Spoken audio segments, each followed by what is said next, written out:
Introduction. It is believed that the scene of this tale, and most of the information necessary to understand its allusions, are rendered sufficiently obvious to the reader in the text itself or in the accompanying notes. Still, there is so much obscurity in the Indian traditions, and so much confusion in the Indian names, to render some explanation useful. Few men exhibit greater diversity, or, if we may so express it, greater antithesis of character, than the native warrior of North America. In war, he is daring, boastful, cunning, ruthless, self-denying, and self-devoted. In peace, just, generous, hospitable, revengeful, superstitious, modest, and commonly chaste. These are qualities, it is true, which do not distinguish all alike, but they are so far the predominating traits of these remarkable people as to be characteristic. It is generally believed that the aborigines of the American continent have an Asiatic origin. There are many physical as well as moral facts which corroborate this opinion, and some few that would seem to weigh against it. The color of the Indian, the writer believes, is peculiar to himself, and while his cheekbones have a very striking indication of Tartar origin, his eyes have not. Climate may have had great influence on the former, but it is difficult to see how it can have produced the substantial difference which exists in the latter. The imagery of the Indian, both in his poetry and his oratory, is oriental, chastened, and perhaps improved, by the limited range of his practical knowledge. He draws his metaphors from the clouds, the seasons, the birds, the beasts, and the vegetable world. In this, perhaps, he does no more than any other energetic and imaginative race would do, being compelled to set bounds to fancy by experience.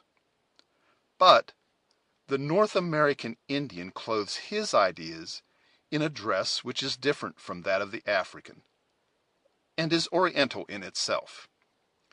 His language has the richness and sententious fullness of the Chinese. He will express a phrase in a word, and he will qualify the meaning of an entire sentence by a syllable. He will even convey different significations by the simplest inflections of the voice.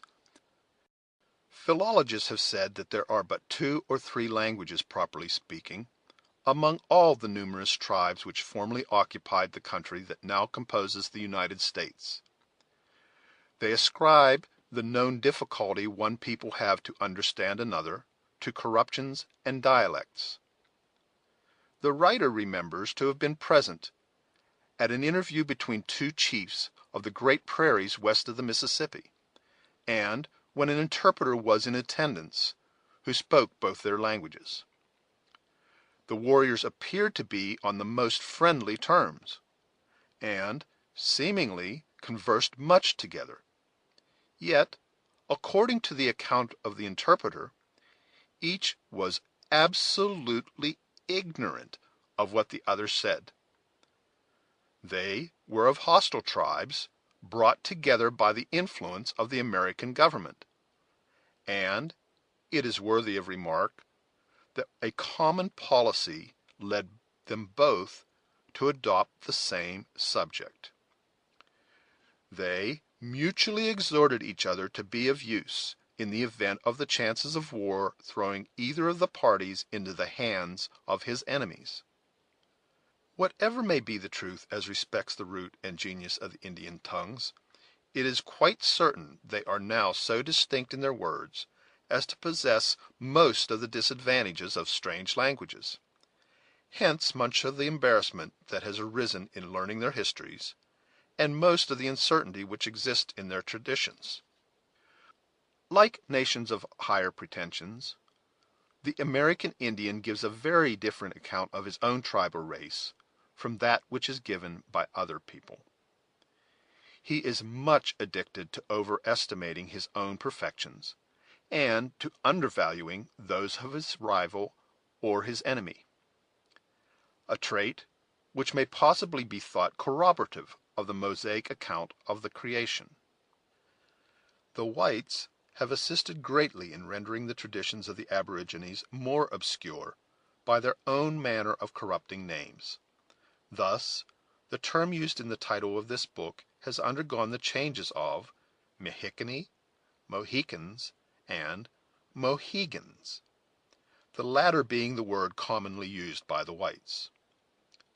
When it is remembered that the Dutch, who first settled New York, the English, and the French all gave appellations to the tribes that dwelt within the country which is the scene of this story, and that the Indians not only gave different names to their enemies, but frequently to themselves, the cause of the confusion will be understood.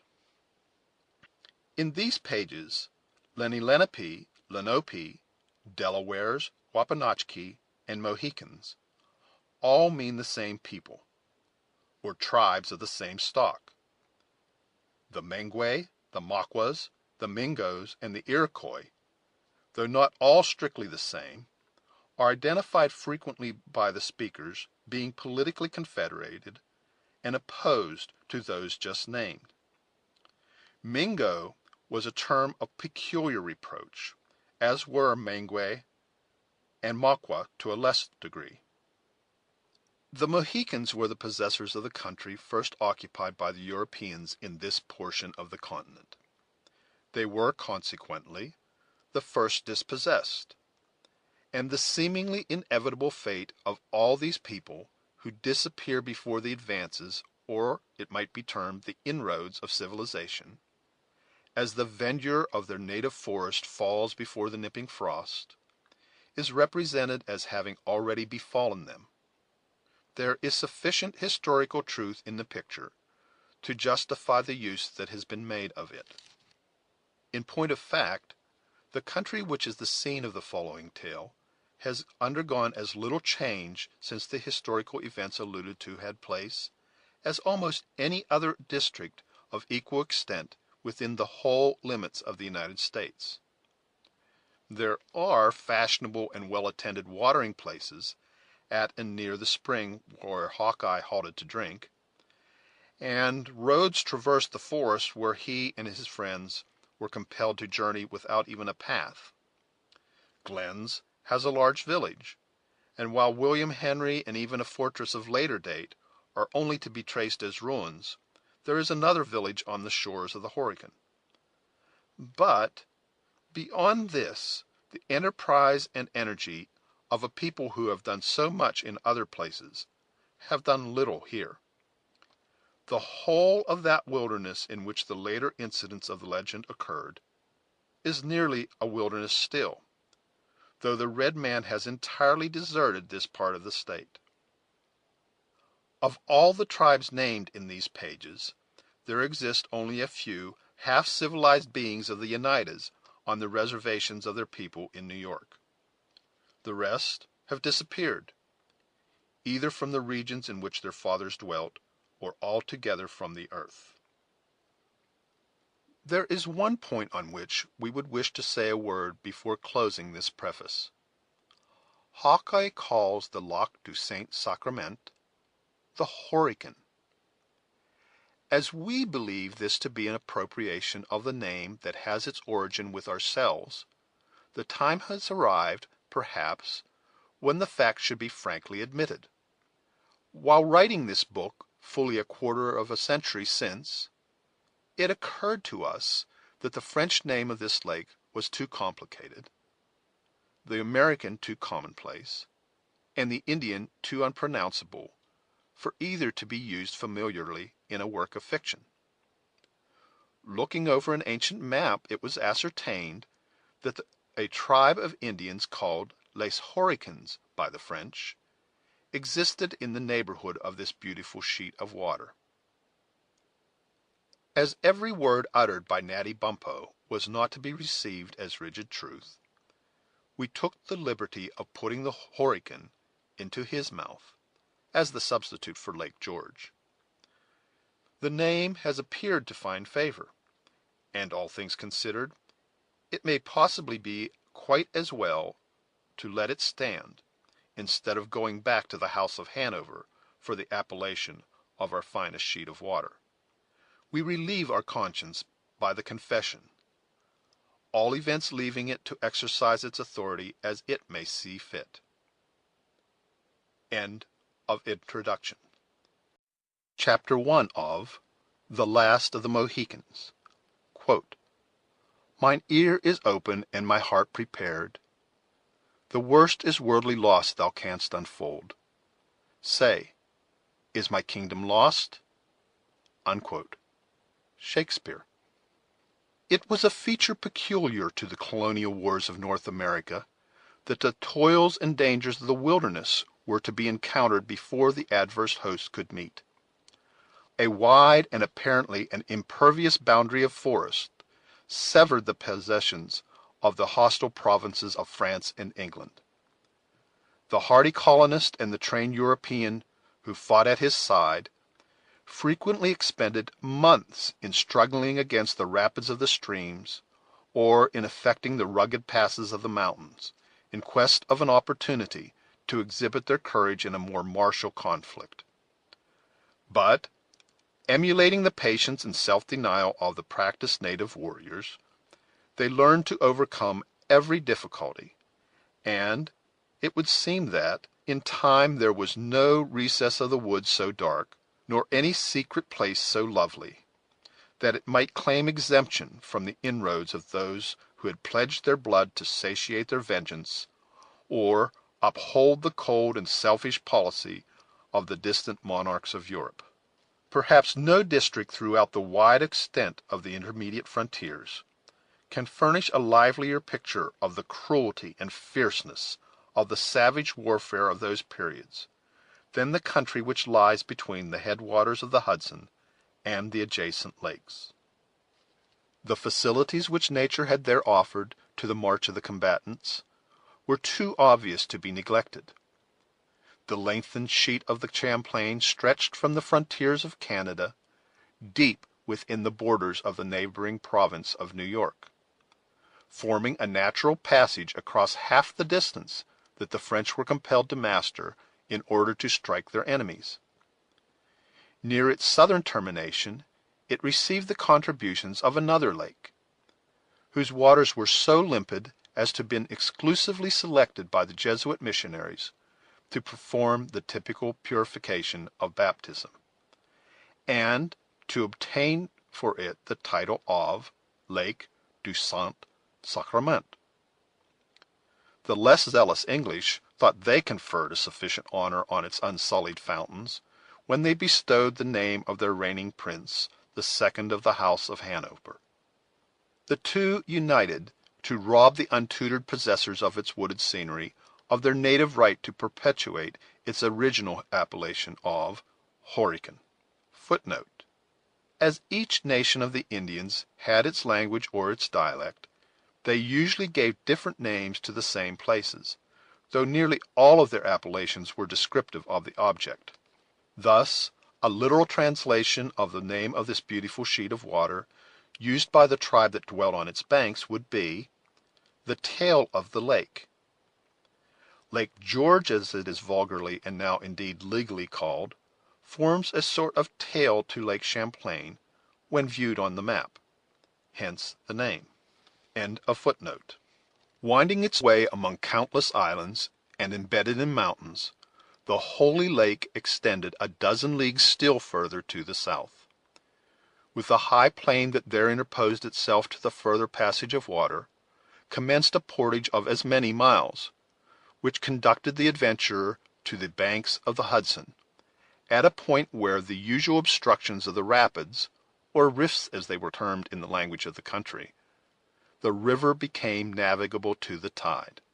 While in the pursuit of their daring plans of annoyance, the restless enterprise of the French even attempted the distant and difficult gorges of the Alleghany. It may easily be imagined that their proverbial acuteness would not overlook the natural advantages of the district we have just described. It became, emphatically, the bloody arena in which most of the battles for the mastery of the colonies were contested. Forts were erected at the different points that commanded the facilities of the route, and were taken and retaken, razed and rebuilt, as victory alighted on the hostile batters, while the husbandmen shrank back from the dangerous passes within the safer boundaries of the more ancient settlements. Armies larger than those that had often deposed of the scepters of the mother countries were seen to bury themselves in these forests, whence they rarely returned but in skeleton bands, that were haggard with care or dejected by defeat. Though the arts of peace were unknown to this fatal region, its forests were alive with men. Its shades and glens rang with the sounds of martial music, and the echoes of its mountains threw back the laugh, or repeated the wanton cry, of many a gallant and reckless youth as he hurried by them in the noontide of his spirits, to slumber in a long night of forgetfulness.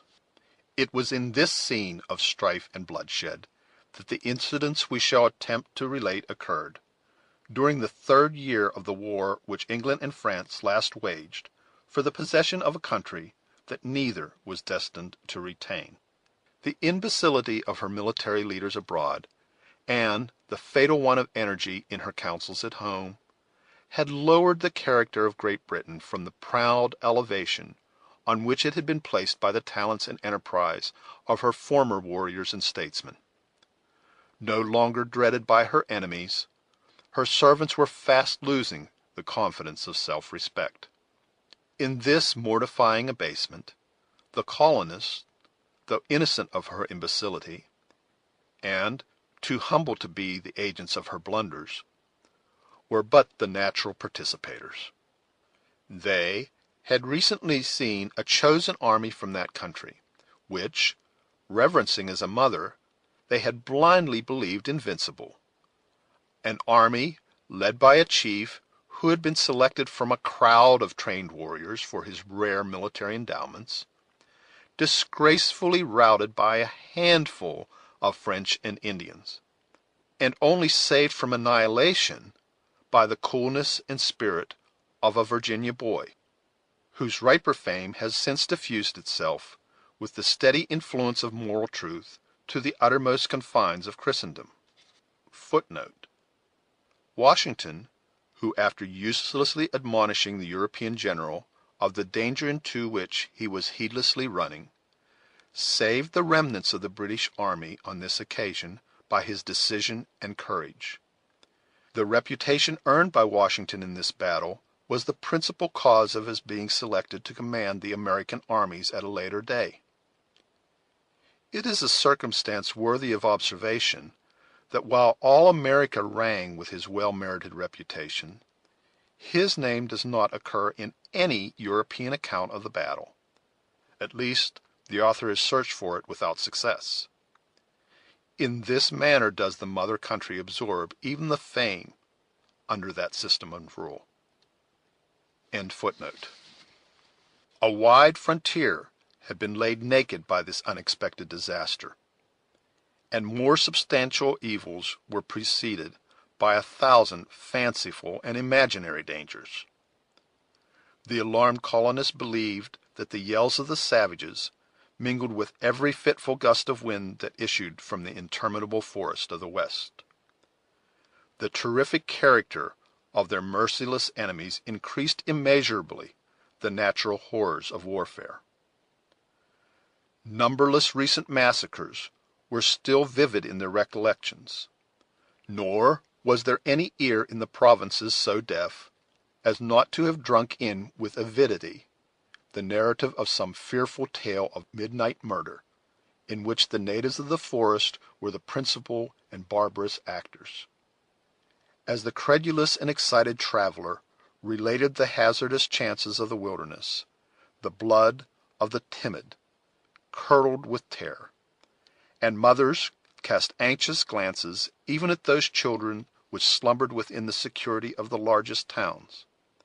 In short, the magnifying influence of fear began to set at naught the calculations of reason, and to render those who should have remembered their manhood the slaves of the basest passions. Even the most confident and stoutest hearts began to think the issue of the contest was becoming doubtful, and that abject class was hourly increasing in numbers who thought they foresaw all the possessions of the English crown in America subdued by their Christian foes, or laid waste by the inroads of their relentless allies.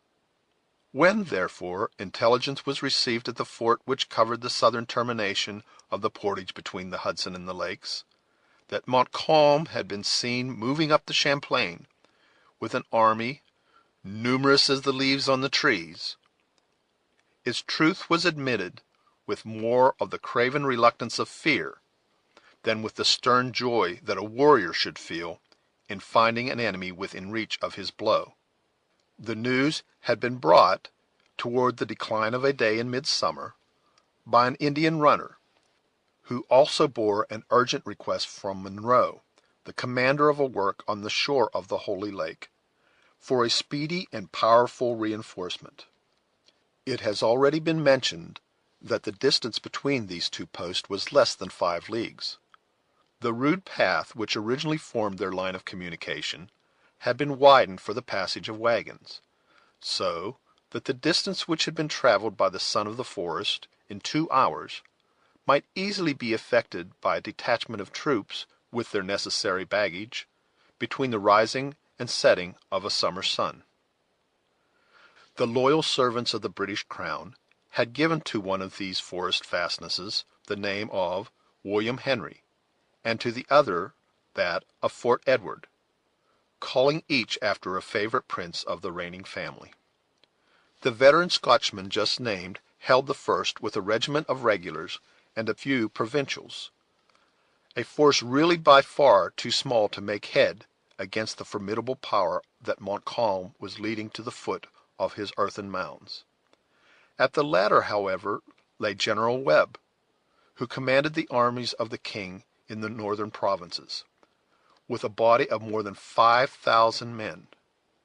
By uniting the several detachments of his command, this officer might have arrayed nearly double that number of combatants against the enterprising Frenchman, who had ventured so far from his reinforcements, with an army but little superior in numbers. But, under the influence of their degraded fortunes, both officers and men appeared better disposed to wait the approach of their formidable antagonists within their works, than to resist the progress of their march by emulating the successful example of the French at Fort Duquesne, and striking a blow on their advance. After the first surprise of the intelligence had a little abated, a rumor was spread through the entrenched camp which stretched along the margin of the Hudson, forming a chain of outworks to the body of the fort itself, that a chosen detachment of 1,500 men was to depart with the dawn for William Henry, the post at the northern extremity of the portage. That which at first was only a rumor soon became certainty, as orders passed from the quarters of the commander-in-chief to the several corps he had selected for his service to prepare for their speedy departure. All doubts as to the intention of Webb now vanished, and an hour or two of hurried footsteps and anxious faces succeeded. The novice in the military art flew from point to point, retarding his own preparations by the excess of his violent and somewhat distempered zeal, while the more practised veteran made his arrangements with a deliberation that scorned every appearance of haste, though his sober lineaments and anxious eye sufficiently betrayed that he had no very strong professional relish for the yet untried and dreaded warfare of the wilderness. At length the sun set in a flood of glory behind the distant western hills, and as darkness drew its veil around the secluded spot, the sounds of preparation diminished. The last light finally disappeared from the log cabin of some officer.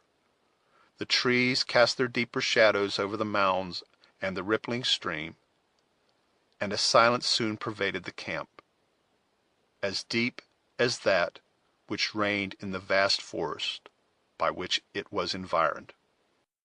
According to the orders of the preceding night, the heavy sleep of the army was broken by the rolling of the warning drums, whose rattling echoes were heard issuing on the damp morning air out of every vista of the woods. Just as day began to draw the shaggy outlines of some tall pines of the vicinity on the opening brightness of a soft and cloudless eastern sky, in an instant the whole camp was in motion, the meanest soldier arising from his lair to witness the departure of his comrades, and to share the excitement and incidents of the hour. The simple array of the chosen band was soon completed. While the regular and trained hirelings of the king marched with haughtiness to the right of the line, the less pretending colonists took their humbler position on its left, with a docility that long practice had rendered easy. The scouts departed. Strong guards preceded and followed the lumbering vehicles that bore the baggage, and before the gray light of morning was mellowed by the rays of the sun, the main body of the combatants wheeled into column and left the encampment with a show of high military bearing that served to drown the slumbering apprehensions of many a novice who was now about to make his first essay in arms. While in view of their admiring comrades, the same proud front and ordered array was observed, until, the notes of their fifes growing fainter in distance, the forest at length appeared to swallow up the living mass which had slowly entered its bosom.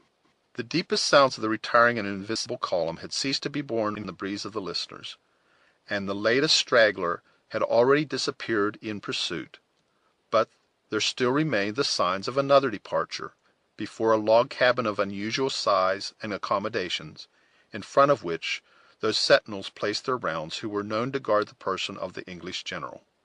At this spot were gathered some half-dozen horses, caparisoned in a manner which showed that two at least were destined to bear the persons of females of a rank that was not usual to meet so far in the wilds of the country. A third wore trappings and arms of an officer of the staff, while the rest, from the plainness of the housing and the travelling mails with which they were encumbered, were evidently fitted for the reception of as many menials, who were seemingly already waiting the pleasure of those they served.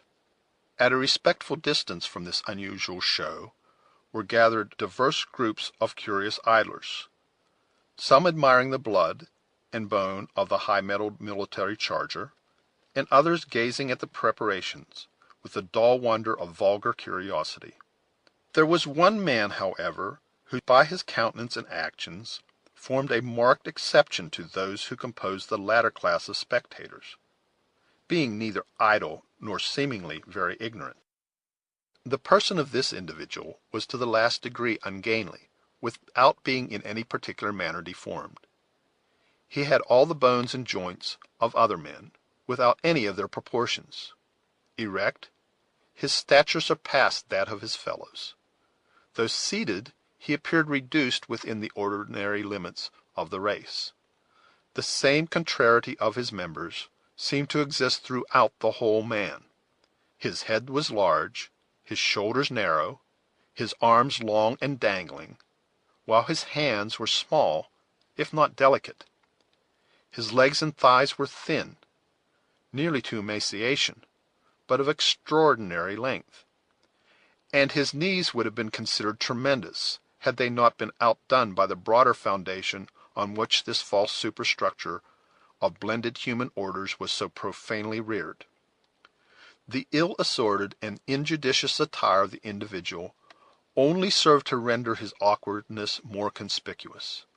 A sky-blue coat with short and broad skirts, and a low cape exposed a long thin neck and longer and thinner legs to the worst animadversions of the evil disposed. His nether garment was a yellow nankeen, closely fitted to the shape, and tied at his bunches of knees by large knots of white ribbon, a good deal sullied by use. Clouded cotton stockings and shoes, on one of the latter of which was a plated spur, completed the costume of the lower extremity of this figure, no curve or angle of which was concealed. but on the other hand studiously exhibited through the vanity or simplicity of its owner. From beneath the flap of an enormous pocket of a soiled vest of embossed silk, heavily ornamented with tarnished silver lace, projected an instrument, which, from being seen in such martial company, might have been easily mistaken for some mischievous and unknown implement of war. Small as it was, this uncommon engine had excited the curiosity of most of the Europeans in the camp, though several of the provincials were seen to handle it, not only without fear, but with the utmost familiarity. A large civil cocked hat, like those worn by clergymen within the last 30 years, surmounted the whole, furnishing dignity to a good-natured and somewhat vacant countenance, that apparently needed such artificial aid to support the gravity of some high and extraordinary trust. While the common herd stood aloof, in deference to the quarters of Webb, the figure we describe stalked into the center of the domestics, freely expressing his censures and commendations on the merits of the horses, as by chance they displeased or satisfied his judgment.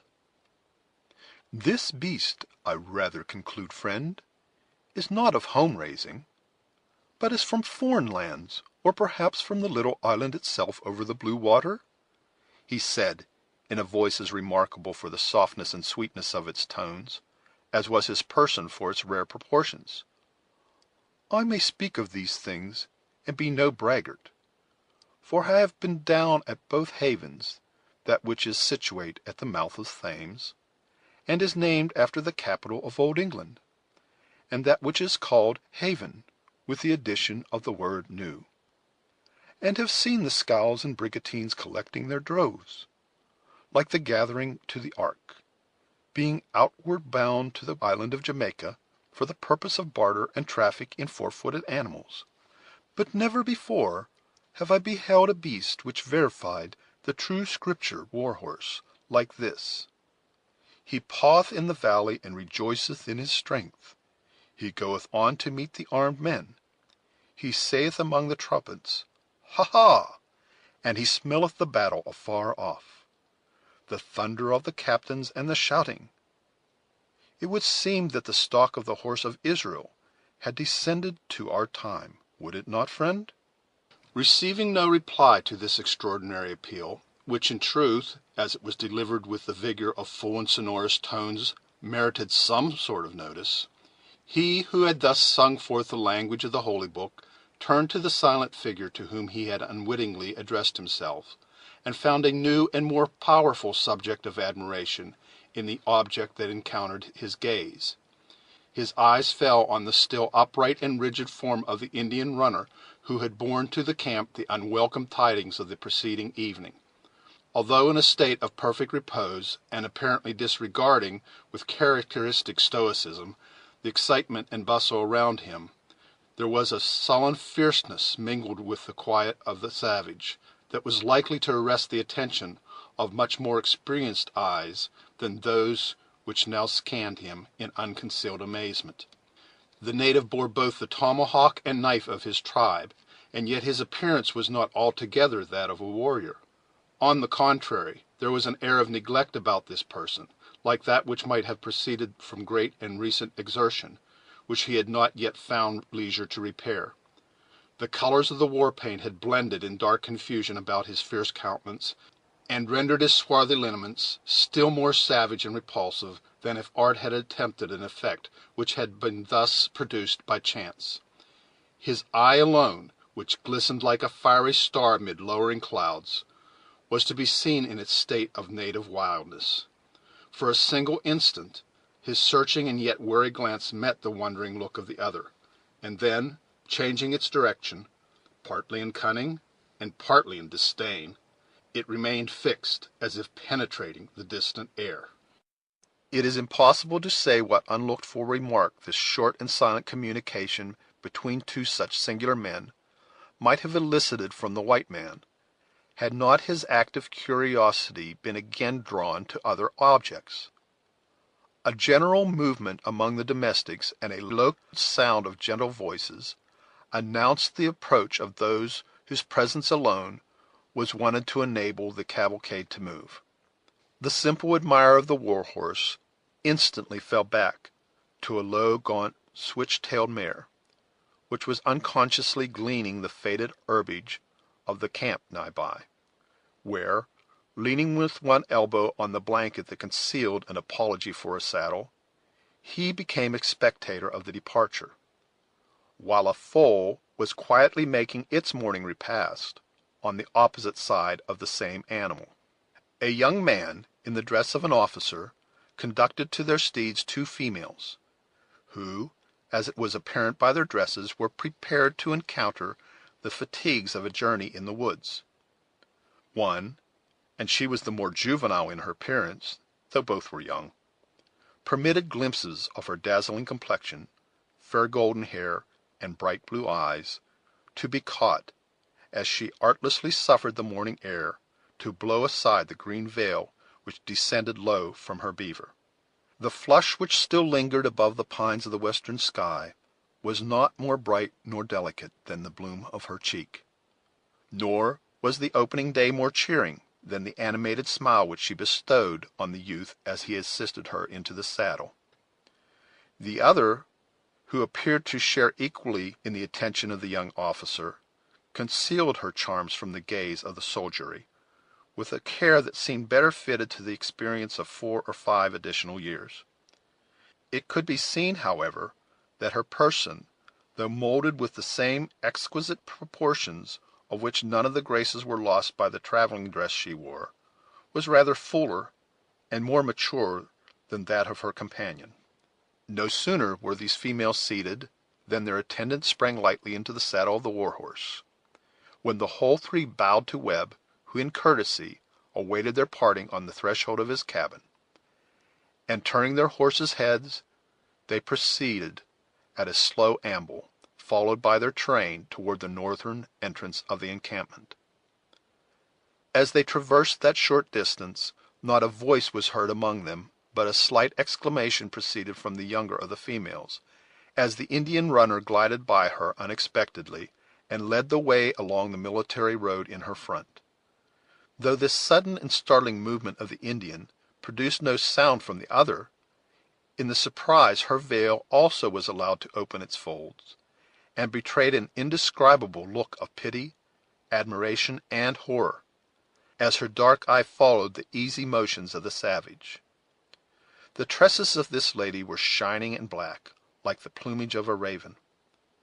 Her complexion was not brown, but it rather appeared charged with the color of the rich blood that seemed ready to burst its bounds, and yet there was neither coarseness nor want of shadowing in a countenance that was exquisitely regular and dignified and surpassingly beautiful. She smiled as if in pity at her own momentary forgetfulness, discovering by the act a row of teeth that would have shamed the purest ivory.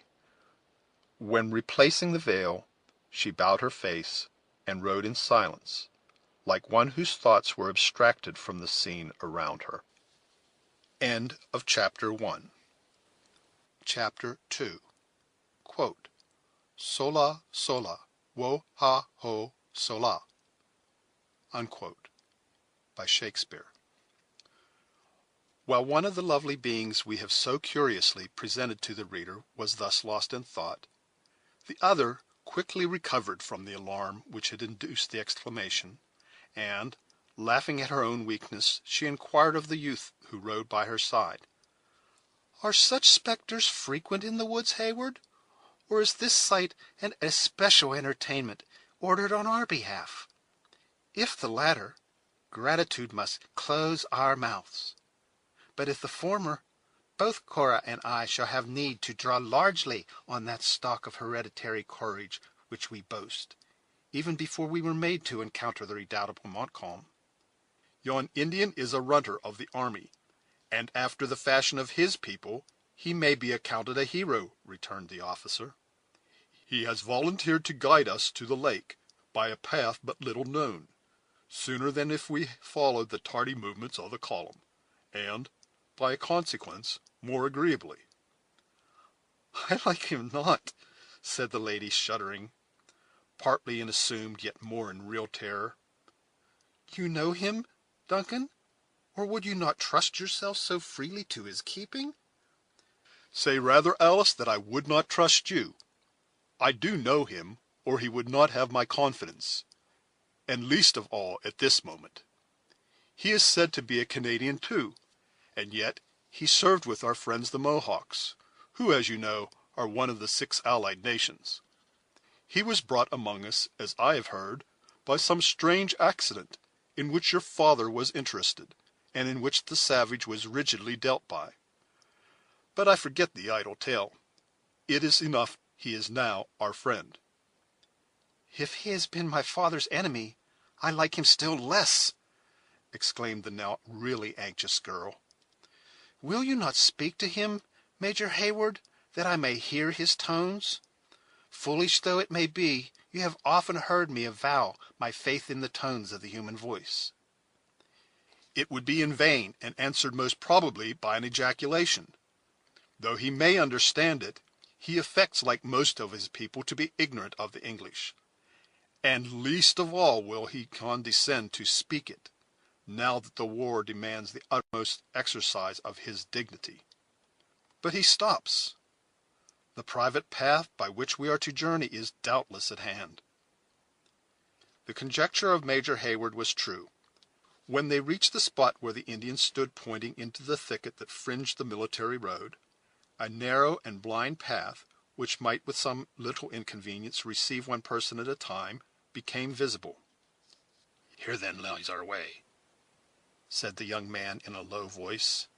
"Manifest no distress, or you may invite the danger you appear to apprehend." "Cora, what think you?" asked the reluctant fair one.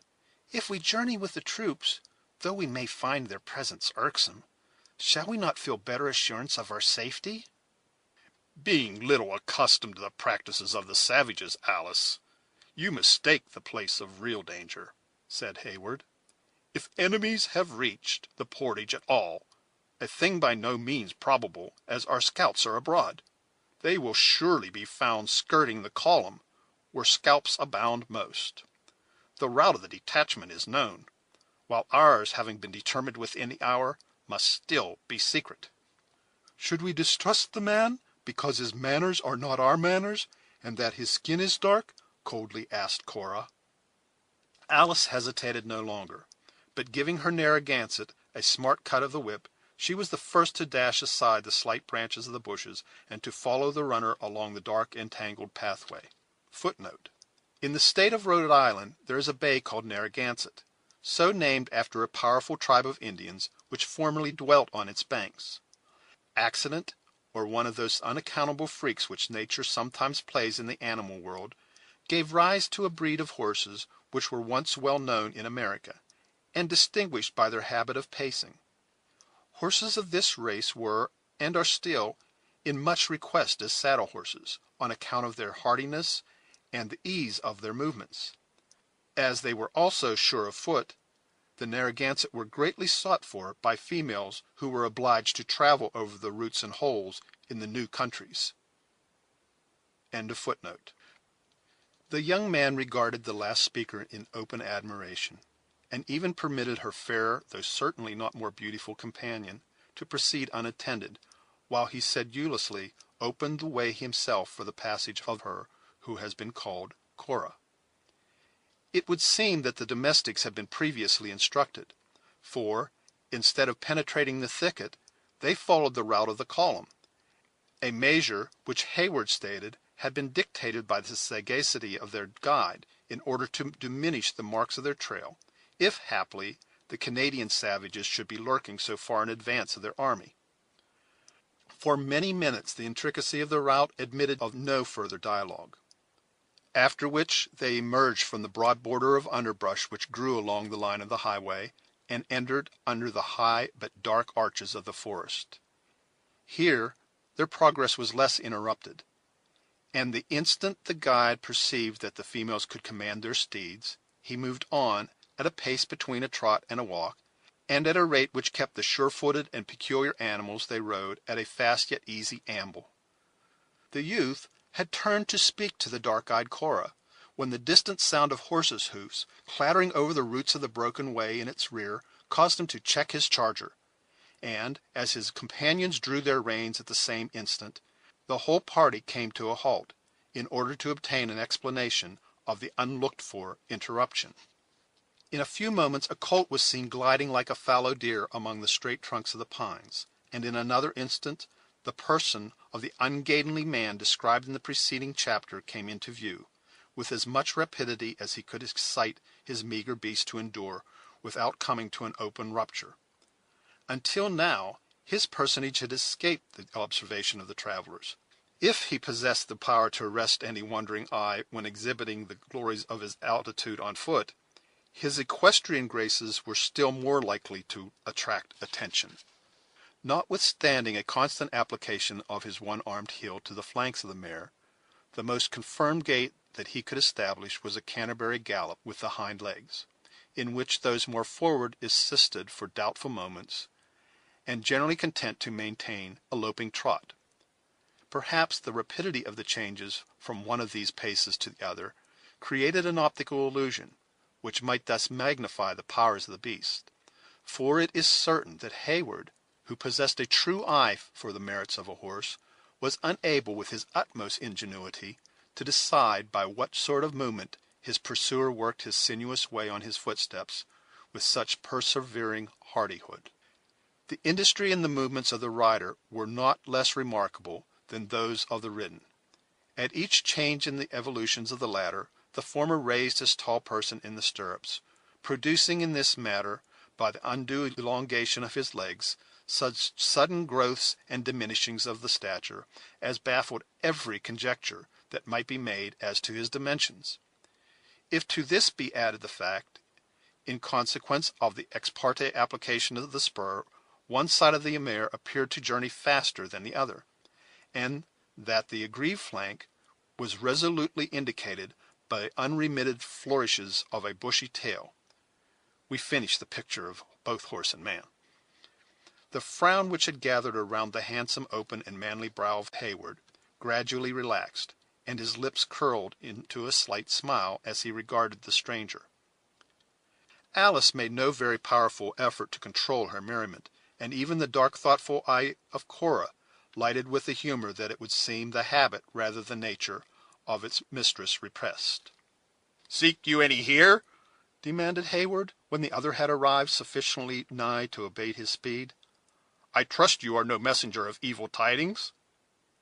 "Even so," replied the stranger, making diligent use of his triangular castor to produce a circulation in the close air of the woods, and leaving his hearers in doubt to which of the young man's questions he responded.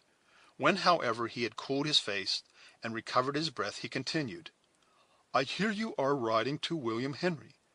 As I am journeying thitherward myself, I concluded good company would seem consistent to the wishes of both parties." "You appear to possess the privilege of a casting vote," returned Hayward. "We are three, while you have consulted no one but yourself." "Even so, the first point to be obtained is to know one's own mind." "Once sure of that, and where women are concerned it is not easy. The next is, to act up to the decision. I have endeavored to do both, and here I am." "If you make the journey to the lake you have mistaken your route," said Hayward haughtily. "The highway thither is at least a half a mile behind you." "Even so," replied the stranger, nothing daunted by his cold reception. "I have tarried at Edward a week, and I should be dumb not to have inquired the road I was to journey. And if dumb, there would be an end to my calling." After simpering in a small way, like one whose modesty prohibited a more open expression of his admiration of a witticism that was perfectly unintelligible to his hearers, he continued, "Is it not prudent for any one of my profession to be too familiar with those he has to instruct, for which reason I follow not the line of the army? Besides which, I conclude that a gentleman of your character is the best judgment in matters of wayfaring. I have therefore decided to join company, in order that the ride may be made agreeable and partake of social communion." "A most arbitrary, if not a hasty decision," exclaimed Hayward, undecided whether to give vent to his growing anger or to laugh in the other's face. "But you speak of instruction, and of a profession. Are you an adjunct to the provincial corps, as a master of the noble science of defense and offense, or perhaps you're the one who draws lines and angles under the pretense of expounding the mathematics?" The stranger regarded his interrogator for a moment in wonder, and then, losing every mark of self-satisfaction, in an expression of solemn humility, he answered, "Of offense I hope there is none to either party. Of defense I make none, by God's good mercy, having committed no palpable sin since last entreating his pardon and grace. I understand not your illusions about lines and angles, and I leave expounding to those who have been called and set apart for that holy office. I lay claim to no higher gift than a small insight into the glorious art of petitioning and thanksgiving, as practiced in psalmody." "This man is most manifestly a disciple of Apollo," cried the amused Alice, "and I take him under my own especial protection. Nay, throw aside that frown, Hayward, and in pity to my longing ears, suffer him to journey in our trade. Besides," she added in a low and hurried voice, casting a glance at the distant Cora, who slowly followed the footsteps of their silent but sullen guide, "it may be a friend added to our strength in the time of need." "Think you, Alice, that I would trust those I love by this secret path? Did I imagine such need could happen?" "Nay, nay, I think not of it now. But this strange man amuses me, and if he hath music in his soul, let us not carelessly reject his company." She pointed persuasively along the path with her riding whip, while her eyes met in a look which the young men lingered a moment to prolong. Then, yielding to her gentle influence, he clapped his spurs to his charger, and in a few bounds was again at the side of Cora. "I am glad to encounter thee, friend," continued the maiden, waving her hand to the stranger to proceed, as she urged her Narragansett to renew its amble. "Partial relatives have almost persuaded me that I am not entirely worthless in a duet myself, and we may enliven our wayfaring by indulging in our favorite pursuit. It might be of signal advantage to one ignorant as I, to hear the opinions and experience of a master of the art." "It is refreshing both to the spirits and the body to indulge in psalmody in befitting seasons," returned the master of song, unhesitatingly complying with her intimation to follow, "and nothing would relieve the mind more than such a consoling communion. But 4 parts are altogether necessary for the perfection of melody. You have all the manifestations of a soft and rich treble. I can by especial aid carry a full tenor to the highest letter, but we lack counter and bass. Yon officer of the king who hesitated to admit me to his company might fill the latter, if one may judge from the intonations of his voice in common dialogue." "Judge not too rashly from hasty and deceptive appearances," said the lady, smiling. "Though Major Hayward can assume such deep notes on occasion, believe me, his natural tones are better fitted to a mellow tenor than the bass you heard." "Is he, then, much practiced in the art of psalmody?" demanded her simple companion. Alice felt disposed to laugh, though she succeeded in suppressing her merriment ere she answered, "I apprehend that he is rather addicted to profane song. The chances of a soldier's life are but little fitted to the encouragement of more sober inclinations." "Man's voice was given to him, like his other talents, to be used, and not to be abused. None can say they have ever known me to neglect my gifts. I am thankful that through my boyhood may be said to have been set apart, like the youth of the royal David, for the purposes of music. No syllable of rude verse has ever profaned my lips." "You have, then, limited your efforts to sacred song?" "Even so. As the Psalms of David exceed all other language, so does the psalmody that has been fitted to them by the divines and sages of the land surpass all vain poetry. Happily, I may say that I utter nothing but the thoughts and wishes of the King of Israel himself, for though the times may call for some slight changes, yet does this version which we use in the colonies of New England so much exceed all other versions that by its richness, its exactness, and its spiritual simplicity it approaches as near as may be the great work of the inspired writer. I never abide in any place, sleeping or waking, without an example of this gifted work. 'Tis the 620th edition, promulgated at Boston, Anno Domini 1744, and is entitled The Psalms, Hymns, and Spiritual Songs of the Old and New Testaments, faithfully translated into English meter for the use, edification, and comfort of the saints, in public and private, especially in New England. During his eulogium on the rare production of his native poets, the stranger had drawn the book from his pocket, and fitting a pair of iron-rimmed spectacles to his nose, opened the volume with a care and veneration suited to its sacred purposes. Then, without circumlocution or apology, first pronounced the word Standish, and placing the unknown engine, already described, to his mouth, from which he drew a high shrill sound, that was followed by an octave below from his own voice, he commenced singing the following words in full, sweet, and melodious tones, that set the music, the poetry, and even the uneasy motion of his ill-trained beast at defiance. How good it is, O sea, and how it pleaseth well, together e'en in unity, for brethren so to dwell.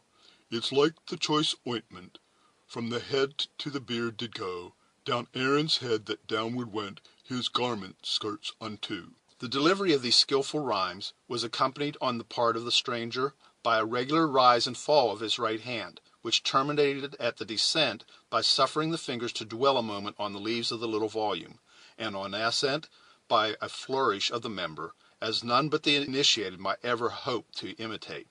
It would seem long practice had rendered this manual accompaniment necessary, for it did not cease until the preposition which the poet had selected for the close of his verse had been duly delivered, like a word of 2 syllables.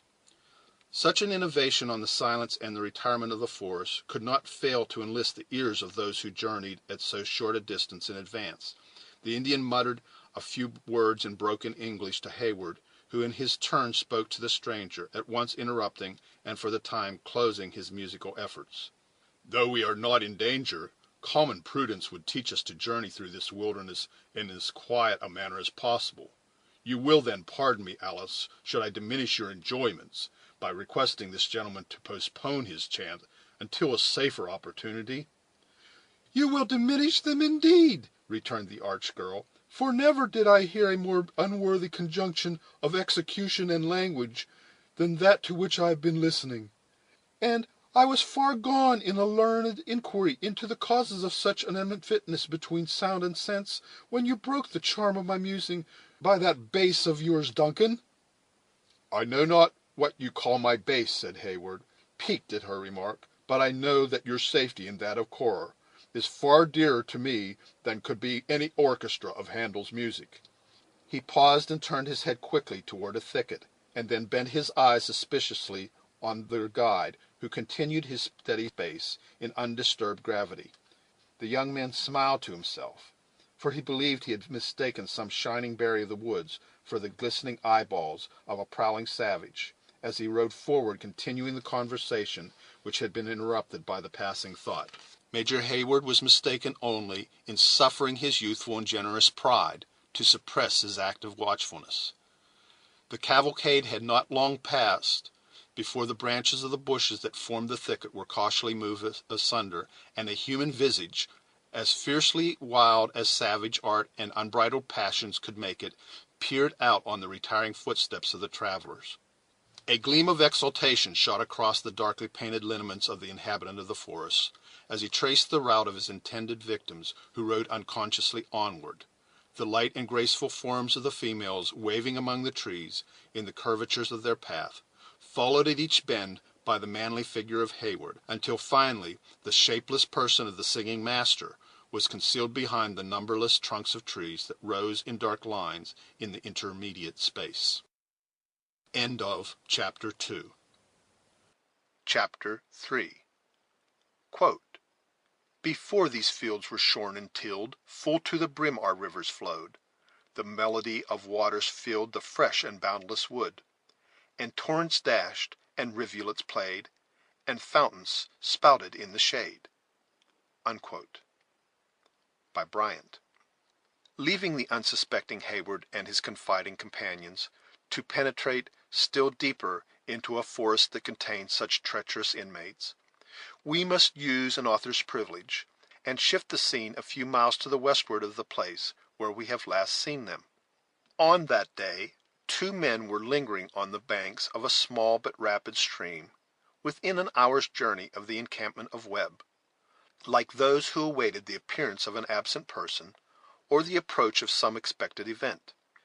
The vast canopy of woods spread itself to the margin of the river, overhanging the water, and shadowing its dark current with a deeper hue. The rays of the sun were beginning to grow less fierce, and the intense heat of the day was lessened, as the cooler vapors of the springs and fountains rose above their leafy beds, and rested in the atmosphere. Still, that breathing silence which marks the drowsy sultriness of an American landscape in July pervaded the secluded spot, interrupted only by the low voices of the men, the occasional and lazy tap of a woodpecker, the discordant cry of some gaudy jay, or a swelling on the ear from the dull roar of a distant waterfall. These feeble and broken sounds were, however, too familiar to the foresters to draw their attention from the more interesting matter of their dialogue. While one of these loiterers showed the red skin and wild accoutrements of a native of the woods, the other exhibited, through the mask of his rude and nearly savage equipments, the brighter, though sunburned, and long-faced complexion of one who might claim descent from a European parentage. The former was seated on the end of a mossy log, in a posture that permitted him to heighten the effect of his earnest language by the calm but expressive gestures of an Indian engaged in debate. His body, which was nearly naked, presented a terrific emblem of death, drawn in intermingled colors of white and black. His closely shaved head, on which no other hair than the well-known and chivalrous scalping tuft was preserved, was without ornament of any kind, with the exception of a solitary eagle's plume that crossed his crown and depended over the left shoulder. Footnote: the North American warrior caused the hair to be plucked from his whole body. A small tuft was left on the crown of his head, in order that his enemy might avail himself of it in the wrenching off the scalp in the event of his fall. The scalp was the only admissible trophy of victory. Thus it was deemed more important to obtain the scalp than to kill the man. Some tribes laid great stress on the honor of striking a dead body. These practices have nearly disappeared among the Indians of the Atlantic States. End footnote. A tomahawk and scalping knife of English manufacture were in his girdle, while a short military rifle of that sort with which the policy of the whites armed their savage allies lay carelessly across his bare and sinewy knee. The expanded chest, full-formed limbs, and grave countenance of this warrior would denote that he had reached the vigor of his days, though no symptoms of decay appeared to have yet weakened his manhood. The frame of the white man, judging from such parts as were not concealed by his clothes, was like that of one who had known hardships and exertion from his earliest youth. His person, though muscular, was rather attenuated than full, but every nerve and muscle appeared strung and indurated by unremitted exposure and toil. He wore a hunting shirt of forest green, fringed with faded yellow, and a summer cap of skins which had been shorn of their fur. Footnote: the hunting shirt is a picturesque smock frock, being shorter and ornamented with fringes and tassels. The colors are intended to imitate the hues of the wood, with a view to concealment. Many corps of American riflemen have been thus attired, and the dress is one of the most striking of modern times. The hunting shirt is frequently white. He also bore a knife in a girdle of wampum, like that which confined the scanty garments of the Indian, but no tomahawk.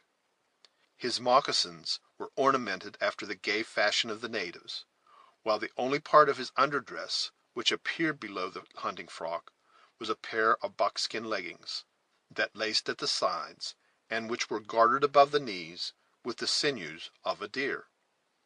A pouch and horn completed his personal accoutrements, though a rifle of great length, which the theory of the more ingenious whites had taught them was the most dangerous of all firearms, leaned against a neighboring sapling. Footnote: the rifle of the army is short; that of the hunter is always long. End footnote. The eye of the hunter or scout, whichever he might be, was small, quick, keen, and restless, roving while he spoke on every side of him, as if in quest of game or distrusting the sudden approach of some lurking enemy.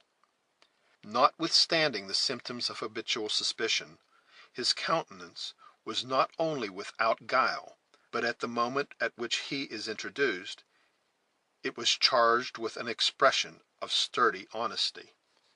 "Even your traditions make the case in my favor, Chingachgook," he said, speaking in the tongue which was known to all the natives who formerly inhabited the country between the Hudson and the Potomac, and of which we shall give a free translation for the benefit of the reader, endeavoring at the same time to preserve some of the peculiarities both of the individual and of the language. "Your fathers came from the setting sun, crossed the big river, fought the people of the country, and took the land; and mine came from the red sky of the morning, over the salt lake, and did their work much after the fashion that had been set them by yours. Then let God judge the matter between us, and friends spare their words." Footnote: the Mississippi. The scout alludes to a tradition which is very popular among the tribes of the Atlantic States. Evidence of their Asiatic origin is deduced from the circumstances, though great uncertainty hangs over the whole history of the Indians. End footnote. "My fathers fought with the naked red man," returned the Indian, sternly, in the same language. "Is there no difference, Hawkeye, between the stone-headed arrow of the warrior and the leaden bullet with which you kill?" "There is reason in an Indian, though nature has made him with a red skin," said the white man, shaking his head like one on whom such an appeal to his justice was not thrown away. For a moment he appeared to be conscious of having the worst of the argument; then, rallying again, he answered the objection of his antagonist in the best manner his limited information would allow. "I am no scholar, and I care not who knows it; but, judging from what I've seen at deer chases and squirrel hunts of the Sparks below, I should think a rifle in the hands of their grandfathers was not so dangerous as a hickory bow and a good flint head might be, if drawn with Indian judgment and sent by an Indian eye." "You have told the story told by your fathers," returned the other coldly, waving his hand. "What say your old men? Do they tell the young warriors that the pale faces met the red men, painted for war and armed with the stone hatchet and wooden gun?" "I am not a prejudiced man, nor one who vaunts himself on his natural privileges; though the worst enemy I have on earth, and he is an Iroquois, daren't deny I am genuine white," the scout replied, surveying with secret satisfaction the faded color of his bony and sinewy hand; "and I'm willing to own that my people have many ways of which, as an honest man, I can't approve. It is one of their customs to write in books what they have done and seen, instead of telling them in their villages, where the lie can be given to the face of a cowardly boaster, and a brave soldier can call on his comrades to witness for the truth of his words. In consequence of this bad fashion, a man who is too conscientious to misspend his days among the women in learning the names of black marks may never hear the deeds of his fathers, nor feel a pride in striving to outdo them. For myself, I conclude the Bumpos could shoot, for I have a natural turn with a rifle which must have been handed down from generation to generation. As our holy commandments tell us, all good and evil gifts are bestowed, though I should be loath to answer for other people in such a matter. But every story has its two sides, so I ask you, Chingachgook, what passed according to the traditions of the red men when our fathers first met? A silence of a minute succeeded, during which the Indian sat mute. Then, full of the dignity of his office, he commenced his brief tale with a solemnity that served to heighten its appearance of truth. Listen, Hawkeye, and your ear shall drink no lie. 'Tis what my fathers have said, and what the Mohicans have done. He hesitated a single instant, and bending a cautious glance toward his companion, he continued in a manner that was divided between interrogation and assertion. Does not this stream at our feet run toward the summer until its waters grow salt, and the current flows upward? It can't be denied that your traditions tell you true in both these matters, said the white man, for I have been there and have seen them. The why water, which is so sweet in the shade, should become bitter in the sun, is an alteration for which I have never been able to account. And the current? Demanded the Indian, who expected his reply with that sort of interest that a man feels in the confirmation of testimony, at which he marvels even while he respects it.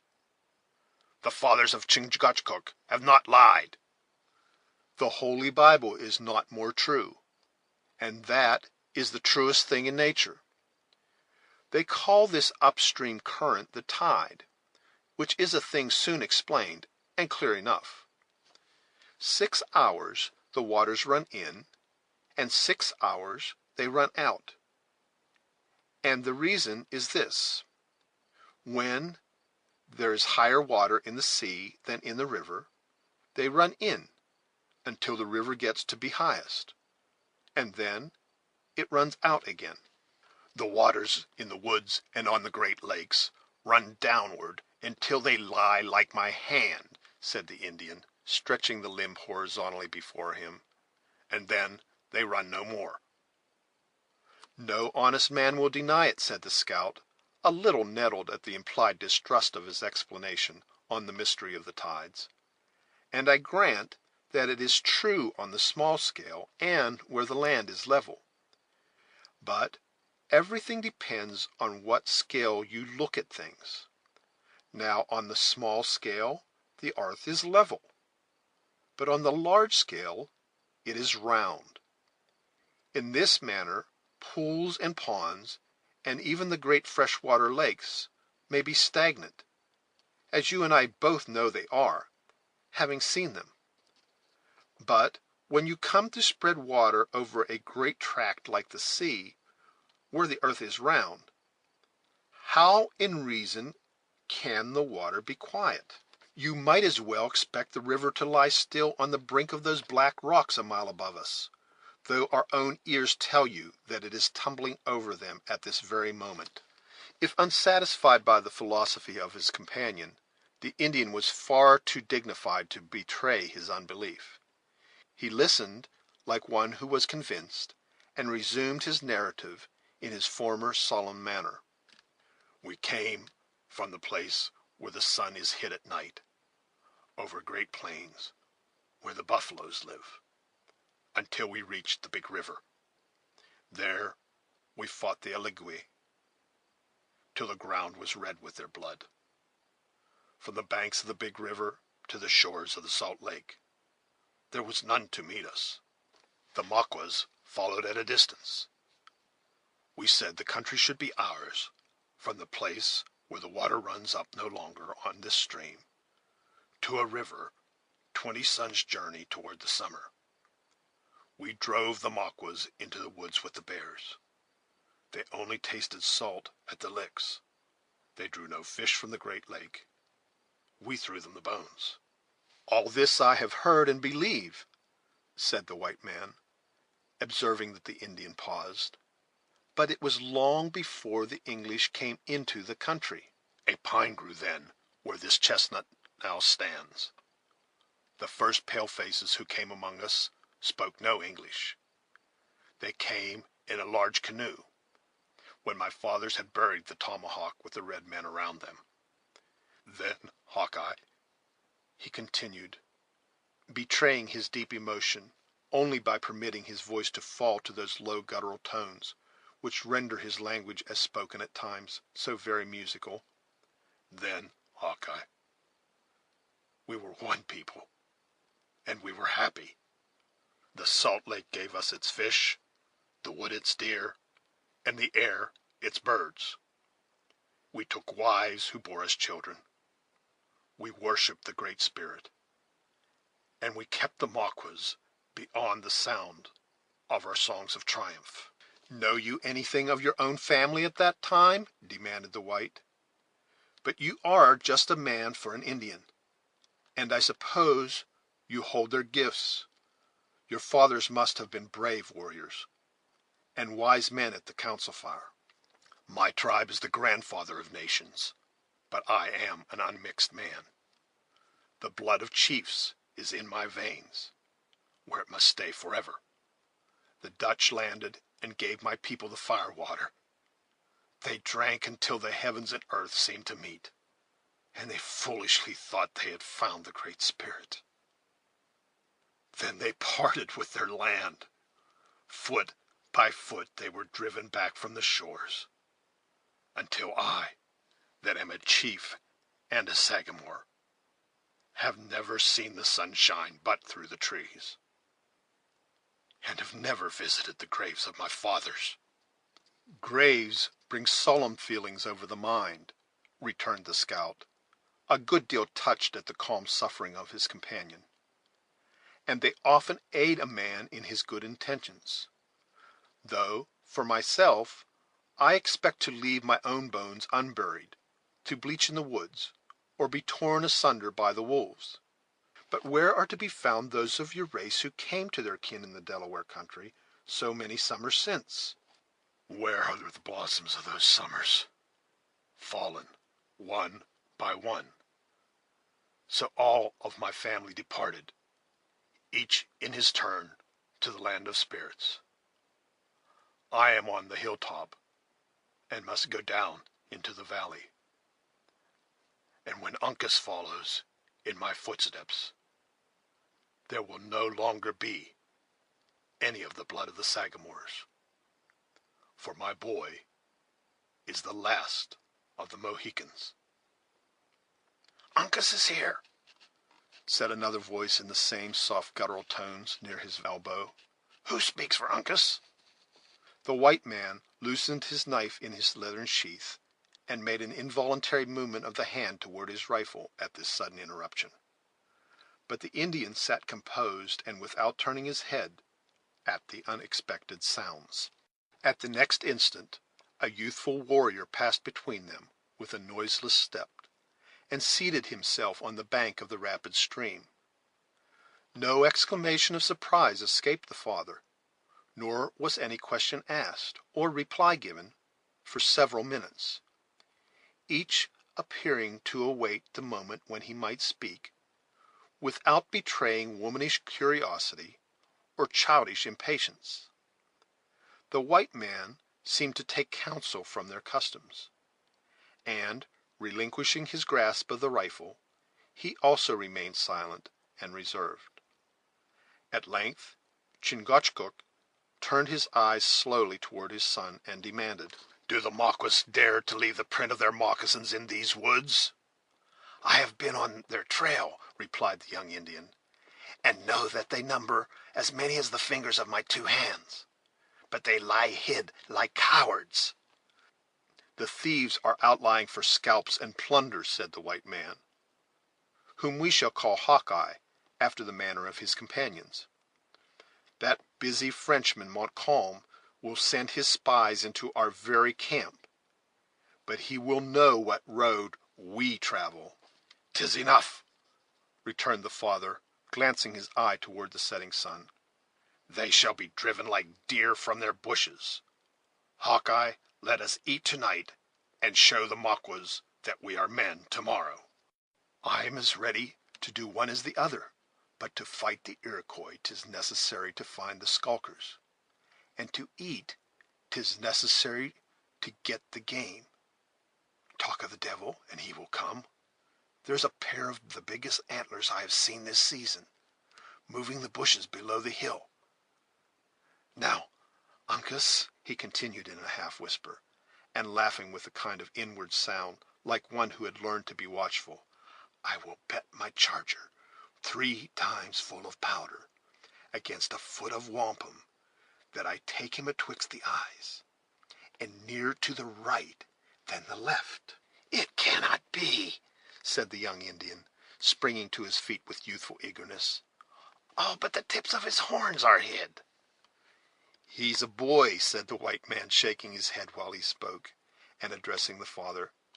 Does he think when a hunter sees a part of a creature, he can't tell where the rest of him should be?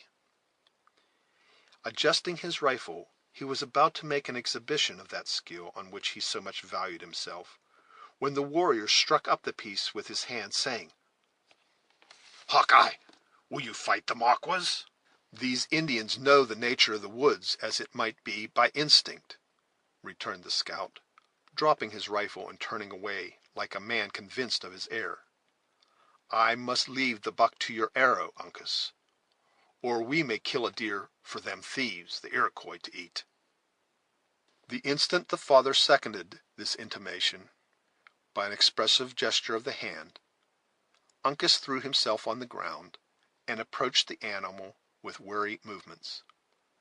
When within a few yards of the cover, he fitted an arrow to his bow with the utmost care, while the antlers moved as if their owner snuffed an enemy in the tainted air. In another moment the twang of the cord was heard, a white streak was seen glancing into the bushes, and the wounded buck plunged from the cover to the very feet of his hidden enemy. Avoiding the horns of the infuriated animal, Uncas darted to his side, and passed his knife across the throat, when bounding to the edge of the river it fell, dyeing the water with its blood. "'Twas done with Indian skill," said the scout, laughing inwardly, but with vast satisfaction, "and 'twas a pretty sight to behold, though an arrow is a near shot, and needs a knife to finish the work." "Huh!" ejaculated his companion, turning quickly, like a hound who scented game. "By the Lord, there's a drove of them!" exclaimed the scout, whose eyes began to glisten with the ardor of his usual occupation. "If they come within range of a bullet, I will drop one, though the whole Six Nations should be lurking within sound. What do you hear, Chingachgook? For to my ears the woods are dumb." "There is but one deer, and he is dead," said the Indian, bending his body till his ear nearly touched the earth. "I hear the sounds of feet." "Perhaps the wolves have driven the buck to shelter, and are following on his trail." "No, the horses of white men are coming," returned the other, raising himself with dignity, and resuming his seat on the log with his former composure. "Hawkeye, they are your brothers. Speak to them." "That I will, and in English that the king needn't be ashamed to answer," returned the hunter, speaking in the language of which he boasted. "But I see nothing, nor do I hear the sounds of man or beast. 'Tis strange that an Indian should understand white sounds better than a man who his very enemies will own has no cross in his blood, although he may have lived with the redskins long enough to be suspected. Ha! There goes something like the crackling of a dry stick, too. Now I hear the bushes move. Yes, yes, there is a trampling that I mistook for the falls, but here they come themselves. God keep them from the Iroquois." End of chapter 3. Chapter 4. Well, go thy way, thou shalt not from this grove, till I torment thee for this injury. Midsummer Night's Dream. The words were still in the mouth of the scout when the leader of the party, whose approaching footsteps had caught the vigilant ear of the Indian, came openly into view. A beaten path, such as those made by the periodical passage of deer, wound through a little glen at no great distance, and struck the river at the point where the white man and his red companions had posted themselves. Along this track, the travelers who had produced a surprise so unusual in the depths of the forest advanced slowly toward the hunter, who was in front of his associates, in readiness to receive them. "Who comes?" demanded the scout, throwing his rifle carelessly across his left arm, and keeping the forefinger of his right hand on the trigger, though he avoided all appearance of menace in the act. "Who comes hither through the beasts and dangers of the wilderness?" "Believers in religion, and friends of the law and to the king," returned he who rode foremost. "Men who have journeyed since the rising sun in the shades of this forest, without nourishment, and are sadly tired of their wayfaring." "You are then lost," interrupted the hunter, "and have found how helpless 'tis not to know whether to take the right hand or the left?" "Even so. Sucking babes are not more dependent on those who guide them than we who are of larger growth, and who may now be said to possess the stature without the knowledge of men. Know you the distance to a post of the crown called William Henry?" "Hoo!" shouted the scout, who did not spare his open laughter, though instantly checking the dangerous sound he indulged his merriment, at risk of being overheard by any lurking enemies. "You are as much off the scent as a hound would be, with Horican atwixt him and the deer. William Henry, man!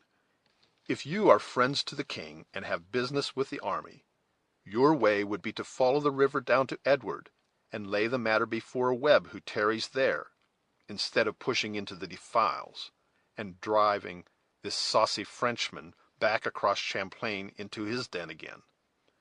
Before the stranger could make any reply to this unexpected proposition, another horseman dashed the bushes aside, and leaped his charger into the pathway in front of his companion. "What then may be our distance from Fort Edward?" demanded the new speaker.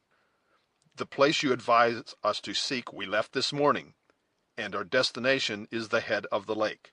"Then you must have lost your eyesight afore losing your way, for the road across the portage is cut to a good 2 rods, and is as grand as a path, I calculate, as any that runs into London, or even before the palace of the king himself."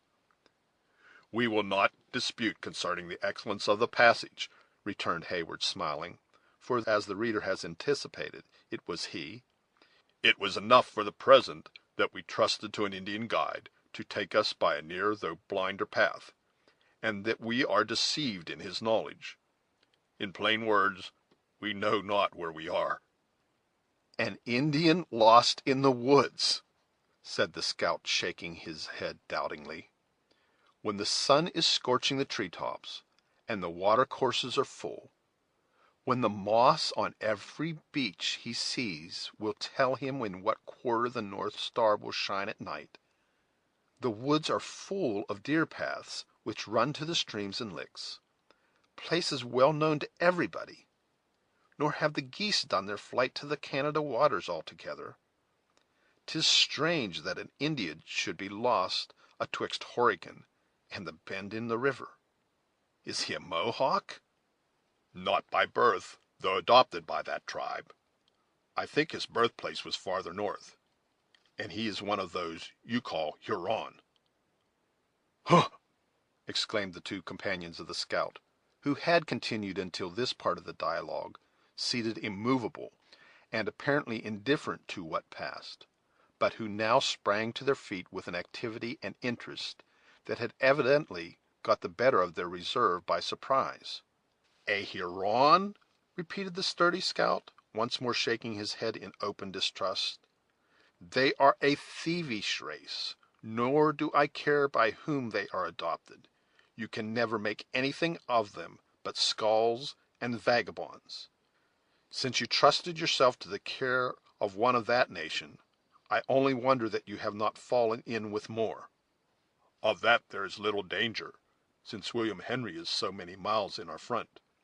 You forgot that I have told you our guide is now a Mohawk, and that he serves with our forces as a friend." "And I tell you that he who is born a Mingo will die a Mingo," returned the other positively. "A Mohawk?" "No, give me a Delaware or a Mohican for honesty; and when they will fight, which they won't all do, having suffered their cunning enemies the Maquas to make them women, but when they will fight at all, look to a Delaware or a Mohican for a warrior." "Enough of this," said Heyward, impatiently. "I wish not to inquire into the character of a man that I know, and to whom you must be a stranger. You have not yet answered my question. What is our distance from the main army at Edward?" "It seems that may depend on who is your guide. One would think such a horse as that might get over a good deal of ground atwixt sunup and sundown." "I wish no contention of idle words with you, friend," said Heyward, curbing his dissatisfied manner, and speaking in a more gentle voice. "If you will tell me the distance to Fort Edward, and conduct me thither, your labors shall not go without its reward." "And in doing so, how know I that I don't guide an enemy and a spy of Montcalm to the works of the army? It is not every man who can speak the English tongue that is an honest subject." "If you serve with the troops of whom I judge you to be a scout, you should know of such a regiment of the king as the 60th.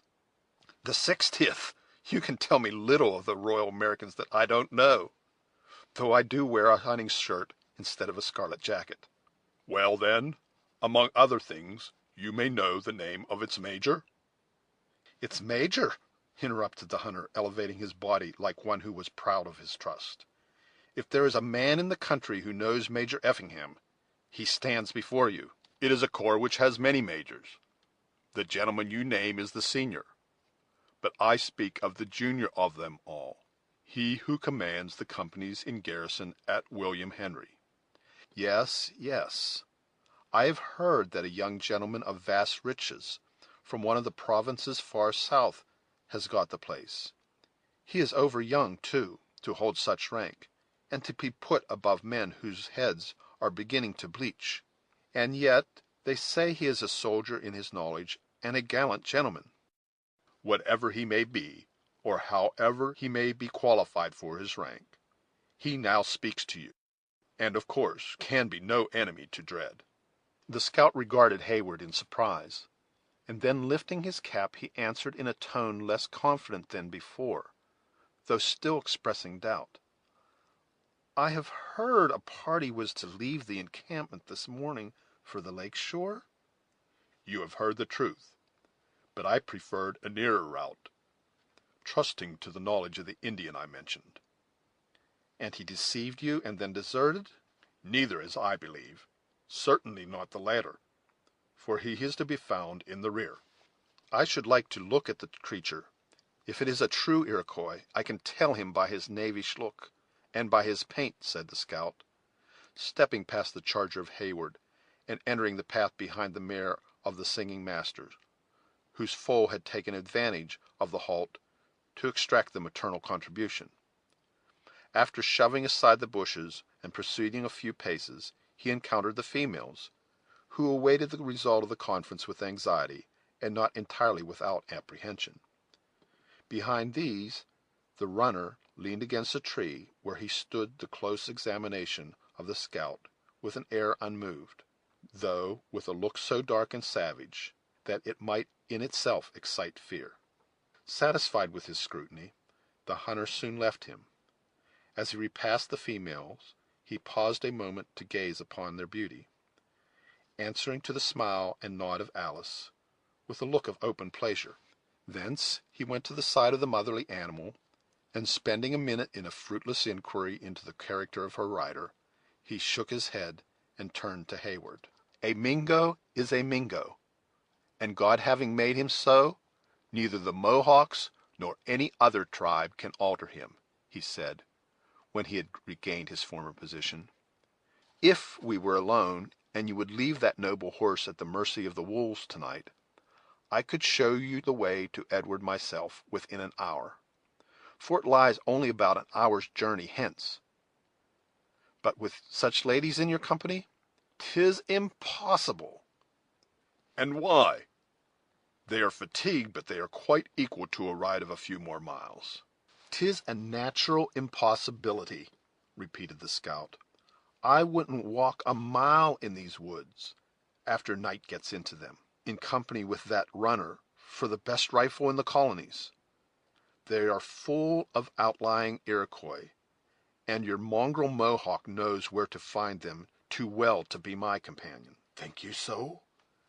said Heyward, leaning forward in the saddle and dropping his voice nearly to a whisper. "I confess I have not been without my own suspicions, though I have endeavored to conceal them, and affected a confidence I have not always felt, on account of my companions. It was because I suspected him that I would follow no longer, making him, as you see, follow me." "I knew he was one of the cheats as soon as I laid eyes on him," returned the scout, placing a finger on his nose in sign of caution. "The thief is leaning against the foot of the sugar sapling that you can see over them bushes.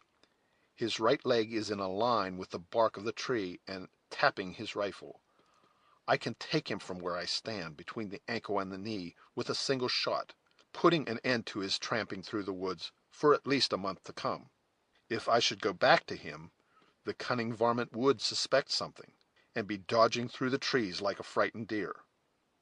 "It will not do. He may be innocent, and I dislike the act, though if I felt confident of his treachery—" "'Tis a safe thing to calculate on the knavery of an Iroquois," said the scout, throwing his rifle forward by a sort of instinctive movement. "Hold," interrupted Heyward, "it will not do. We must think of some other scheme, and yet I have much reason to believe the rascal has deceived me." The hunter, who had already abandoned his intention of maiming the runner, mused for a moment, and then made a gesture which instantly brought his two red companions to his side. They spoke together earnestly in the Delaware language, though in an undertone, and by the gestures of the white man, which were frequently directed toward the top of the sapling, it was evident he pointed out the situation of their hidden enemy. His companions were not long in comprehending his wishes, and laying aside their firearms, they parted, taking opposite sides of the path, and burying themselves in the thicket, with such cautious movements that their steps were inaudible. "Now go you back," said the hunter, speaking again to Heyward, "and hold the imp in talk. These Mohicans here will take him without breaking his paint." "Nay," said Heyward proudly, "I will seize him myself." "Hist! What could you do mounted against an Indian in the bushes?" "I will dismount." "And think you, when he saw one of your feet out of the stirrup, he would wait for the other to be free? Whoever comes into the woods to deal with the natives must use Indian fashions, if he would wish to prosper in his undertakings. Go, then, talk openly to the miscreant, and seem to believe him the truest friend you have on earth." Heyward prepared to comply, though with strong disgust at the nature of the office he was compelled to execute. Each moment, however, pressed upon him a conviction of the critical situation in which he had suffered his invaluable trust to be involved through his own confidence. The sun had already disappeared, and the woods, suddenly deprived of his light, were assuming a dusky hue, which keenly reminded him that the hour the savage usually chooses for his most barbarous and remorseless acts of vengeance or hostility was speedily drawing near. Footnote: the scene of this tale was in the 42nd degree of latitude, where the twilight is never of long continuation. End footnote. Stimulated by apprehension, he left the scout, who immediately entered into a loud conversation with the stranger who had so unceremoniously enlisted himself in the party of the travelers that morning. In passing his gentler companions, Heyward uttered a few words of encouragement, and was pleased to find that, though fatigued with the exercise of the day, They appeared to entertain no suspicion that their present embarrassment was other than the result of accident. Giving them reason to believe he was merely employed in a consultation concerning the future route, he spurred his charger, and drew the reins again when the animal had carried him within a few yards of the place where the sullen runner still stood leaning against the tree. "You may see, Maqua," he said, endeavoring to assume an air of freedom and confidence, "that the night is closing around us, and yet we are no nearer to William Henry than when we left the encampment of Webb with the rising sun. You have missed the way, nor have I been more fortunate, but happily we have fallen in with a hunter, he whom you hear talking to the singer that is acquainted with the deer paths and byways of the woods, and who promises to lead us to a place where we may rest securely till the morning." The Indian riveted his glowing eyes on Heyward as he asked, in his imperfect English, "Is he alone?" "Alone?" hesitatingly answered Heyward, to whom deception was too new to be assumed without embarrassment. "Oh, not alone, surely, Maqua, for you know that we are with him." "Then Le Renard Subtil will go," returned the runner, coolly raising his little wallet from the place where it had lain at his feet, "and the pale faces will see none but their own color." "Go! Whom you call Le Renard?" "'Tis the name his Canadian fathers have given to Maqua," returned the runner, with an air that manifested his pride at the distinction. "Night is the same as day to Le Subtil when Monroe waits for him." "And what account will Le Renard give the chief of William Henry concerning his daughters? Will he dare to tell the hot-blooded Scotsman that his children are left without a guide, though Maqua promised to be one?" "Though the gray head has a loud voice and a long arm, Le Renard will not hear him, nor feel him in the woods." "But what will the Mohawks say? They will make him petticoats and bid him stay in the wigwam with the women, for he is no longer to be trusted with the business of a man." "Le Subtil knows the path to the Great Lakes, and he can find the bones of his fathers," was the answer of the unmoved runner. "Enough, Maqua," said Heyward. "Are we not friends? Why should there be bitter words between us? Monroe has promised you a gift for your services, when performed, and I shall be your debtor for another. Rest your weary limbs then, and open your wallet to eat. We have a few moments to spare. Let us not waste them in talk like wrangling women. When the ladies are refreshed, we will proceed." "The pale-faces make themselves dogs to their women," muttered the Indian in his native language, "and then when they want to eat, their warriors must lay aside the tomahawk to feed their laziness." "What say you, Renard?" "Le Subtil says it is good." The Indian then fastened his eyes keenly on the open countenance of Heyward, but meeting his glance, he turned them quickly away, and seating himself deliberately on the ground, he drew forth the remnant of some former repast and began to eat, though not without first bending his look slowly and cautiously around him. "This is well," continued Heyward, "and Le Renard will have strength and sight to find the path in the morning." He paused, for sounds like the snapping of a dried stick and the rustling of leaves rose from the adjacent bushes, but recollecting himself instantly, he continued, "We must be moving before the sun is seen, or Montcalm may lie in our path, and shut us out from the fortress." The hand of Maqua dropped from his mouth to his side, and though his eyes were fastened on the ground, his head was turned aside, his nostrils expanded, and his ears seemed to stand even more erect than usual, giving him the appearance of a statue that was made to represent intense attention. Heyward, who watched his movements with a vigilant eye, carelessly extricated one of his feet from the stirrup, while he passed a hand toward the bearskin covering of his holsters. Every effort to detect the point most regarded by the runner was completely frustrated by the tremulous glances of his organs, which seemed not to rest a single instant on any particular object, and which at the same time could be hardly said to move. While he hesitated how to proceed, Le Subtil cautiously raised himself to his feet, though with a motion so slow and guarded that not the slightest noise was produced by the change. Hayward felt it had now become incumbent on him to act. Throwing his leg over the saddle, he dismounted with a determination to advance and seize his treacherous companion, trusting the result to his own manhood. In order, however, to prevent unnecessary alarm, he still preserved an air of calmness and friendship.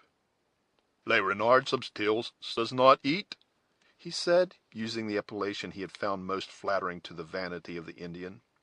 "His corn is not well parched, and it seems dry. Let me examine. Perhaps something may be found among my own provisions that will help his appetite." Magua held out the wallet to the proffer of the other. He even suffered their hands to meet, without betraying the least emotion or varying his riveted attitude of attention. But when he felt the fingers of Hayward moving gently along his own naked arm, he struck up the limb of the young man, and uttering a piercing cry, he darted beneath it, and plunged at a single bound into the opposite thicket. At the next instant the form of Chingachgook appeared from the bushes, looking like a spectre in its paint, and glided across the path in swift pursuit. Next followed the shout of Uncas, when the woods were lighted by a sudden flash that was accompanied by the sharp report of the hunter's rifle. Chapter 5. Quote, "In such a night did this be fearfully o'ertrip the dew, and saw the lion's shadow ere himself." Unquote. Merchant of Venice. The suddenness of the flight of his guide, and the wild cries of the pursuers, caused Hayward to remain fixed for a few moments in inactive surprise. Then, recollecting the importance of securing the fugitive, he dashed aside the surrounding bushes, and pressed eagerly forward to lend his aid in the chase. Before he had, however, proceeded 100 yards, he met the three foresters already returning from their unsuccessful pursuit. "Why so soon disheartened?" he exclaimed. "The scoundrel must be concealed behind some of these trees, and may yet be secured. We are not safe while he goes at large." "Would you set a cloud to chase the wind?" returned the disappointed scout. "I heard the imp brushing over the dry leaves like a black snake, and blinking a glimpse of him just over agin yon big pine, I pulled as it might be on the scent, but 'twouldn't do. And yet, for a reasoning aim, if anybody but myself had touched the trigger, I should call it a quick sight, and I may be accounted to have experience in these matters, and one who ought to know. Look at this sumac; its leaves are red, though everybody knows the fruit is yellow blossom in the month of July." "'Tis the blood of Subtil. He is hurt, and may yet fall." "No, no," returned the scout in decided disapprobation of his opinion. "I rubbed the bark off a limb, perhaps, but the creature leaped the longer for it. A rifle bullet acts like a running animal when it barks him, much the same as one of your spurs on a horse; that is, it quickens motion and puts life into the flesh instead of taking it away. But when it cuts the ragged hole after a bound or two, there is commonly a stagnation of further leaping, be it Indian or be it deer." We are 4 able bodies to 1 wounded man. "Is life grievous to you?" interrupted the scout. "Yon red devil would draw you within swing of the tomahawks of his comrades before you were heated in the chase. It was an unthoughtful act in a man who has so often slept with the war whoop ringing in the air, to let off his piece within sound of ambushment. But then it was a natural temptation. 'Twas very natural. Come, friends, let us move our station, and in such fashion, too, as will throw the cunning of a Mingo on a wrong scent, or our scalps will be drying in the wind in front of Montcalm's marquee, agin this hour tomorrow." This appalling declaration, which the scout uttered with the cool assurance of a man who fully comprehended, while he did not fear to face the danger, served to remind Hayward of the importance of the charge with which he himself had been entrusted. Glancing his eyes around with a vain effort to pierce the gloom that was thickening beneath the leafy arches of the forest, he felt as if cut off from human aid.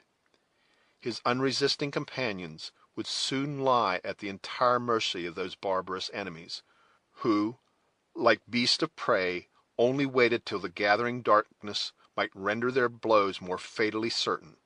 His awakened imagination, deluded by the deceptive light, converted each waving bush or the fragment of some fallen tree into human forms, and 20 times he fancied he could distinguish the horrid visages of his lurking foes peering from their hiding places in never-ceasing watchfulness of the movements of his party. Looking upward, he found that the thin fleecy clouds, which evening had painted on the blue sky, were already losing their faintest tints of rose color, while the embedded stream which glided past the spot where he stood was to be traced only by the dark boundary of its wooded banks. "What is to be done?" he said, feeling the utter helplessness of doubt in such a pressing strait. "Desert me not, for God's sake. Remain to defend those I escort, and freely name your own reward." His companions, who conversed apart in the language of their tribe, heeded not his sudden and earnest appeal. Though their dialogue was maintained in low and cautious sounds, but little above a whisper, Heyward, who now approached, could easily distinguish the earnest tones of the younger warrior from the more deliberate speeches of his seniors. It was evident that they debated on the propriety of some measure that nearly concerned the welfare of the travelers. Yielding to his powerful interest in the subject, and impatient of a delay that seemed fraught with so much additional danger, Heyward drew still nigher to the dusky group, with an intention of making his offers of compensation more definite, when the white man, motioning with his hand as if he conceded the disputed point, turned away, saying in a sort of soliloquy, and in the English tongue, "Uncas is right. It would not be the act of men to leave such harmless things to their fate, even though it breaks up the harboring place forever. If you would save these tender blossoms from the fangs of the worst serpents, gentlemen, you have neither time to lose nor resolution to throw away." "How can such a wish be doubted? Have I not already offered—" "Offer your prayers to him who can give us wisdom to circumvent the cunning of the devils who fill these woods," calmly interrupted the scout. "But spare your offers of money, which neither you may live to realize nor I to profit by. These Mohicans and I will do what man's thoughts can invent to keep such flowers, which, though so sweet, were never made for the wilderness, from harm, and that without hope of any other recompense but such as God always gives to upright dealings. First, you must promise 2 things, both in your own name and for your friends, or without serving you, we shall only injure ourselves." "Name them." "The one is to be still as these sleeping woods, let what will happen, and the other is to keep the place where we shall take you forever a secret from all mortal men." "I will do my utmost to see both these conditions fulfilled." "Then follow, for we are losing moments that are as precious as the heart's blood to a stricken deer." Heyward could distinguish the impatient gesture of the scout through the increasing shadows of the evening, and he moved in his footsteps swiftly toward the place where he had left the remainder of the party. When they rejoined the expecting and anxious females, he briefly acquainted them with the conditions of their new guide, and with the necessity that existed for their hushing every apprehension in instant and serious exertions. Although his alarming communication was not received without much secret terror by the listeners, his earnest and impressive manner, aided perhaps by the nature of the danger, succeeded in bracing their nerves to undergo some unlooked-for and unusual trial. Silently and without a moment's delay, they permitted him to assist them from their saddles, and when they descended quickly to the water's edge, where the scout had collected the rest of the party, more by the agency of expressive gestures than by any use of words, "What to do with these dumb creatures?" muttered the white man, on whom the sole control of their future movements appeared to devolve. "It would be time lost to cut their throats and cast them into the river, and to leave them here would be to tell the Mingoes that they have not far to seek to find their owners." "Then give them their bridles and let them range in the woods," Hayward ventured to suggest. "No, it would be better to mislead the imps and make them believe they must equal a horse's speed to run down their chase. Ay, ay, that will blind their fireballs of eyes. Chingach, hitch! What stirs in the bush? The colt. That colt at least must die," muttered the scout, grasping at the mane of the nimble beast, which easily eluded his hand. "Uncas, your arrows!" "Hold!" exclaimed the proprietor of the condemned animal aloud, without regard to the whispering tones used by the others. "Spare the foal of Miriam. It is the comely offspring of a faithful dame, and would willingly injure not." "When men struggle for the single life God has given them," said the scout sternly, "even their own kind seem no more than the beasts of the wood. If you speak again, I shall leave you at the mercy of the Maquas. Draw to your arrow's head, Uncas. We have no time for second blows." The low, muttering sounds of his threatening voice were still audible when the wounded foal, first rearing on its hinder legs, plunged forward to its knees. It was met by Chingachgook, whose knife passed across its throat quicker than thought, and then, precipitating the motions of the struggling victim, he dashed into the river, down whose stream it glided away, gasping audibly for breath with its ebbing life. This deed of apparent cruelty, but of real necessity, fell upon the spirits of the travelers like a terrific warning of the peril in which they stood, heightened as it was by the calm though steady resolution of the actors in the scene. The sisters shuddered and clung closer to each other, while Hayward instinctively laid his hand on one of his pistols he had just drawn from their holsters, as he placed himself between his charge and those dense shadows that seemed to draw an impenetrable veil before the bosom of the forest. The Indians, however, hesitated not a moment, but taking the bridles they led the frightened and reluctant horses into the bed of the river. At a short distance from the shore they turned, and were soon concealed by the projection of the bank, under the brow of which they moved, in a direction opposite to the course of the waters. In the meantime the scout drew a canoe of bark from its place of concealment beneath some low bushes, whose branches were waving with the eddies of the current, into which he silently motioned for the females to enter. They complied without hesitation, though many a fearful and anxious glance was thrown behind them, toward the thickening gloom, which now lay like a dark barrier along the margin of the stream. So soon as Cora and Alice were seated, the scout, without regarding the element, directed Hayward to support one side of the frail vessel, and posting himself at the other, they bore it up against the stream, followed by the dejected owner of the dead foal. In this manner they proceeded for many rods in a silence that was only interrupted by the rippling of the water, as its eddies played around them, or the low dash made by their own cautious footsteps. Hayward yielded the guidance of the canoe implicitly to the scout, who approached or receded from the shore to avoid the fragments of rocks or deeper parts of the river, with a readiness that showed his knowledge of the route they held.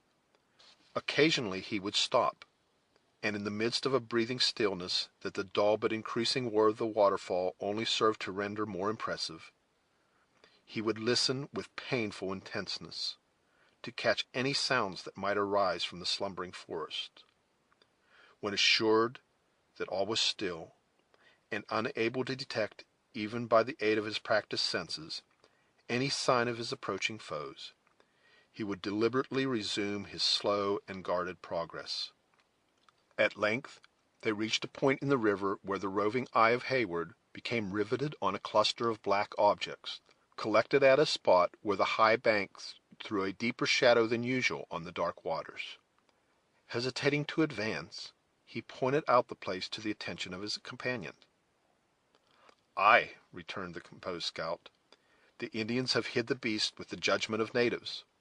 Water leaves no trail, and an owl's eyes would be blinded by the darkness of such a hole."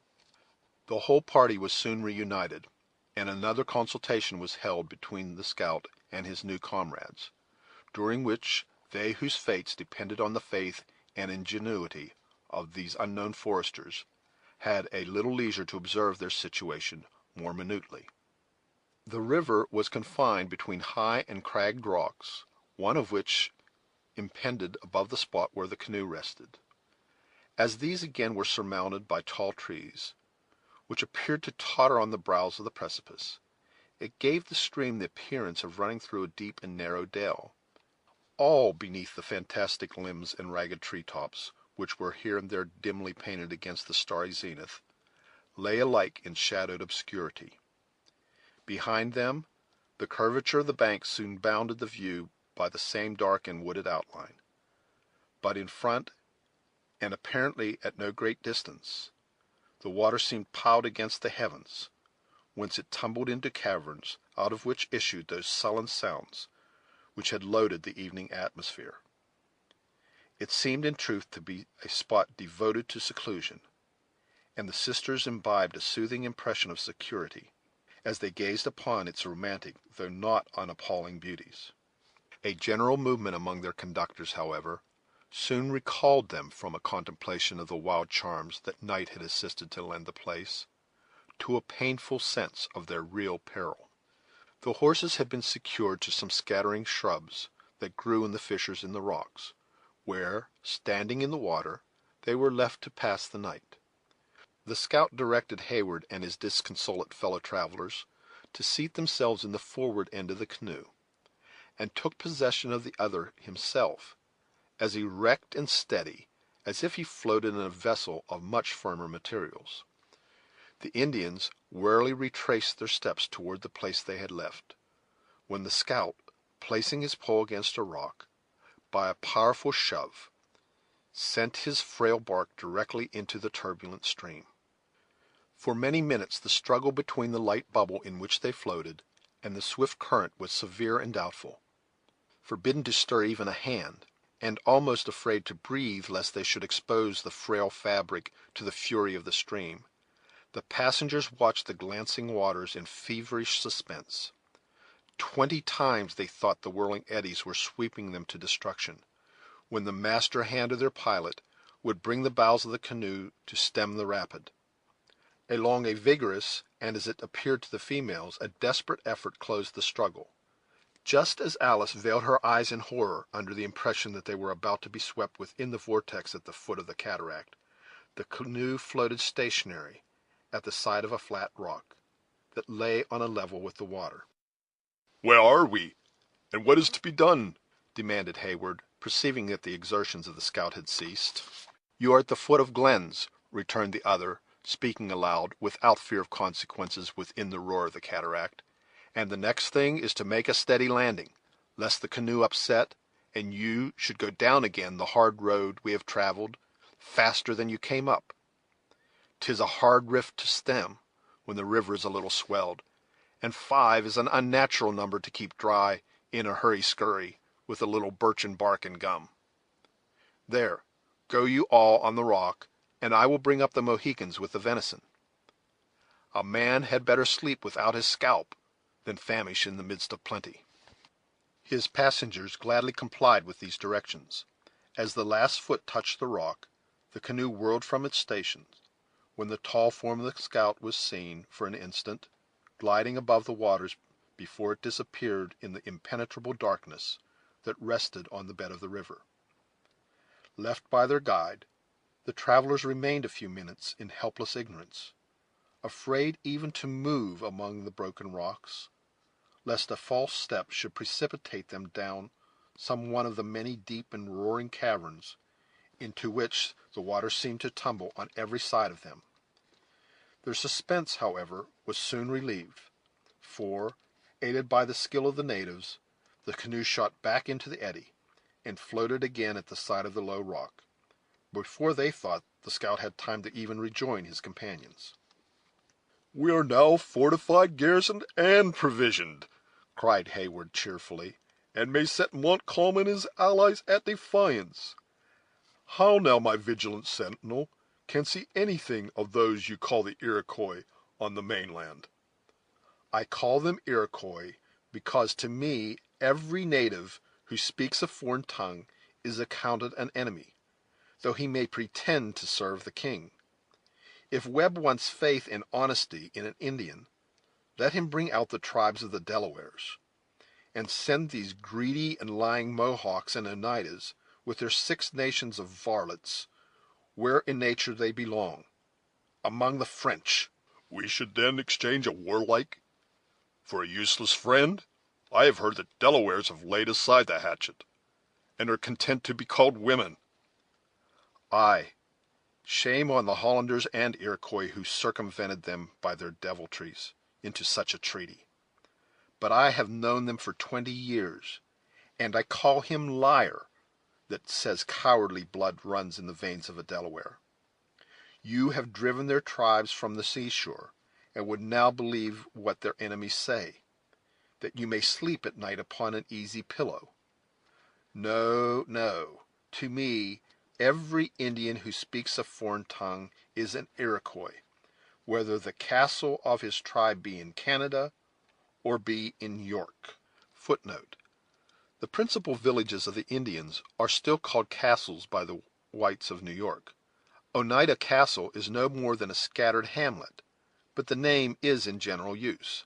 End footnote.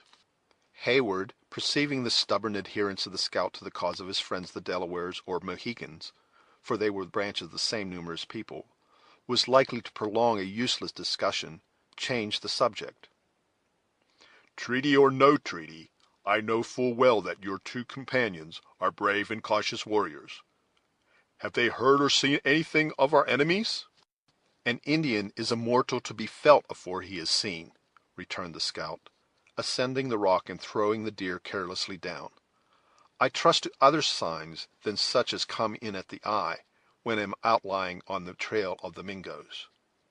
"Do your ears tell you that they have traced our retreat?" "I should be sorry to think they had, though this is a spot that stout courage might hold for a smart scrimmage. I will not deny, however, but the horses cowered when I passed them, as though they scented the wolves, and a wolf is a beast that is apt to hover about an Indian ambushment, craving the offals of the deer the savages kill." "You forget the buck at your feet. Or may we not owe their visit to the dead colt? Ha! What noise is that?" "Poor Miriam," murmured the stranger, "thy foal is foreordained to become prey to ravenous beast."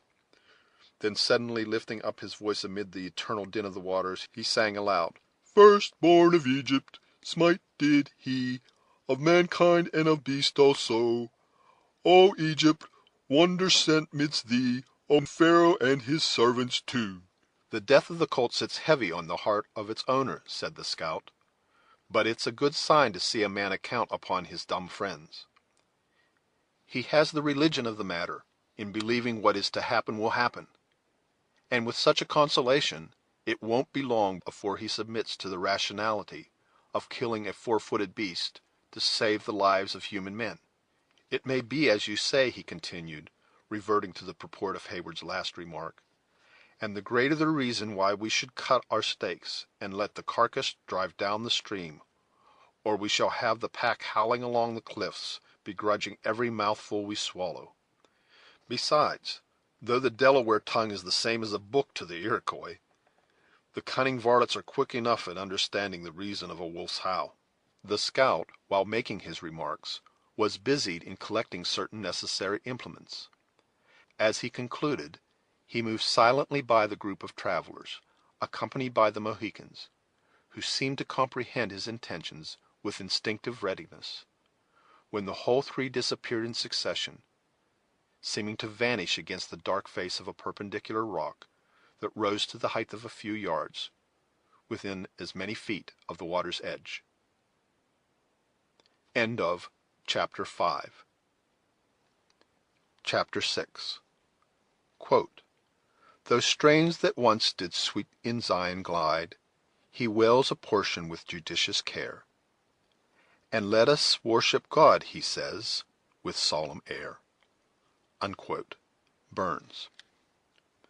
Hayward and his female companions witnessed this mysterious movement with secret uneasiness, for though the conduct of the white man had hitherto been above reproach, his rude equipments, blunt address, and strong antipathies, together with the character of his silent associates, were all causes for exciting distrust in minds that had been so recently alarmed by Indian treachery. The stranger alone disregarded the passing incidents. He seated himself on a projection of the rocks, whence he gave no other signs of consciousness than by the struggles of his spirit, as manifested in the frequent and heavy sighs. Smothered voices were next heard, as though men called to each other in the bowels of the earth, when a sudden light flashed upon those without and laid bare the much-prized secret of the place. At the further extremity of a narrow, deep cavern in the rock, whose length appeared much extended by the perspective and the nature of the light by which it was seen, was seated the scout, holding a blazing knot of pine. The strong glare of the fire fell full upon his sturdy, weather-beaten countenance and forest attire, lending an air of romantic wildness to the aspect of an individual who, seen by the sober light of day, would have exhibited the peculiarities of a man remarkable for the strangeness of his dress, the iron-like inflexibility of his frame, and the singular compound of quick, vigilant sagacity and of exquisite simplicity, that by turns usurped the possession of his muscular features. At a little distance in advance stood Uncas, his whole person thrown powerfully into view. The travelers anxiously regarded the upright, flexible figure of the young Mohican, graceful and unrestrained in the attitudes and movements of nature, though his person was more than usually screened by a green and fringed hunting shirt like that of the white man. There was no concealment of his dark, glancing, fearless eye, alike terrible and calm, the bold outline of his high, haughty features, pure in their native red, or to the dignified elevation of his receding forehead, together with all the finest proportions of a noble head, bared to the generous scalping tuft. It was the first opportunity possessed by Duncan and his companions to view the marked lineaments of either of their Indian attendants, and each individual of the party felt relieved from a burden of doubt, as the proud and determined, though wild expression of the features of the young warrior forced itself on their notice. They felt it might be a being partially benighted in the veil of ignorance, but it could not be one who would willingly devote his rich natural gifts to the purpose of wanton treachery. The ingenuous Alice gazed at his free air and proud carriage, as she would have looked upon some precious relic of the Grecian chisel to which life had been imparted by the invention of a miracle, while Hayward, though accustomed to see the perfection of form which abounds among the uncorrupted natives, openly expressed his admiration at such an unblemished specimen of the noblest proportions of man. "I could sleep in peace," whispered Alice in reply, "with such a fearless and generous-looking youth for my sentinel.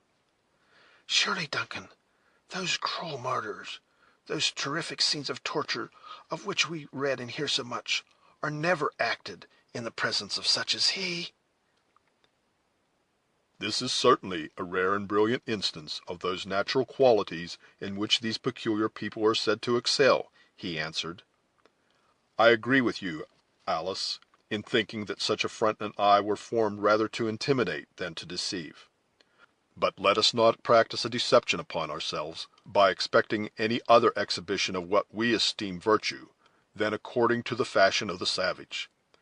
As bright examples of great qualities are but too uncommon among Christians, so they are singular and solitary with Indians. Though for the honor of our common nature, neither are incapable of producing them. Let us then hope that this Mohican may not disappoint our wishes, but prove what his looks assert him to be, a brave and constant friend. "Now Major Hayward speaks as Major Hayward should," said Cora. "Who that looks at this creature of nature remembers the shade of his skin?" A short and apparently an embarrassed silence succeeded this remark, which was interrupted by the scout calling to them aloud to enter. "This fire begins to show too bright a flame," he continued, as they complied, "and might light the Mingoes to our undoing. Uncas, drop the blanket and show the knaves its dark side. This is not such a supper as a major of the Royal Americans has right to expect, but I've known stout detachment of the corps glad to eat their venison raw, and without a relish too." Footnote: In vulgar parlance, the condiments of a repast are called by the American a relish, substituting the thing for its effect. These provincial terms are frequently put in the mouths of the speakers, according to their several conditions in life. Most of them are of local use, and others quite peculiar to the particular class of men to which the character belongs. In the present instance, the scout uses the word with immediate reference to the salt, with which his own party was so fortunate as to be provided. End footnote. Here, you see, we have plenty of salt, and can make a quick broil. There's fresh sassafras boughs for the ladies to sit on, which may not be as proud as their mahogany chairs, but which sends up a sweeter flavor than the skin of any hog can do, be it of Guinea or be it of any other land. Come, friend, don't be mournful for the colt. 'Twas an innocent thing, and had not seen much hardship. Its death will save the creature many a sore back and weary foot. Uncas did as the other had directed, and when the voice of Hawkeye ceased, the roar of the cataract sounded like the rumbling of distant thunder. "Are we quite safe in this cavern?" demanded Hayward. "Is there no danger of surprise? A single-armed man at its entrance would hold us at his mercy." A spectral-looking figure stalked out of the darkness behind the scout, and seizing a blazing brand, held it toward the further extremity of their place of retreat.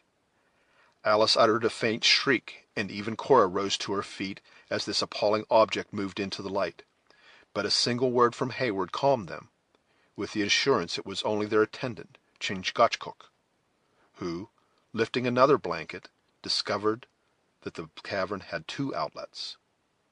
Then, holding the brand, he crossed a deep, narrow chasm in the rocks, which ran at right angles with the passage they were in, but which, unlike that, was open to the heavens, and entered another cave, answering to the description of the first in every essential particular.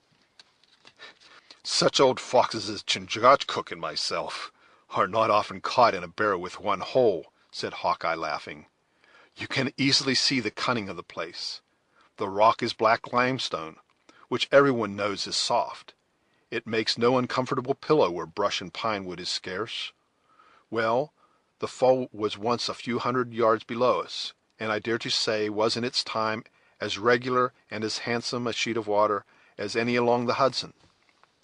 But old age is a great injury to good looks, as these sweet young ladies have yet to learn. The place is sadly changed. These rocks are full of cracks, and in some places they are softer than at othersome, and the water has worked out deep hollows for itself until it has fallen back some 100 feet, breaking here and wearing there, until the falls have neither shape nor consistency." "In what part of them are we?" asked Hayward. "Why, we are nigh the spot that Providence first placed them at, but where it seems they were too rebellious to stay.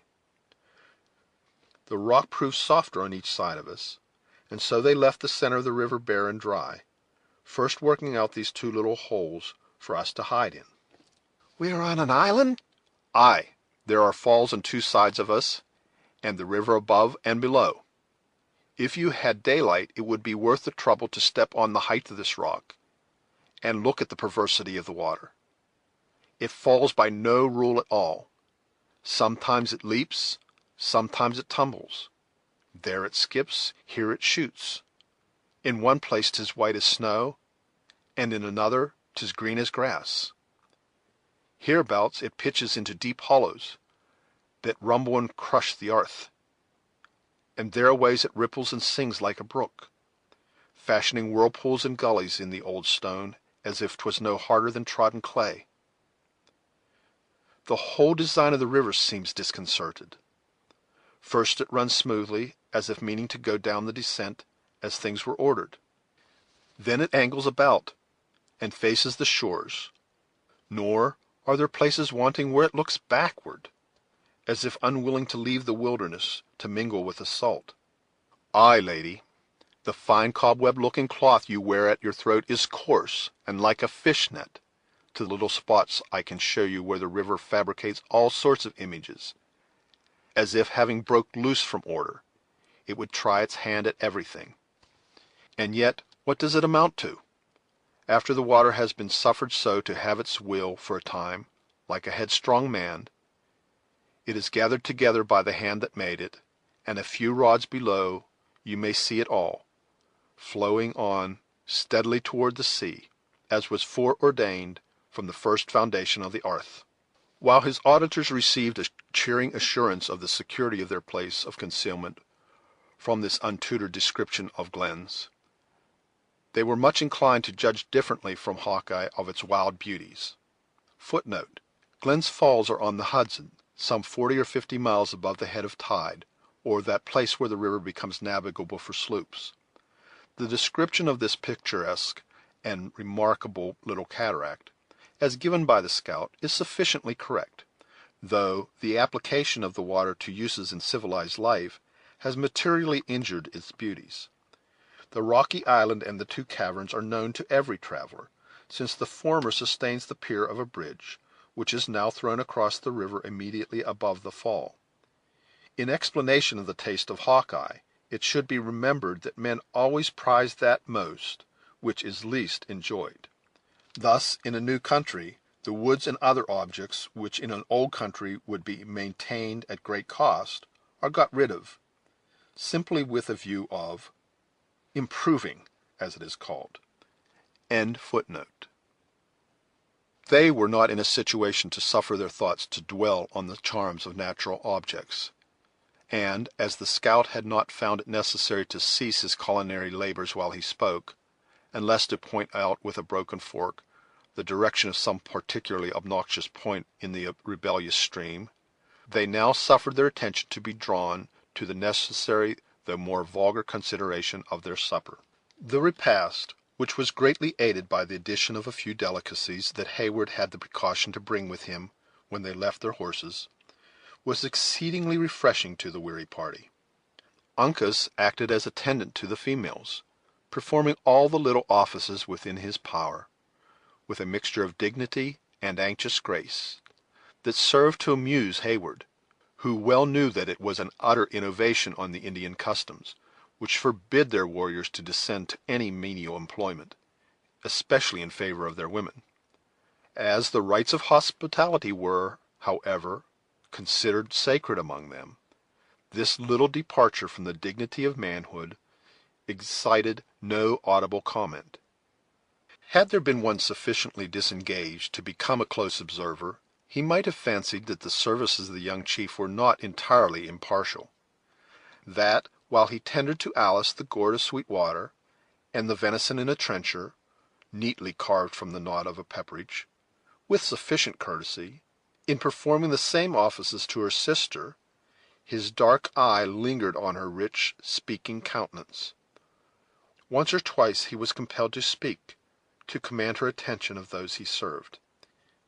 In such cases he made use of English, broken and imperfect, but sufficiently intelligible, and which he rendered so mild and musical by his deep guttural voice, that it never failed to cause both ladies to look up in admiration and astonishment. In the course of these civilities a few sentences were exchanged, that served to establish the appearance of an amicable intercourse between the parties. In the meanwhile the gravity of Chingachgook remained immovable. He had seated himself more within the circle of light, where the frequent uneasy glances of his guest were better enabled to separate the natural expression of his face from the artificial terrors of the war paint. They found a strong resemblance between father and son, with the difference that might be expected from age and hardships. The fierceness of his countenance now seemed to slumber, and in its place was to be seen the quiet, vacant composure which distinguishes an Indian warrior when his faculties are not required for any of the greater purposes of his existence. It was, however, easy to be seen, by the occasional gleams that shot across his swarthy visage, that it was only necessary to arouse his passions in order to give full effect to the terrific device which he had adopted to intimidate his enemies. On the other hand, the quick roving eye of the scout seldom rested. He ate and drank with an appetite that no sense of danger could disturb, but his vigilance seemed never to desert him. 20 times the gourd of the venison was suspended before his lips, while his head was turned aside, as though he listened to some distant and distrusted sounds, a movement that never failed to recall his guest from regarding the novelties of their situation to a recollection of the alarming reasons that had driven them to seek it. As these frequent pauses were never followed by any remark, the momentary uneasiness they created quickly passed away, and for a time was forgotten. "Come, friend," said Hawkeye, drawing out a keg from beneath a cover of leaves toward the close of the repast, and addressing the stranger who sat at his elbow, doing great justice to his culinary skill. "Try a little spruce. 'Twill wash away all thoughts of the colt, and quicken the life in your bosom. I drink to our better friendship, hoping that a little horseflesh may leave no heart-burnings atween us. How do you name yourself?" Gamut, David Gamut, returned the singing master, preparing to wash down his sorrows in a powerful draught of the woodsman's high-flavored and well-laced compound. "A very good name, and, I dare say, handed down from honest forefathers. I am an admirator of names, though the Christian fashions fall far below savage customs in this particular.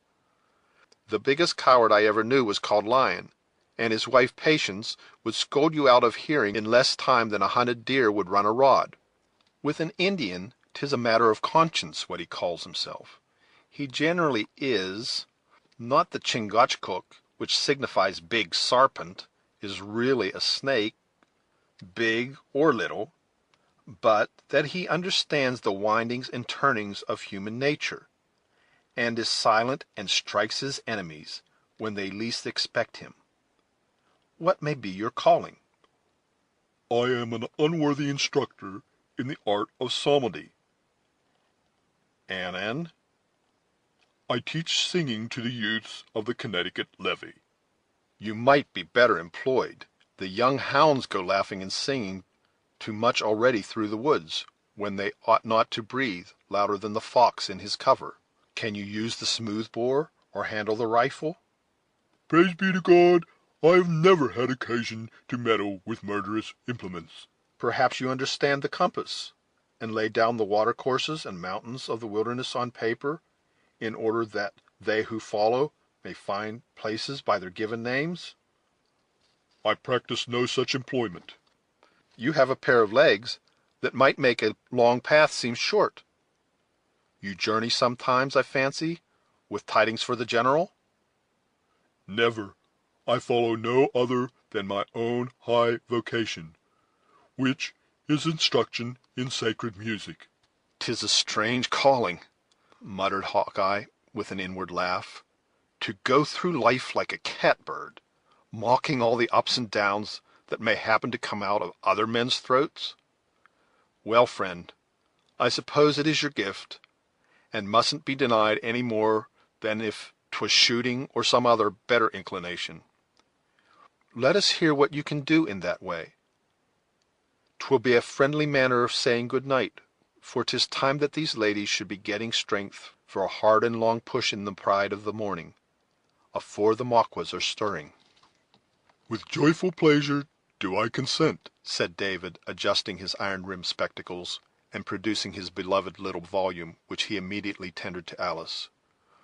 What can be more fitting and consolatory than to offer up evening praise, after a day of such exceeding jeopardy."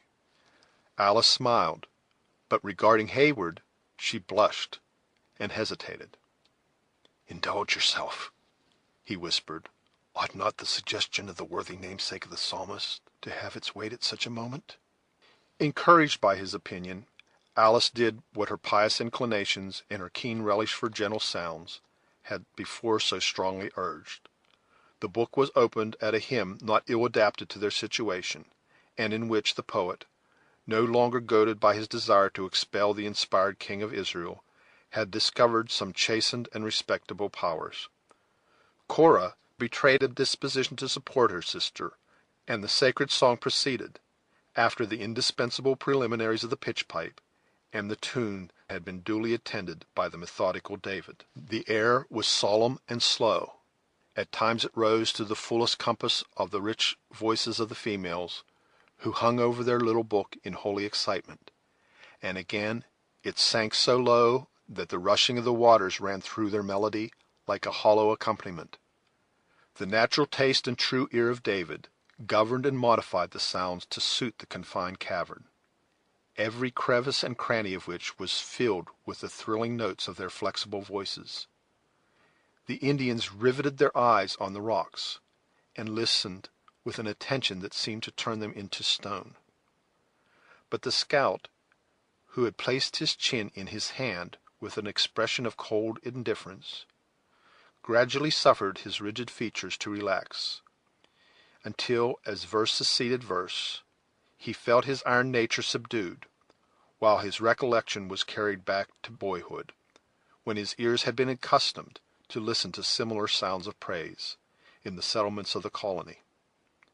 His roving eyes began to moisten, and before the hymn was ended, scalding tears rolled out of fountains that had long seemed dry, and followed each other down those cheeks that had oftener felt the storms of heaven than any testimonials of weakness. The singers were dwelling on one of those low dying chords, which the ear devours with such greedy rapture, as if conscious that it was about to lose them, when a cry that seemed neither human nor earthly rose in the outward air, penetrating not only the recesses of the cavern, but to the inmost hearts of all who heard it. It was followed by a stillness, apparently as deep as if the waters had been checked in their furious progress at such a horrid and unusual interruption. "What is it?" murmured Alice, after a few moments of terrible suspense. "What is it?" repeated Hayward aloud. Neither Hawkeye nor the Indians made any reply. They listened, as if expecting the sound would be repeated, with a manner that expressed their own astonishment. At length they spoke together earnestly in the Delaware language, when Uncas, passing by the inner and most concealed aperture, cautiously left the cavern. When he had gone, the scout first spoke in English. "What it is or what it is not, none here can tell, though two of us have ranged the wood for more than 30 years. I did believe there was no cry that Indian or beast could make that my ears had not heard. But this has proved that I was only a vain and conceited mortal." "Was it not, then, the shout warriors make when they wish to intimidate their enemies?" asked Cora, who stood drawing her veil about her person, with a calmness to which her agitated sister was a stranger. No, this was bad and shocking, and had a sort of unhuman sound, but when you once hear the war-whoop, you will never mistake it for anything else. Well, Uncas, speaking in the Delaware to the young chief as he re-entered, what see you?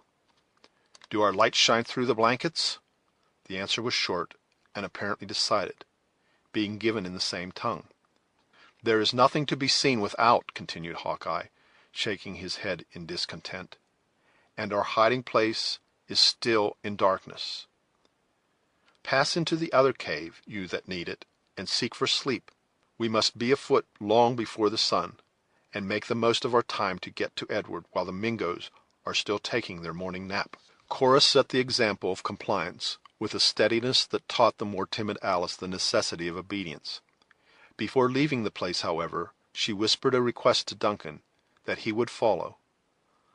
Uncas raised the blanket for the passage, And as the sisters turned to thank him for his act of attention, they saw the scout seated again before the dying embers, with his face resting on his hands, in a manner which showed how deeply he brooded on the unaccountable interruption which had broken their evening devotions. Hayward took with him a blazing knot, which threw a dim light through the narrow vista of their new apartment. Placing it in a favorable position, he joined the females, who now found themselves alone with him for the first time since they had left the friendly ramparts of Fort Edward.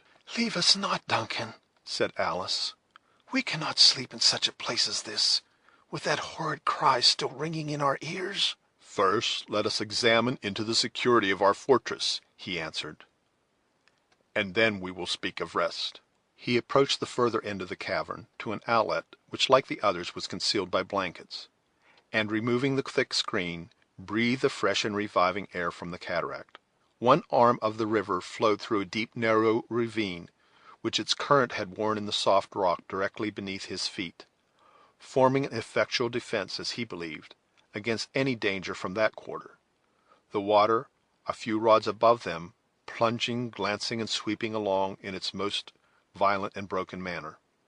"Nature has made an impenetrable barrier on this side," he continued, pointing down the perpendicular declivity into the dark current before he dropped the blanket, "and as you know that good men and true are on guard in front, I see no reason why the advice of our honest host should be disregarded.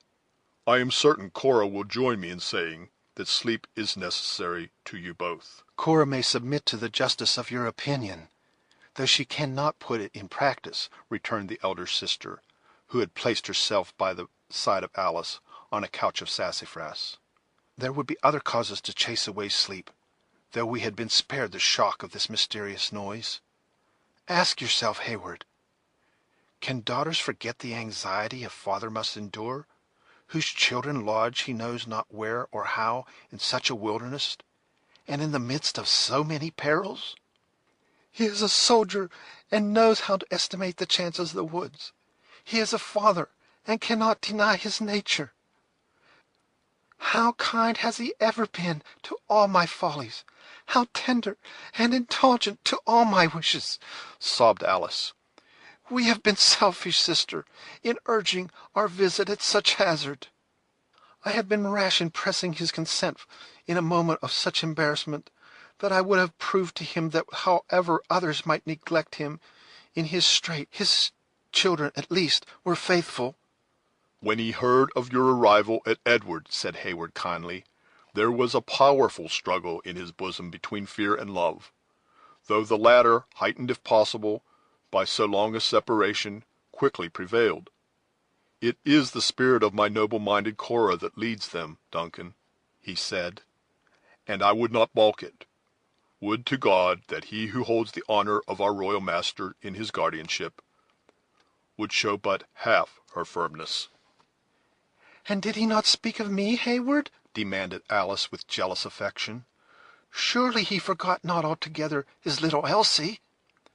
"That were impossible," returned the young man. "He called you by 1,000 endearing epithets that I may not presume to use, but to the justice of which I can warmly testify. Once, indeed, he said—" Duncan ceased speaking, for while his eyes were riveted on those of Alice, who had turned toward him with the eagerness of filial affection, to catch his words, the same strong, horrid cry as before filled the air and rendered him mute. A long, breathless silence succeeded, during which each looked at the others in fearful expectation of hearing the sound repeated. At length the blanket was slowly raised, and the scout stood in the aperture with a countenance whose firmness evidently began to give way before a mystery that seemed to threaten some danger, against which all his cunning and experience might prove to no avail.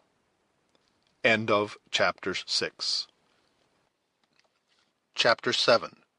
Quote, "They do not sleep. On yonder cliffs a grizzly band. I see them sit." Unquote. Gray. "'Twould be neglecting a warning that is given for our good to lie hid any longer," said Hawkeye, "when such sounds are raised in the forest. These gentle ones may keep close, but the Mohicans and I will watch upon the rock, where I suppose a Major of the 60th would wish to keep us company." "Is then our danger so pressing?" asked Cora.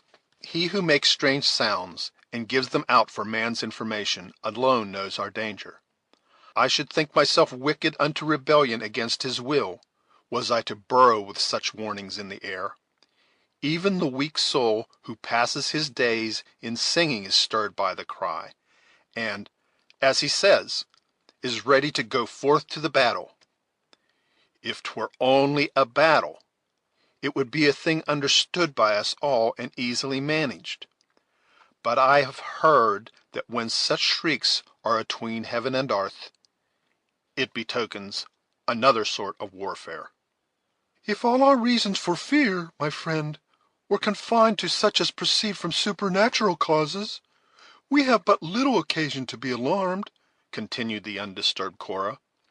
"Are you certain that our enemies have not invented some new and ingenious method to strike us with terror, that their conquest may become more easy?"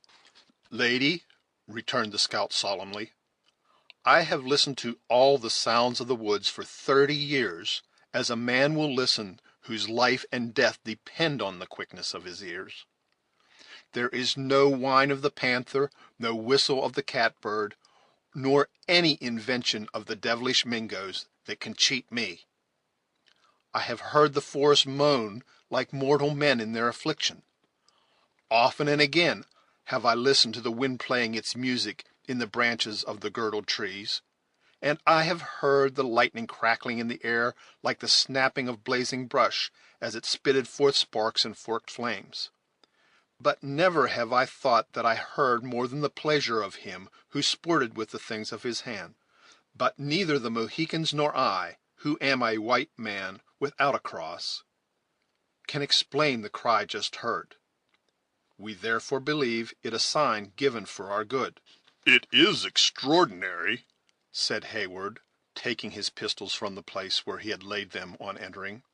"Be it a sign of peace or a signal of war, it must be looked to. Lead the way, my friend. I follow." On issuing from their place of confinement, the whole party instantly experienced a grateful renovation of spirits, by exchanging the pent air of the hiding place for the cool and invigorating atmosphere which played around the whirlpools and pitches of the cataract.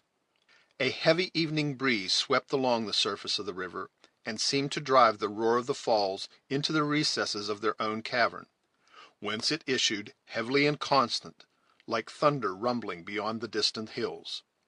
The moon had risen, and its light was already glancing here and there on the waters above them, but the extremity of the rock where they stood still lay in shadow.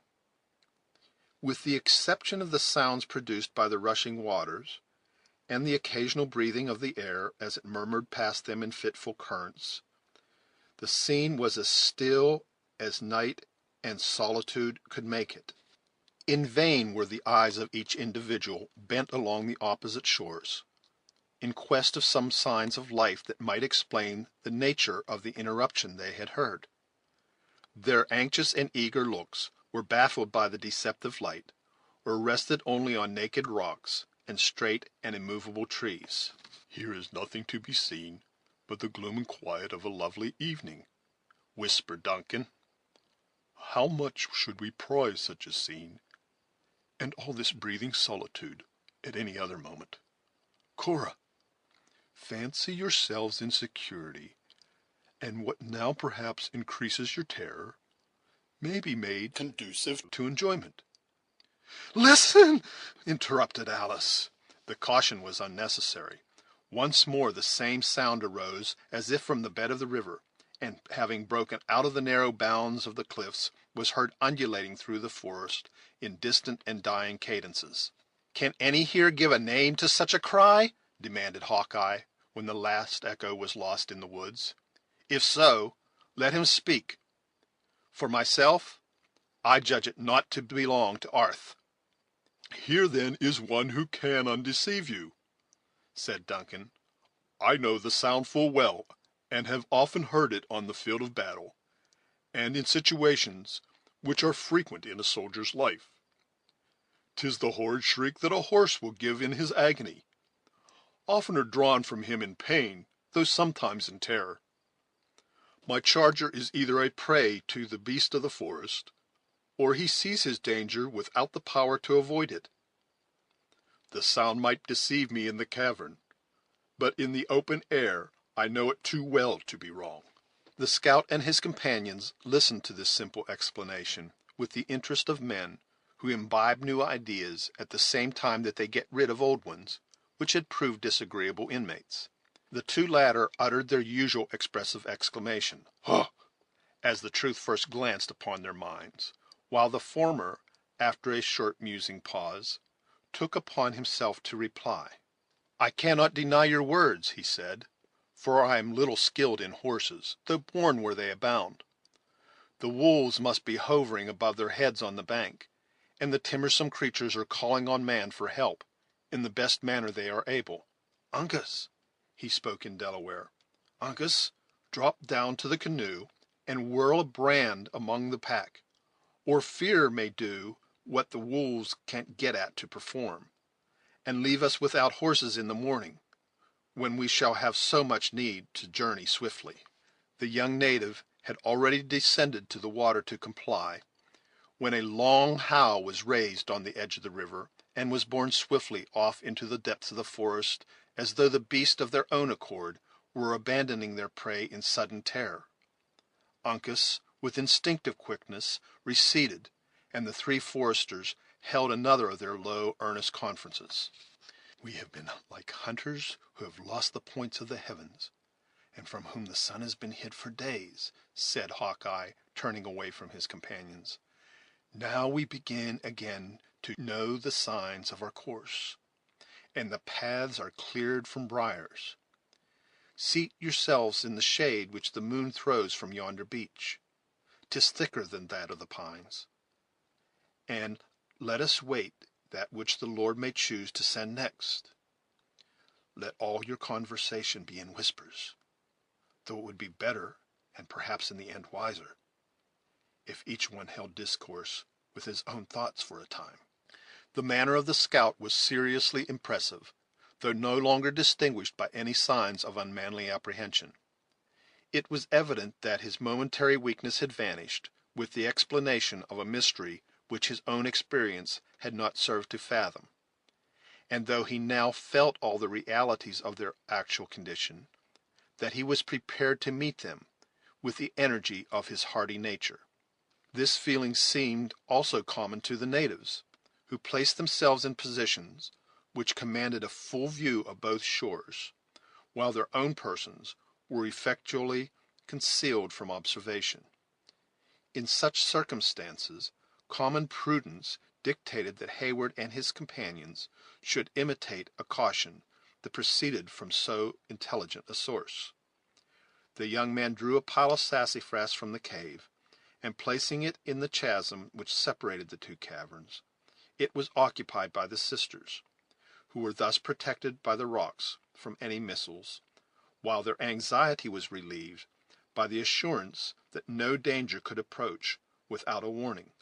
Heyward himself was posted at hand, so near that he might communicate with his companions without raising his voice to a dangerous elevation, while David, in imitation of the woodsman, bestowed his person in such a manner among the fissures of the rocks, that his ungainly limbs were no longer offensive to the eye. In this manner hours passed without further interruption. The moon reached the zenith, and shed its mild light perpendicularly on the lovely sight of the sisters, slumbering peacefully in each other's arms. Duncan cast the wide shawl of horror before a spectacle he so much loved to contemplate, and then suffered his own head to seek a pillow on the rock. David began to utter sounds that would have shocked his delicate organs in more wakeful moments. In short, all but Hawkeye and the Mohicans lost every idea of consciousness in uncontrollable drowsiness. But the watchfulness of these vigilant protectors neither tired nor slumbered. Immovable as that rock, of which each appeared to form a part, they lay with their eyes roving, without intermission, along the dark margin of trees that bounded the adjacent shores of the narrow stream. Not a sound escaped them. The most subtle examination could not have told they breathed. It was evident that this excess of caution proceeded from an experience that no subtlety on the part of their enemies could deceive. It was, however, continued without any apparent consequences, until the moon had set, and a pale streak above the treetops, at the bend of the river a little below, announced the approach of day. Then, for the first time, Hawkeye was seen to stir. He crawled along the rock and shook Duncan from his heavy slumbers. "Now is the time to journey," he whispered. "Awake the gentle ones, and be ready to get into the canoe when I bring it to the landing place." "Have you had a quiet night?" said Hayward. "For myself, I believe sleep has gotten the better of my vigilance." "All is yet still as midnight. Be silent, but be quick." By this time Duncan was thoroughly awake, and he immediately lifted the shawl from the sleeping females. The motion caused Cora to raise her hand as if to repulse him, while Alice murmured in her soft, gentle voice, "No, no, dear father, we were not deserted. Duncan was with us." "Yes, sweet innocents," whispered the youth. "Duncan is here, and while life continues, or danger remains, he will never quit thee. Cora, Alice, awake. The hour has come to move." A loud shriek from the younger of the sisters, and the form of the other standing upright before him in bewildered horror, was the unexpected answer he received. While the words were still on the lips of Hayward, there had arisen such a tumult of yells and cries as served to drive the swift currents of his own blood back from its bounding course into the fountains of his heart. It seemed for near a minute as if the demons of hell had possessed themselves of the air about them, and were venting their savage humors in barbarous sounds. The cries came from no particular direction, though it was evident they filled the woods, and, as the appalled listeners easily imagined, the caverns of the falls, the rocks, the bed of the river, and the upper air. David raised his tall person in the midst of the infernal din, with a hand on either ear, exclaiming, "Whence comes this discord? Has hell broke loose that man should utter sounds like these?" The bright flashes and the quick reports of a dozen rifles from the opposite banks of the stream followed this incautious exposure of his person, and left the unfortunate singing master senseless on that rock where he had been so long slumbering. The Mohicans boldly sent back the intimidating yell of their enemies, who raised a shout of savage triumph at the fall of Gamut. The flash of rifles was then quick and close between them, but either party was too well skilled to leave even a limb exposed to the hostile aim. Duncan listened with intense anxiety for the strokes of the paddle, believing that flight was now their only refuge. The river glanced by with its ordinary velocity, but the canoe was nowhere to be seen on its dark waters. He had just fancied they were cruelly deserted by their scout, as a stream of flame issued from the rock beneath them, and a fierce yell, blended with a shriek of agony, announced that the messenger of death, sent from the fatal weapon of Hawkeye, had found a victim. At this slight repulse, the assailants instantly withdrew, and gradually the place became as still as before the sudden tumult. Duncan seized the favorable moment to spring to the body of Gamut, which he bore within the shelter of the narrow chasm that protected the sisters. In another minute the whole party was collected in this spot of comparative safety. "The poor fellow has saved his scalp," said Hawkeye, coolly passing his hand over the head of David. "But he is proof that a man may be born with too long a tongue. 'Twas downright madness to show 6 feet of flesh and blood on a naked rock to the raging savages. I only wonder he has escaped with life." "Is he not dead?" demanded Cora, in a voice whose husky tones showed how powerfully Natural horror struggled with her assumed firmness. "Can we do aught to assist the wretched man?" "No, no. The life is in his heart yet, and after he has slept a while he will come to himself, and be a wiser man for it, till the hour of his real time shall come," returned Hawkeye, casting another oblique glance at the insensible body, while he filled his charger with admirable nicety. "Carry him in, Uncas, and lay him on the sassafras. The longer his nap lasts, the better it will be for him, as I doubt whether he can find a proper cover for such a shape on these rocks. And singing won't do any good with the Iroquois." "You believe, then, that the attack will be renewed?" asked Heyward. "Do I expect a hungry wolf to satisfy his craving with a mouthful? They have lost a man, and 'tis their fashion, when they meet a loss, and fail in the surprise, to fall back. But we shall have them on again, with new expedients to circumvent us, and master our scalps. Our main hope," he continued, raising his rugged countenance, across which a shade of anxiety just then passed like a darkening cloud, "will be to keep the rock until Monroe can send a party to our help. God send it may be soon, and under a leader that knows the Indian customs." "You hear our probable fortunes, Cora," said Duncan, "and you know we have everything to hope from the anxiety and experience of your father. Come, then, with Alice into this cavern, where you at least will be safe from the murderous rifles of our enemies, and where you may bestow a care suited to your gentle natures on our unfortunate comrade."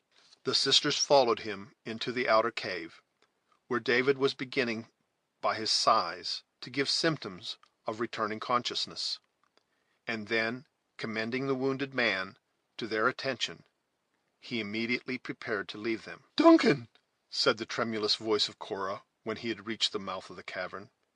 He turned and beheld the speaker, whose color had changed to a deadly paleness, and whose lips quivered, gazing after him with an expression of interest which immediately recalled him to her side. "Remember, Duncan, how necessary your safety is to our own; how you bear a father's sacred trust; how much depends on your discretion and care.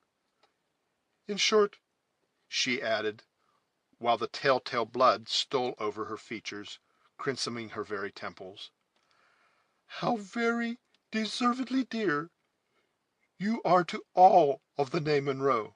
"If anything could add to my own base love of life," said Heyward, suffering his unconscious eyes to wander to the youthful form of the silent Alice, "it would be so kind an assurance. As Major of the 60th, our honest host will tell you I must take my share of the fray. But our task will be easy. It is merely to keep these bloodhounds at bay for a few hours." Without waiting for a reply, he tore himself from the presence of the sisters, and joined the scout and his companions, who still lay within the protection of the little chasm between the two caves. "I tell you, Uncas," said the former, as Heyward joined them, "you are wasteful of your powder, and the kick of your rifle disconcerts your aim. Little powder, light lead, and a long arm seldom fail of bringing the death screech from a Mingo. At least, such has been my experience with the creatures. Come, friends, let us to our covers, for no man can tell when or where Maqua will strike his blow." Footnote: Mingo was the Delaware term of the Five Nations. Maquas was the name given them by the Dutch. The French, from their first intercourse with them, called them Iroquois. End footnote.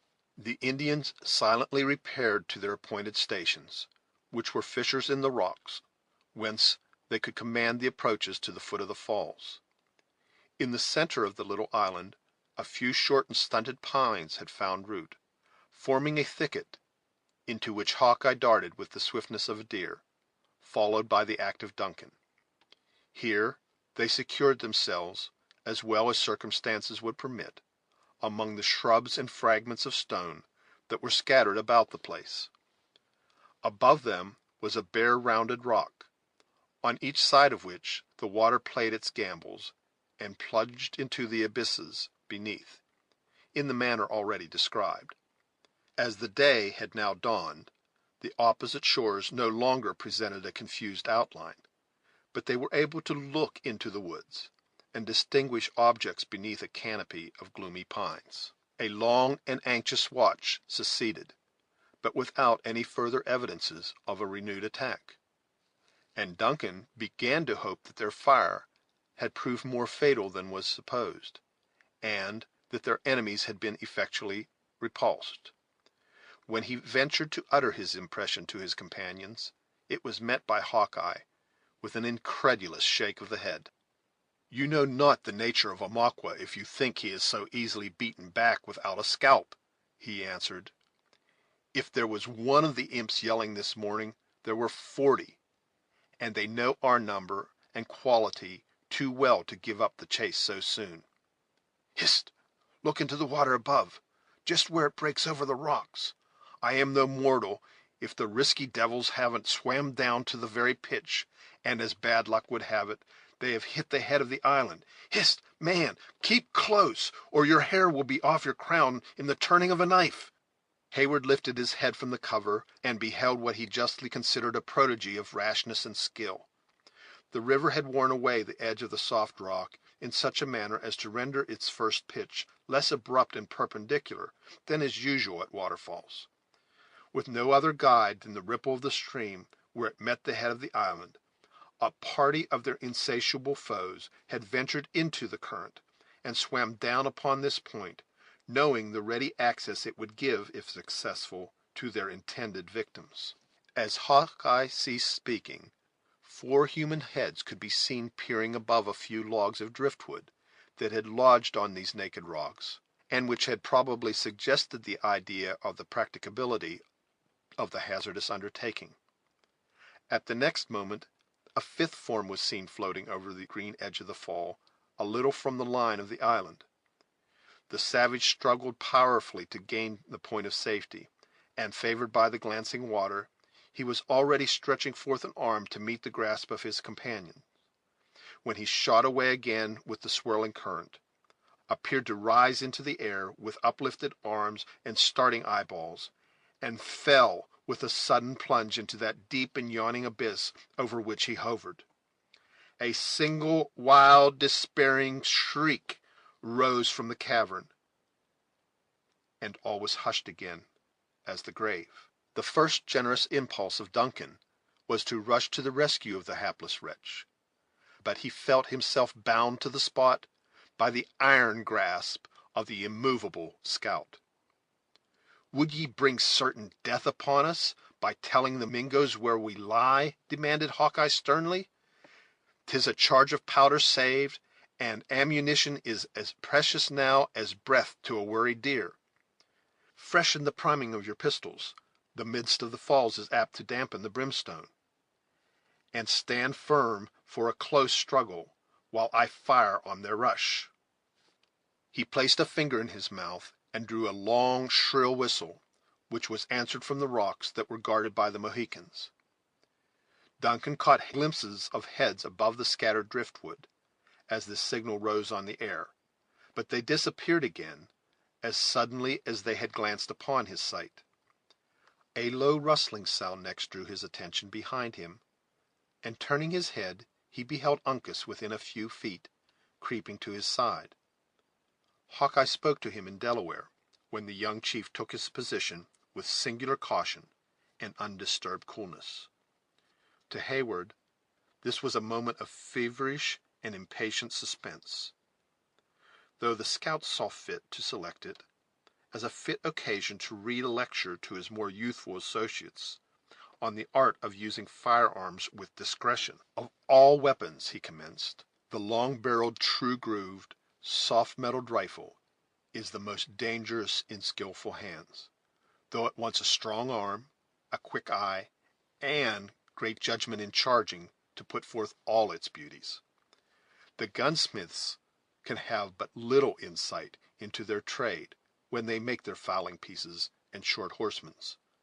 He was interrupted by the low but expressive "Huh!" of Uncas. "I see them, boy, I see them," continued Hawkeye.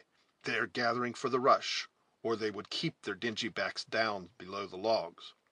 Well, let them," he added, examining his flint.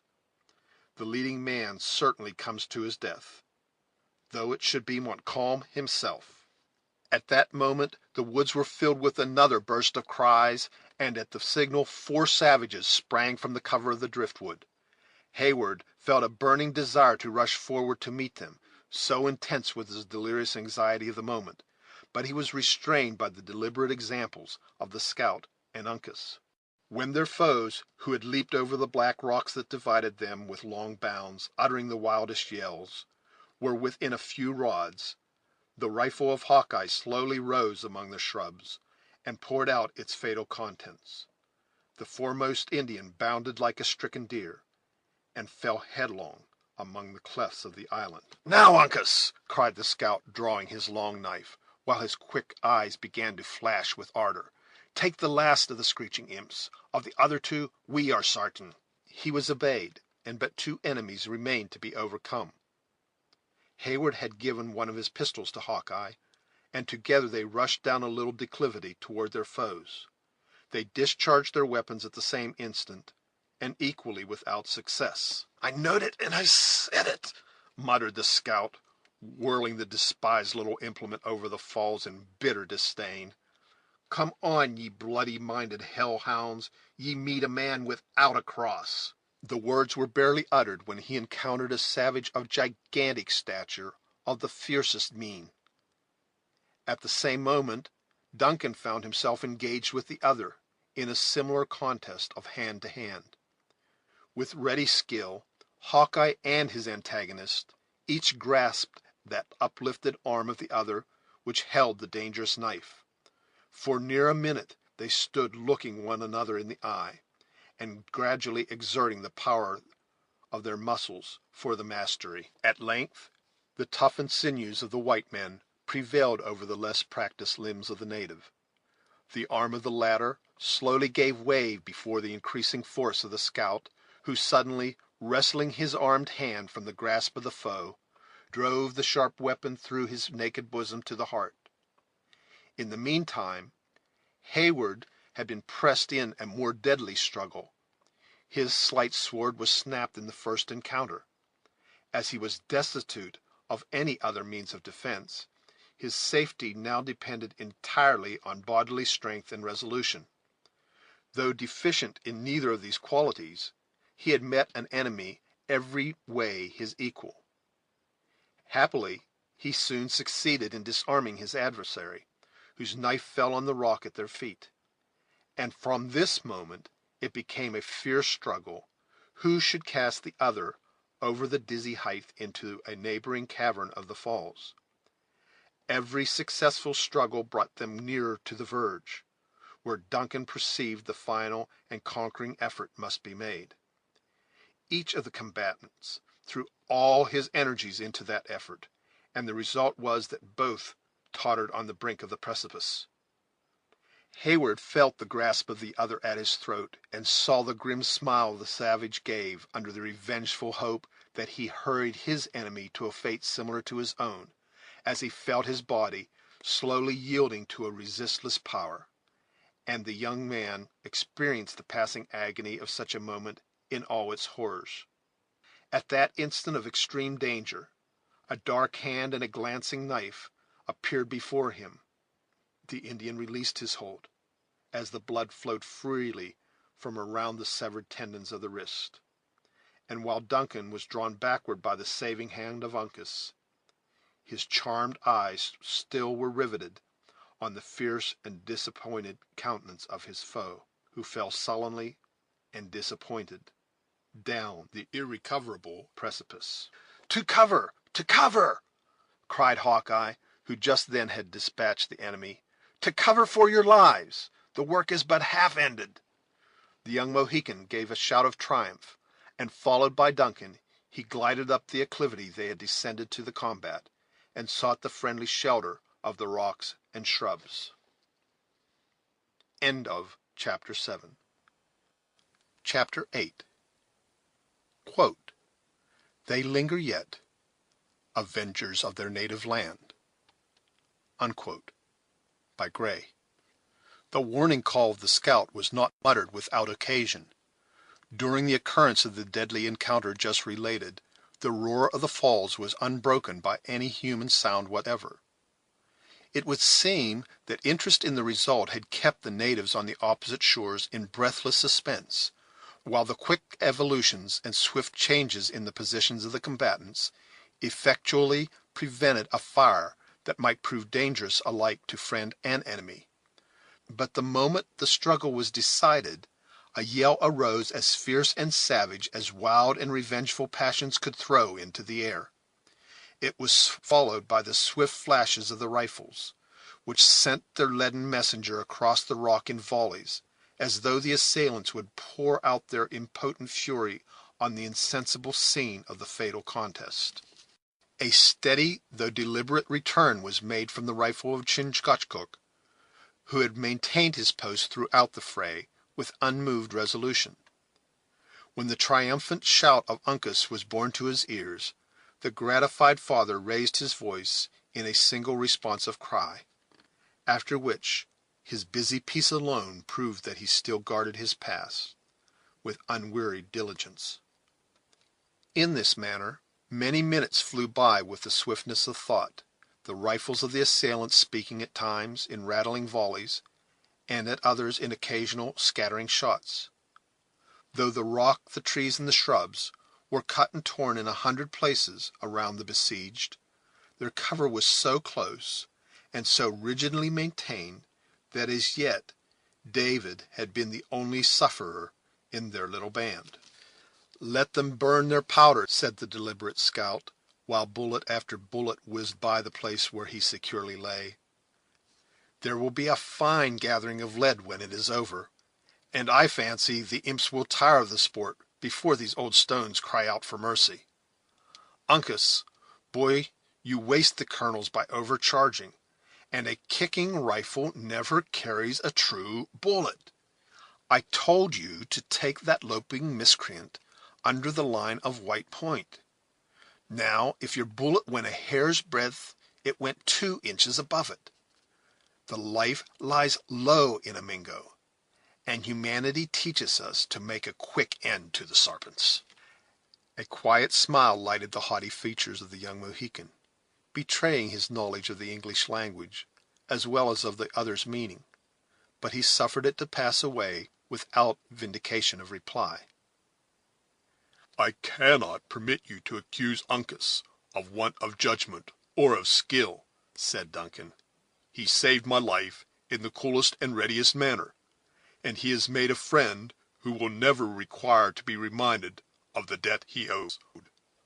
Uncas partly raised his body, and offered his hand to the grasp of Heyward. During this act of friendship, the 2 young men exchanged looks of intelligence, which caused Duncan to forget the character and condition of his wild associate. In the meanwhile, Hawkeye, who looked on this burst of youthful feeling with a cool but kind regard, made the following reply: "Life is an obligation which friends often owe each other in the wilderness. I dare say I may have served Uncas some such turn myself before now, and I very well remember that he has stood between me and death 5 different times, 3 times from the Mingoes, once in crossing the Horicon, and—" "That bullet was better aimed than common," exclaimed Duncan, involuntarily shrinking from a shot which struck the rock at his side with a smart rebound. Hawkeye laid his hand on the shapeless metal and shook his head as he examined it, saying, "Falling lead is never flattened. Had it come from the clouds this might have happened." But the rifle of Uncas was deliberately raised toward the heavens, directing the eyes of his companions to a point where the mystery was immediately explained. A ragged oak grew on the right bank of the river, nearly opposite to their position, which, seeking the freedom of open space, had inclined so far forward that its upper branches overhung that arm of the stream which flowed nearest to its shore. Among the topmost leaves, which scantily concealed the gnarled and stunted limbs, a savage was nestled, partly concealed by the trunk of the tree, and partly exposed, as though looking down upon them to ascertain the effect produced by his treacherous aim. "These devils will scale heaven to circumvent us to our ruin," said Hawkeye. "Keep him in play, boy, until I can bring Killdeer to bear, when we will try his mettle on each side of the tree at once." Uncas delayed his fire until the scout uttered the word. The rifles flashed, and the leaves and bark of the oak flew into the air and were scattered by the wind, but the Indian answered their assault by a taunting laugh, sending down upon them another bullet in return, that struck the cap of Hawkeye from his head. Once more the savage yells burst out of the woods, and the leaden hail whistled above the heads of the besieged, as if to confine them to a place where they might become easy victims to the enterprise of the warrior who had mounted the tree. "This must be looked to," said the scout, glancing about him with an anxious eye. "Uncas, call up your father. We have need of all of our weapons to bring the cunning varmint from his roost." The signal was instantly given, and before Hawkeye had reloaded his rifle, they were joined by Chingachgook. When his son pointed out to the experienced warrior the situation of their dangerous enemy, the usual exclamatory "Haw!" burst from his lips, after which no further expression of surprise or alarm was suffered to escape him. Hawkeye and the Mohicans conversed earnestly together in Delaware for a few moments, when each quietly took his post, in order to execute the plan they had speedily devised.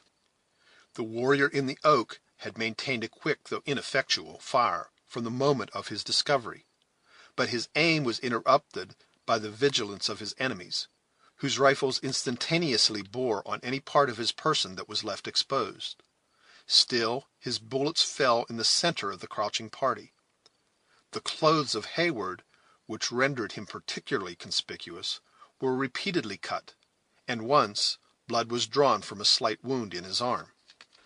At length, emboldened by the long and patient watchfulness of his enemies, the Huron attempted a better and more fatal aim. The quick eyes of the Mohicans caught the dark line of his lower limbs incautiously exposed through the thin foliage, a few inches from the trunk of the tree. Their rifles made a common report, when, sinking on his wounded limb, part of the body of the savage came into view. Swift as thought, Hawkeye seized the advantage, and discharged his fatal weapon into the top of the oak. The leaves were unusually agitated. The dangerous rifle fell from its commanding elevation, and after a few moments of vain struggling, the form of the savage was seen swinging in the wind, while he still grasped a ragged and naked branch of the tree, with hands clenched in desperation. "Give him in pity, give him the contents of another rifle," cried Duncan, turning away his eyes in horror from the spectacle of a fellow creature in such awful jeopardy. "Not a carnal," exclaimed the obdurate Hawkeye. "His death is certain, and we have no powder to spare, for Indian fights sometimes last for days. 'Tis their scalps or ours, and God, who made us, has put into our natures the craving to keep the skin on the head." Against this stern and unyielding morality, supported as it was by such visible policy, there was no appeal. From that moment the yells in the forest once more ceased, the fire was suffered to decline, and all eyes, those of friends as well as enemies, became fixed on the hopeless condition of the wretch who was dangling between heaven and earth. The body yielded to the currents of the air, and though no murmur or groan escaped the victim, there were instants when he grimly faced his foes, and the anguish of cold despair might be traced through the intervening distance, in possession of his swarthy lineaments. 3 several times the scout raised his piece in mercy, and as often, prudence getting the better of his intention, it was again silently lowered. At length one hand of the Huron lost its hold and dropped exhausted to his side. A desperate and fruitless struggle to recover the branch succeeded, and then the savage was seen for a fleeting instant, grasping wildly at the empty air. The lightning is not quicker than was the flame from the rifle of Hawkeye. The limbs of the victim trembled and contracted, the head fell to the bosom, and the body parted the foaming waters like lead, when the element closed above it in its ceaseless velocity, and every vestige of the unhappy Huron was lost forever. No shout of triumph succeeded this important advantage, but even the Mohicans gazed at each other in silent horror. A single yell burst from the woods, and all was again still. Hawkeye, who alone appeared to reason on the occasion, shook his head at his own momentary weakness, even uttering his self-disapprobation aloud. "'Twas the last charge in my horn, and the last bullet in my pouch, and 'twas the act of a boy," he said. "What mattered whether he struck the rock living or dead? Filling would soon be over. Uncas, lad, go down to the canoe and bring up the big horn. It is all the powder we have left, and we shall need it to the last grain, or I am ignorant of the Mingo nature." The young Mohican complied, leaving the scout turning over the useless contents of his pouch, and shaking the empty horn with renewed discontent.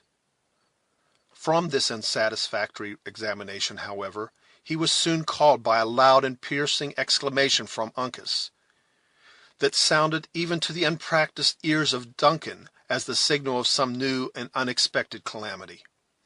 Every thought filled with apprehension for the previous treasure he had concealed in the cavern.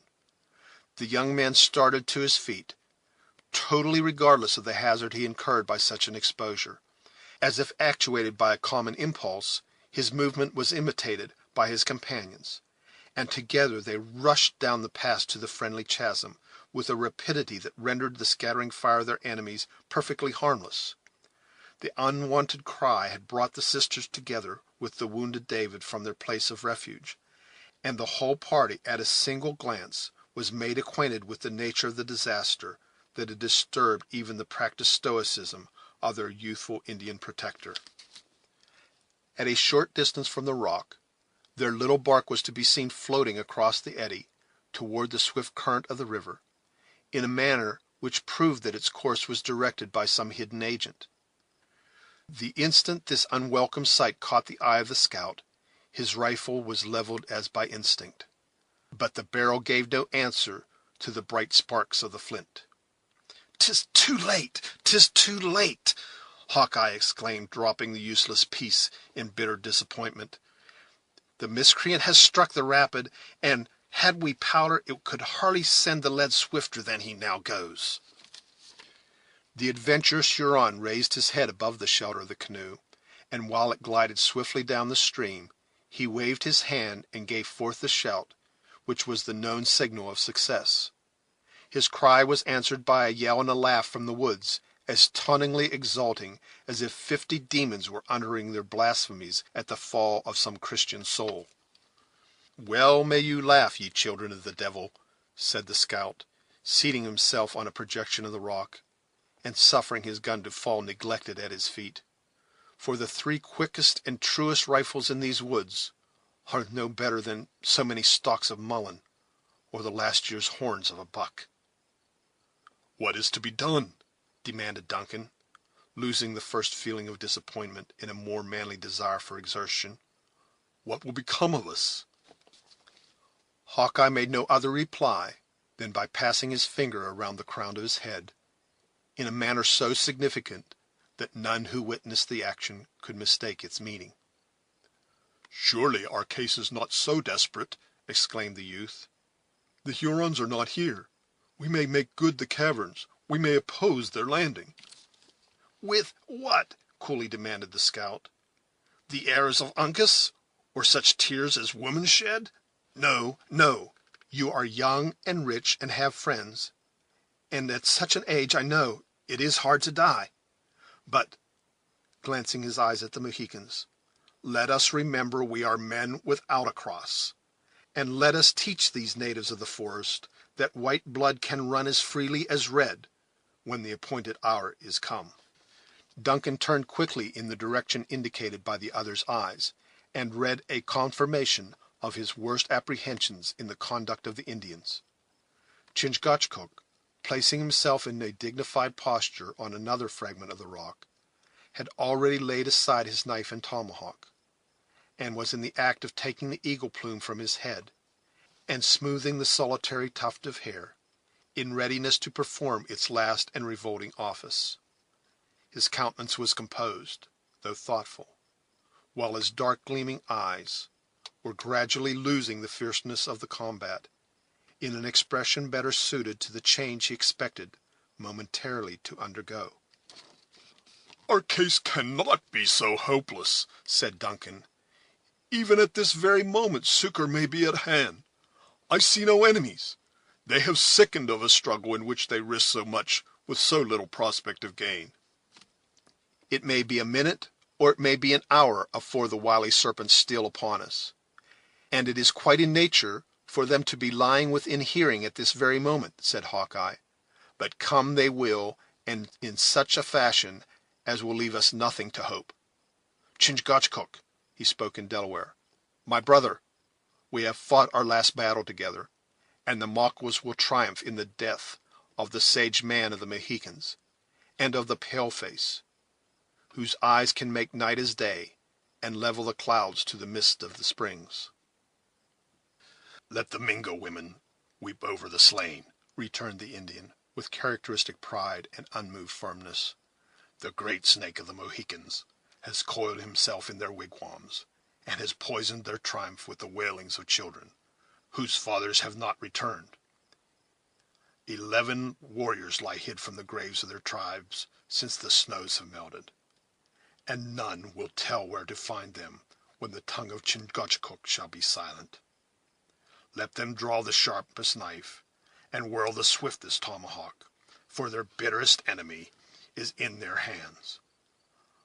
Uncas, topmost branch of a noble trunk, call on the cowards to hasten, or their hearts will soften, and they will change to women." "They look among the fishes for their dead," returned the low, soft voice of the youthful chieftain. "The Hurons float with the slimy eels. They drop from the oaks like fruit that is ready to be eaten, and the Delawares laugh." "Aye, aye," muttered the scout, who had listened to this peculiar burst of the natives with deep attention. "They have warmed their Indian feelings, and they'll soon provoke the Maquas to give them a speedy end. As for me, who am the whole blood of the whites, it is befitting that I should die as becomes my color, with no words of scoffing in my mouth, and without bitterness at the heart." "Why die at all?" said Cora, advancing from the place where natural horror had until this moment held her riveted to the rock. "The path is open on every side. Fly then to the woods, and call on God for succor. Go, brave men, we owe you too much already. Let us no longer involve you in our hapless fortunes." "You know little of the craft of the Iroquois, lady, if you judge they have left the path open to the woods," returned Hawkeye, who, however, immediately added in his simplicity, "The downstream current, it is certain, might soon sweep us beyond the reach of their rifles, or the sound of their voices." "Then try the river. Why linger to add to the number of the victims of our merciless enemies?" "Why?" repeated the scout, looking about him proudly. "Because it is better for a man to die at peace with himself than to live haunted by an evil conscience. What answer could we give Monroe when he asked us where and how we left his children?" "Go to him, and say that you left them with a message to hasten their aid," returned Cora, advancing nigher to the scout in her generous ardor. "That the Hurons bear them into the northern wilds, but that by vigilance and speed they may be rescued, and if, after all, it should please Heaven in its assistance come too late, bear to him," she continued, her voice gradually lowering, until it seemed nearly choked, "the love, the blessings, the final prayers of his daughters, and bid him not mourn their early fate, but to look forward with humble confidence that the Christians go to meet his children." The hard, well-beaten features of the scout began to work, and when she had ended, he dropped his chin to his hand, like a man musing profoundly on the nature of the proposal. "There is reason in her words," at length broke from his compressed and trembling lips. "Ay, they bear the spirit of Christianity. What might be right and proper in a redskin may be sinful in a man who has not even a cross in blood to plead for his ignorance. Chingachgook, Uncas, hear the talk of the dark-eyed woman." He now spoke in Delaware to his companions, and his address, though calm and deliberate, seemed very decided. The elder Mohican heard with deep gravity, and appeared to ponder on his words, as though he felt the importance of their import. After a moment of hesitation, he waved his hand in assent, and muttered the English word, "Good," with the peculiar emphasis of his people. Then, replacing his knife and tomahawk in his girdle, the warrior moved silently to the edge of the rock which was most concealed from the banks of the river. Here he paused a moment, pointed significantly to the woods below, and saying a few words in his own language, as if indicating his intended route, he dropped into the water and sank from before the eyes of the witnesses of his movements. The scout delayed his departure to speak to the generous girl, whose breathing became lighter as she saw the success of her remonstrance. "Wisdom is sometimes given to the young as well as the old," he said, "and what you have spoken is wise, not to call it by a better word. If you are led into the woods, that is, such of you as may be spared for a while, break the twigs on the bushes as you pass, and make the marks of your trail as broad as you can, when, if mortal eyes can see them, depend on having a friend who will follow to the ends of the earth before he deserts you." He gave Cora an affectionate shake of the hand, lifted his rifle, and after regarding it a moment with melancholy solicitude, laid it carefully aside, and descended to the place where Chingachgook had just disappeared. For an instant he hung suspended by the rock, and looking about him with a countenance of peculiar care, he added bitterly, "Had the powder held out, this disgrace could never have befallen." Then, losing his hold, the water closed over his head, and he also became lost to view. All eyes now were turned on Uncas, who stood leaning against the ragged rock in immovable composure. After waiting a short time, Cora pointed down the river and said, "Your friends have not been seen, and are now most probably in safety. Is it not time for you to follow?" "Uncas will stay," the young Mohican calmly answered in English. "To increase the horror of our capture, and diminish the chances of our release? Go, generous young man," Cora continued, lowering her eyes under the gaze of the Mohican, and perhaps with an intuitive consciousness of her power. "Go to my father, as I have said, and be the most confidential of my messengers. Tell him to trust you with the means to buy the freedom of his daughters. Go! 'Tis my wish, 'tis my prayer that you will go." The settled, calm look of the young chief changed to an expression of gloom, but he no longer hesitated. With a noiseless step he crossed the rock, and dropped into the troubled stream. Hardly a breath was drawn by those left behind, until they caught a glimpse of his head emerging for air far down the current, when he again sank and was seen no more. These sudden and apparently successful experiments had all taken place in a few minutes of that time which had now become so precious. After a last look at Uncas, Cora turned, and with a quivering lip addressed herself to Heyward. "I have heard you boasted skill in the water too, Duncan," she said. "Follow, then, the wise example set you by these simple and faithful beings." Is such the faith that Cora Munro would expect from her protector? Said the young man, smiling mournfully, but with bitterness.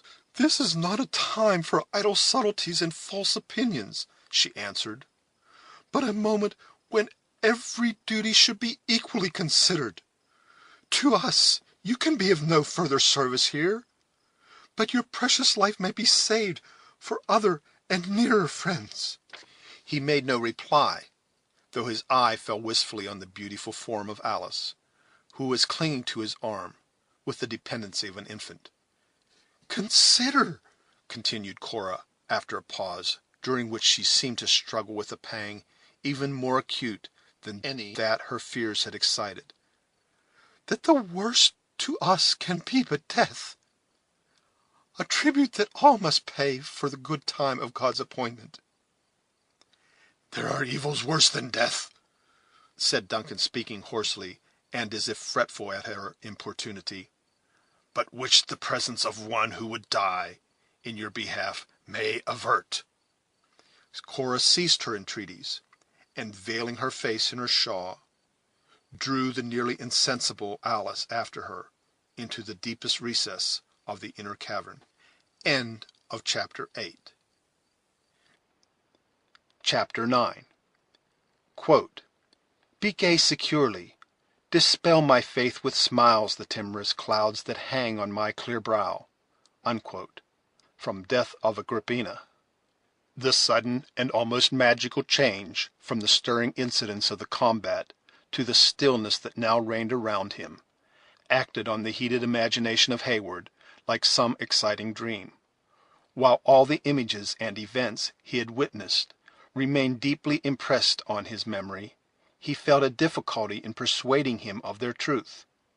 Still ignorant of the fate of those who had trusted to the aid of the swift current, he at first listened intently to any signal or sounds of alarm which might announce the good or evil fortune of their hazardous undertaking. His attention, however, was bestowed in vain, for with the disappearance of Uncas, every sign of the adventurers had been lost, leaving him in total uncertainty of their fate. In a moment of such painful doubt, Duncan did not hesitate to look around him, without consulting that protection from the rocks, which just before had been so necessary to his safety. Every effort, however, to detect the least evidence of the approach of their hidden enemies was as fruitless as the inquiry after his late companions. The wooded banks of the river seemed again deserted by everything possessing animal life. The uproar which had so lately echoed through the vaults of the forest was gone, leaving the rush of the waters to swell and sink on the currents of the air in the unmingled sweetness of nature. A fish-hawk, which, secure on the topmost branches of a dead pine, had been a distant spectator of the fray, now swooped from his high and ragged perch and soared in wide sweeps above his prey, while a jay, whose noisy voice had been stilled by the hoarser cries of the savages, ventured again to open his discordant throat, as though once more in undisturbed possession of his wild domains. Duncan caught from these natural accompaniments of the solitary scene a glimmering of hope, and he began to rally his faculties to renewed exertions, with something like a reviving confidence of success. "The Hurons are not to be seen," he said, addressing David, who had by no means recovered from the effects of the stunning blow he had received. "Let us conceal ourselves in the cavern, and trust the rest to Providence." I remember to have united with two comely maidens in lifting up our voices in praise and thanksgiving, returned the bewildered singing master. Since which time I have been visited by a heavy judgment for my sins.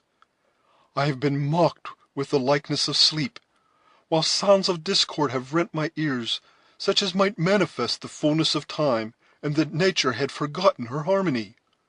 Poor fellow, thine own period was, in truth, near its accomplishment. But arouse, and come with me.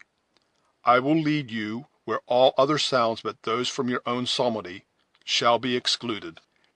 There is melody in the fall of the cataract, and the rushing of many waters is sweet to the senses, said David, pressing his hand confusedly on his brow. Is not the air yet filled with shrieks and cries, as though the departed spirits of the damned? Not now, not now, interrupted the impatient Hayward. They have ceased, and they who raised them, I trust in God. They are gone too. Everything but the water is still and at peace in them, where you may create those sounds you love so well to hear. David smiled sadly, though not without a momentary gleam of pleasure, at this allusion to his beloved vocation. He no longer hesitated to be led to a spot which promised such unalloyed gratification to his wearied senses, and leaning on the arm of his companion, he entered the narrow mouth of the cave. Duncan seized a pile of sassafras, which he drew before the passage, studiously concealing every appearance of an aperture. Within this fragile barrier he arranged the blankets abandoned by the foresters, darkening the inner extremity of the cavern, while its outer received a chastened light from the narrow ravine, through which one arm of the river rushed to form the junction with its sister branch, a few rods below. I like not the principle of the natives, which teaches them to submit without a struggle, in emergencies that appear desperate, he said, while busied in his employment. Our own maxim, which says, while life remains there is hope, is more consoling, and better suited to a soldier's temperament. To you, Cora, I will urge no words of idle encouragement. Your own fortitude and undisturbed reason will teach you all that may become your sex. But cannot we dry the tears of that trembling weeper on your bosom? I am calmer, Duncan, said Alice, raising herself from the arms of her sister, and forcing an appearance of composure through her tears. much calmer now. Surely, in this hidden spot, we are safe, we are secret, free from injury. We will hope everything from those generous men who have risked so much already in our behalf. Now does our gentle Alice speak like the daughter of Monroe, said Hayward, pausing to press her hand as he passed toward the outer entrance of the cavern. With two such examples of courage before him, a man would be ashamed to prove other than a hero. He then seated himself in the center of the cavern, grasping his remaining pistol with a hand convulsively clenched, while his contracted and frowning eye announced the sullen desperation of his purpose. The Hurons, if they come, may not gain our position so easily as they think, he slowly muttered, and propping his head back against the rock, he seemed to await the result in patience, though his gaze was unceasingly bent on the open avenue to their place of retreat. With the last sound of his voice, a deep, a long, and almost breathless silence succeeded. The fresh air of the morning had penetrated the recess, and its influence was gradually felt on the spirits of its inmates. As minute after minute passed by, leaving them in undisturbed security, the insinuating feeling of hope was gradually gaining possession of every bosom, though each one felt reluctant to give utterance to expectations that the next moment might so fearfully destroy. David alone formed an exception to these varying emotions. A gleam of light from the opening crossed his wan countenance, and fell upon the pages of the little volume, whose leaves he was again occupied in turning, as if searching for some song more fitted to their condition than any that had yet met their eye. He was most probably acting all this time under a confused recollection of the promised consolation of Duncan. At length, it would seem, his patient industry found its reward, for, without explanation or apology, he pronounced aloud the words, "Isle of Wight," drew a long sweet sound from his pitch pipe, and then ran through the preliminary modulations of the air whose name he had just mentioned, with the sweeter tones of his own musical voice. May this not prove dangerous? asked Cora, glancing her dark eye at Major Hayward. Poor fellow! His voice is too feeble to be heard above the din of the falls, was the answer. Beside, the cavern will prove his friend. Let him indulge his passions. since it may be done without hazard." "Isle of Wight," repeated David, looking about him with that dignity with which he had long been wont to silence the whispering echoes of his school. "'Tis a brave tune, and set to solemn words. Let it be sung with meet respect." After allowing a moment of stillness to enforce his discipline, the voice of the singer was heard, in low, murmuring syllables, gradually stealing on the ear, until it filled the narrow vault with sounds rendered trebly thrilling by the feeble and tremulous utterance produced by his debility. The melody, which no weakness could destroy, gradually wrought its sweet influence on the senses of those who heard it. It even prevailed over the miserable travesty of the song of David, which the singer had selected from a volume of similar effusions, and caused the sense to be forgotten in the insinuating harmony of the sounds. Alice unconsciously dried her tears, and bent her melting eyes on the pallid features of Gamut, with an expression of chastened delight that she neither affected nor wished to conceal. Cora bestowed an approving smile on the pious efforts of the namesake of the Jewish prince, and Heyward soon turned his steady, stern look from the outlet of the cavern to fasten it with a milder character on the face of David, or to meet the wandering beams which at moments strayed from the humid eyes of Alice. The open sympathy of the listeners stirred the spirit of the votary of music, whose voice regained its richness and volume, without losing that touching softness which proved its secret charm. Exerting his renovated powers to their utmost, he was yet filling the arches of the cave with long and full tones, when a yell burst into the air without that instantly stilled his pious strains, choking his voice suddenly, as though his heart had literally bounded into the passage of his throat. "We are lost!" exclaimed Alice, throwing herself into the arms of Cora. "No, not yet," returned the agitated but undaunted Heyward. "The sound came from the center of the island, and it has been produced by the sight of their dead companions. We are not yet discovered, and there is still hope." Faint and almost despairing as was the prospect of escape, the words of Duncan were not thrown away, for it awakened the powers of the sisters in such a manner that they awaited the results in silence. A second yell soon followed the first. Then a rush of voices was heard pouring down the island from its upper to its lower extremity, until they reached the naked rock above the caverns, where, after a shout of savage triumph, the air continued full of horrible cries and screams, such as man alone can utter, and he only when in a state of the fiercest barbarity. The sounds quickly spread around them in every direction. Some called to their fellows from the water's edge, and were answered from the heights above. Cries were heard in the startling vicinity of the chasm between the two caves, which mingled with hoarser yells that arose out of the abyss of the deep ravine. In short, so rapidly had the savage sounds diffused themselves over the barren rock, that it was not difficult for the anxious listeners to imagine they could be heard beneath, as in truth they were above on every side of them. In the midst of this tumult, a triumphant yell was raised within a few yards of the hidden entrance to the cave. Heyward abandoned every hope with the belief it was the signal that they were discovered. Again the impression passed away, as he heard the voices collect near the spot where the white man had so reluctantly abandoned his rifle. Amid the jargon of Indian dialects that he now plainly heard, it was easy to distinguish not only words but sentences in the patois of the Canadas. A burst of voices had shouted simultaneously, "La longue carabine!" causing the opposite woods to re-echo with the name which Heyward well remembered had been given by his enemies to a celebrated hunter and scout of the English camp, and who he now learned for the first time had been his late companion.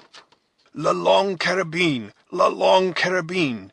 passed from mouth to mouth, until the whole band appeared to be collected around a trophy which would seem to announce the death of its formidable owner. After a vociferous consultation, which was at times deafened by bursts of savage joy, they again separated, filling the air with the name of a foe, whose body Heyward could collect from their expressions they hoped to find concealed in some crevice of the island. "Now," he whispered to the trembling sisters, "now is the moment of uncertainty. If our place of retreat escape this scrutiny, we are still safe. In every event, we are assured by what has fallen from our enemies that our friends have escaped, and in 2 short hours we may look for succor from Webb." There were now a few minutes of fearful stillness, during which Heyward well knew that the savages conducted their search with greater vigilance and method. More than once he could distinguish their footsteps as they brushed the sassafras, causing the faded leaves to rustle and the branches to snap. At length the pile yielded a little, a corner of a blanket fell, and a faint ray of light gleamed into the inner part of the cave. Cora folded Alice to her bosom in agony, and Duncan sprang to his feet. A shout was at that moment heard as if issuing from the center of the rock, announcing that the neighboring cavern had at length been entered. In a minute the number and loudness of the voices indicated that the whole party was collected in and around that secret place. As the inner passages of the 2 caves were so close to each other, Duncan, believing that escape was no longer possible, passed David and the sisters to place himself between the latter and the first onset of the terrible meeting. Grown desperate by his situation, he drew nigh the slight barrier which separated him only a few feet from his relentless pursuers, and placing his face to the casual opening, he even looked out with a sort of desperate indifference on their movements. Within reach of his arm was the brawny shoulder of a gigantic Indian, whose deep and authoritative voice appeared to give directions to the proceedings of his fellows. Beyond him again, Duncan could look into the vault opposite, which was filled with savages, upturning and rifling the humble furniture of the scout. The wound of David had dyed the leaves of sassafras with a color that the native knew well as anticipating the season. Over this sign of their success, they sent up a howl, like an opening from so many hounds who had recovered a lost trail. After this yell of victory, they tore up the fragrant bed of the cavern, and bore the branches into the chasm, scattering the boughs as if they suspected them of concealing the person of the man they had so long hated and feared. One fierce and wild-looking warrior approached the chief, bearing a load of the brush, and pointing exultingly to the deep red stains with which it was sprinkled, uttered his joy in Indian yells, whose meaning Heyward was only enabled to comprehend by the frequent repetition of the name, La Longue Carabine. When his triumph had ceased, he cast the brush onto the slight heap Duncan had made before the entrance of the second cavern, and closed the view. His example was followed by others, who, as they drew the branches from the cave of the scout, threw them into one pile, adding, unconsciously, to the security of those they sought. The very slightness of the defense was its chief merit, for no one thought of disturbing a mass of brush, which all of them believed, in that moment of hurry and confusion, had been accidentally raised by the hands of their own party. As the blankets yielded before the outward pressure, and the branches settled in the fissure of the rock by their own weight, forming a compact body, Duncan once more breathed freely. With a light step and a lighter heart, he returned to the center of the cave, and took the place he had left, where he could command a view of the opening next the river. While he was in the act of making this movement, the Indians, as if changing their purpose by a common impulse, broke away from the chasm in a body, and were heard rushing up the island again toward the point whence they had originally descended. Here another wailing cry betrayed that they were again collected around the bodies of their dead comrades. Duncan now ventured to look at his companions, for, during most of the critical moments of their danger, he had been apprehensive that the anxiety of his countenance might communicate some additional alarm to those who were so little able to sustain it. "They are gone, Cora," he whispered. "Alice, they are returned whence they came, and we are saved. To heaven that has alone delivered us from the grasp of so merciless an enemy be all praise." "Then to heaven I will return my thanks," exclaimed the younger sister, rising from the encircling arm of Cora, and casting herself with enthusiastic gratitude on the naked rock. "To that heaven which has spared the tears of a gray-headed father, has saved the lives of those I so much love." Both Heyward and the more temperate Cora witnessed the act of involuntary emotion with powerful sympathy. The former secretly believing that piety had never worn a form so lovely as it had now assumed in the youthful person of Alice. Her eyes were radiant with the glow of grateful feelings. The flush of her beauty was again seated on her cheeks, and her whole soul seemed ready and anxious to pour out its thanksgiving through the medium of her eloquent features. But when her lips moved, the words they should have uttered appeared frozen by some new and sudden chill. Her bloom gave place to the paleness of death. Her soft and melting eyes grew hard, and seemed contracting with horror, while those hands, which she had raised, clasped in each other toward heaven, dropped in horizontal lines before her, the fingers pointed forward in convulsed motion. Heyward turned the instant she gave a direction to his suspicions, and peering just above the ledge which formed the threshold of the open outlet of the cavern, he beheld the malignant, fierce, and savage features of Le Renard Subtil. In that moment of surprise, the self-possession of Heyward did not desert him. He observed by the vacant expression of the Indian's countenance that his eye, accustomed to the open air, had not yet been able to penetrate the dusky light which pervaded the depth of the cavern. He had even thought of retreating beyond a curvature in the natural wall, which might still conceal him and his companions, when by the sudden gleam of intelligence that shot across the features of the savage, he saw it was too late, and that they were betrayed. The look of exultation and brutal triumph which announced this terrible truth was irresistibly irritating. Forgetful of everything but the impulses of his hot blood, Duncan leveled his pistol and fired. The report of the weapon made the cavern below like an eruption from a volcano, and when the smoke it vomited had been driven away before the current of air which issued from the ravine, the place so lately occupied by the features of his treacherous guide was vacant. Rushing to the outlet, Heyward caught a glimpse of his dark figure stealing around a low and narrow ledge, which soon hid him entirely from sight. Among the savages, a frightful stillness succeeded the explosion, which had just been heard bursting from the bowels of the rock. But when Le Renard raised his voice in the long and intelligible whoop, it was answered by a spontaneous yell from the mouth of every Indian within hearing of the sound. The clamorous noises again rushed down the island, and before Duncan had time to recover from the shock, his feeble barrier of brush was scattered to the winds. The cavern was entered at both its extremities, and he and his companions were dragged from their shelter and borne into the day, where they stood surrounded by the whole band of the triumphant Hurons.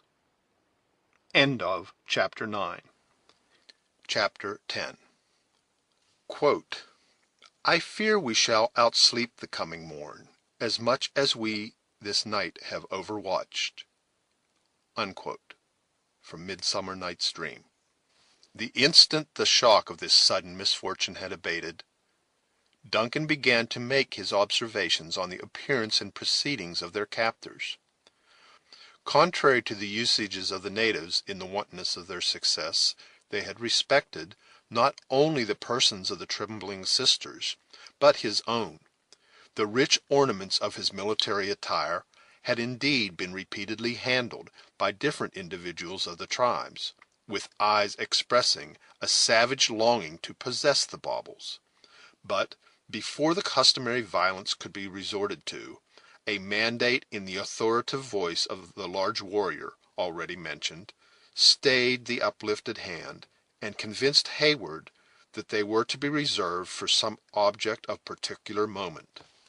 While, however, these manifestations of weakness were exhibited by the young and vain of the party, the more experienced warriors continued their search throughout both caverns, with an activity that denoted they were far from being satisfied with those fruits of their conquest which had already been brought to light. Unable to discover any new victim, these diligent workers of vengeance soon approached their male prisoners, pronouncing the name "La Longue Carabine" with a fierceness that could not be easily mistaken. Duncan affected not to comprehend the meaning of the repeated and violent interrogatories, while his companion was spared the effort of a similar deception by his ignorance of French.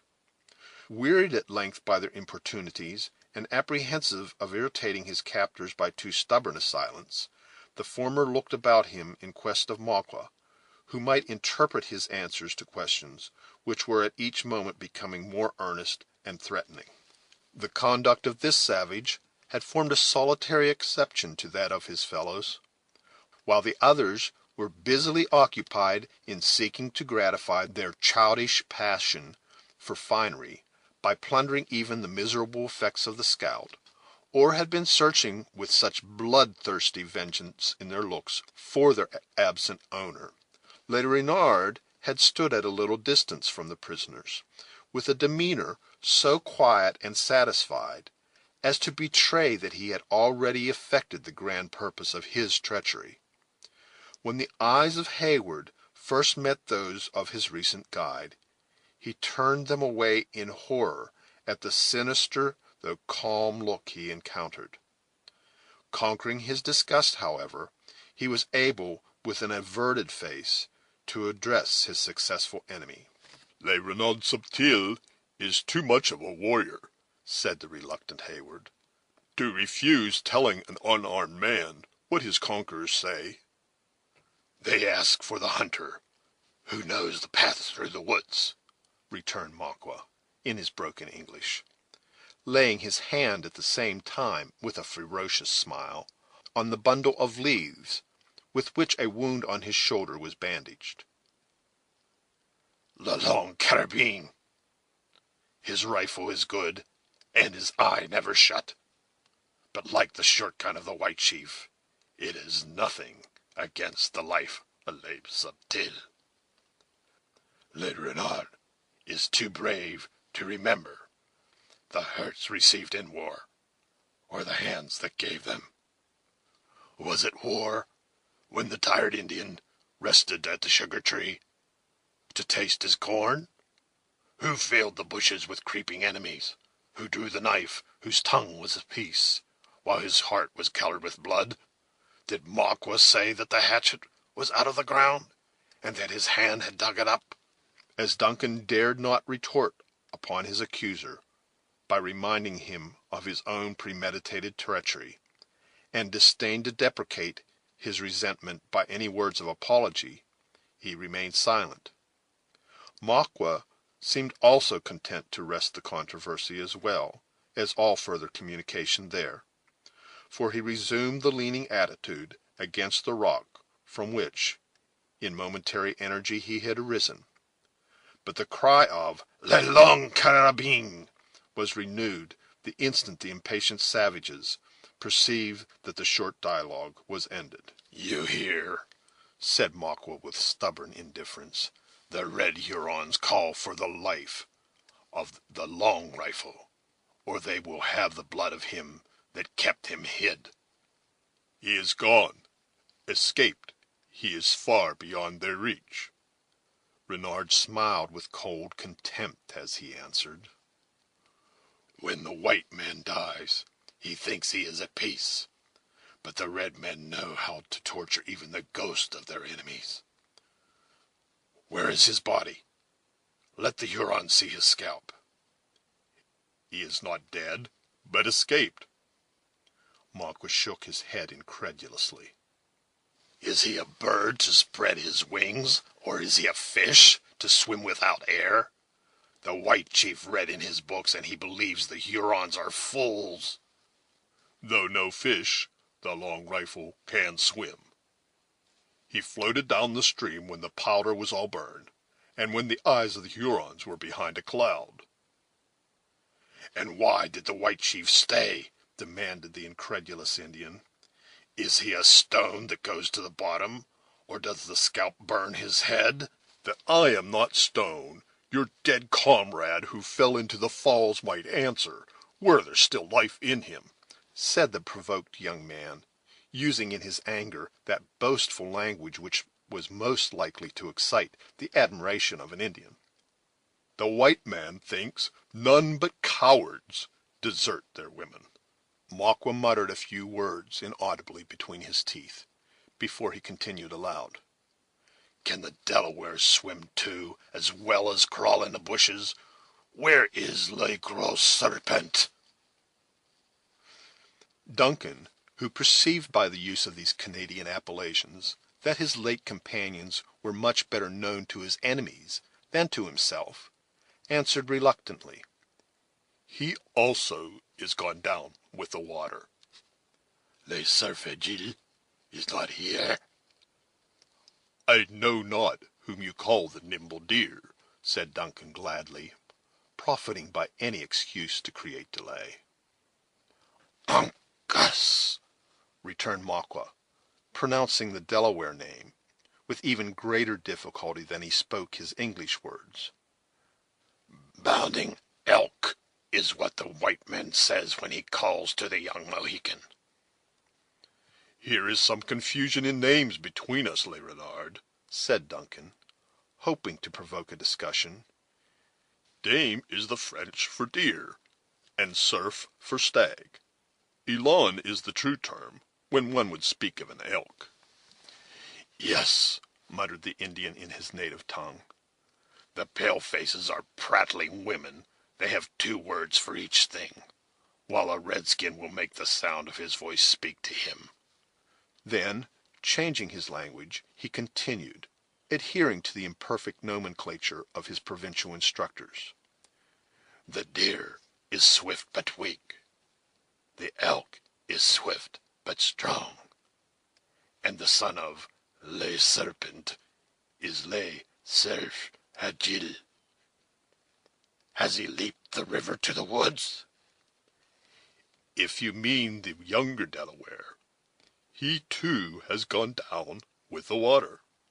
As there was nothing improbable to an Indian in the manner of the escape, Maqua admitted the truth of what he had heard, with a readiness that afforded additional evidence how little he would prize such worthless captives.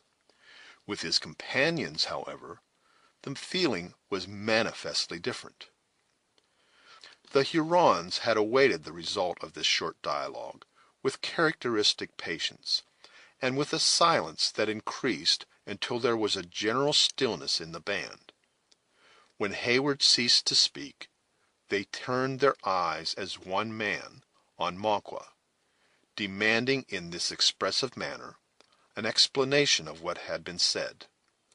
Their interpreter pointed to the river, and made them acquainted with the result, as much by the action as by the few words he uttered.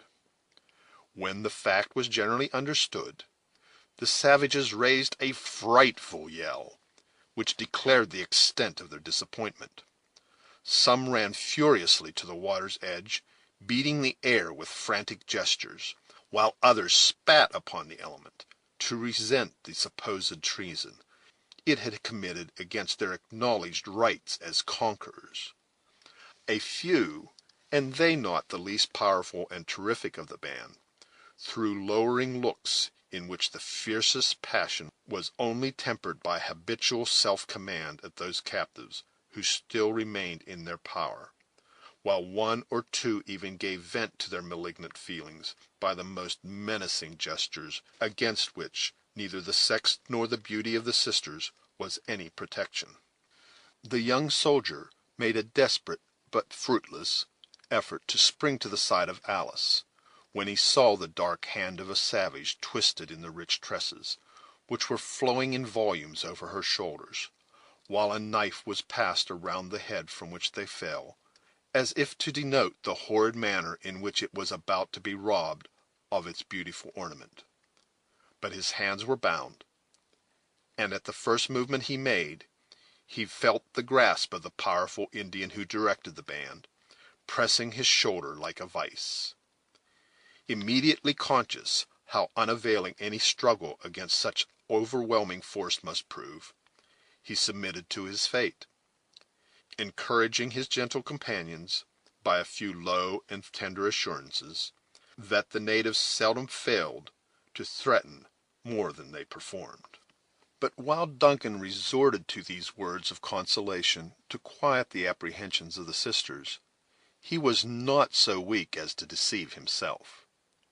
He well knew that the authority of an Indian chief was so little conventional that it was oftener maintained by physical superiority than by any moral supremacy he might possess.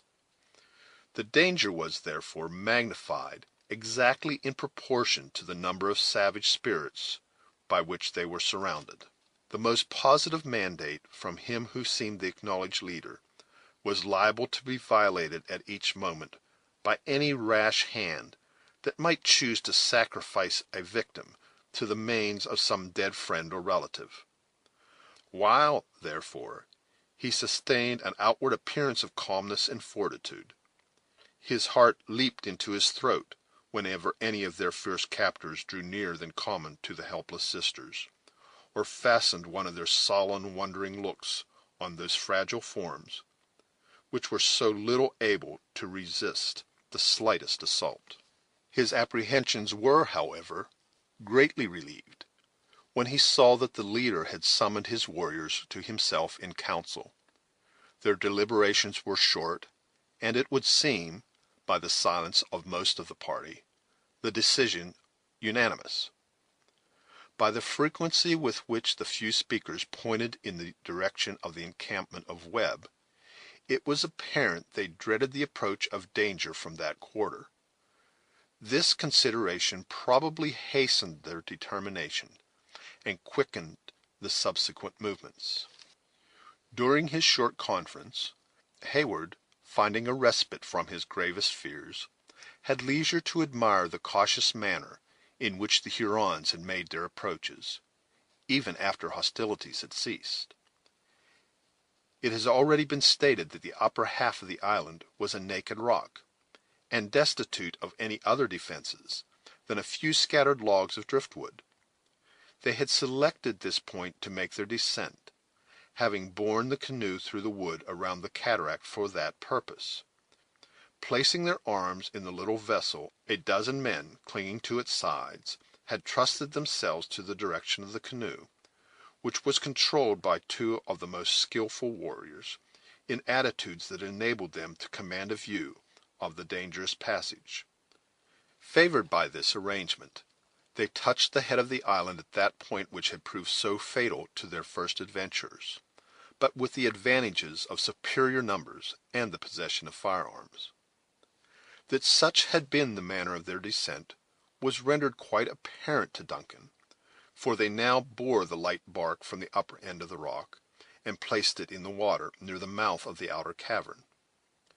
As soon as this change was made, the leader made signs to the prisoners to descend and enter. As resistance was impossible, and remonstrance useless, Heyward set the example of submission, by leading the way into the canoe, where he was soon seated with the sisters and the still wondering David.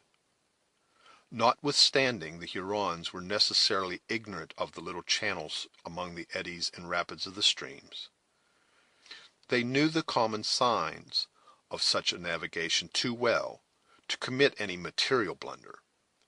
When the pilot chosen for the task of guiding the canoe had taken his station, the whole band plunged again into the river. The vessel glided down the current, and in a few moments the captives found themselves on the south bank of the stream, nearly opposite to the point where they had struck it the preceding evening.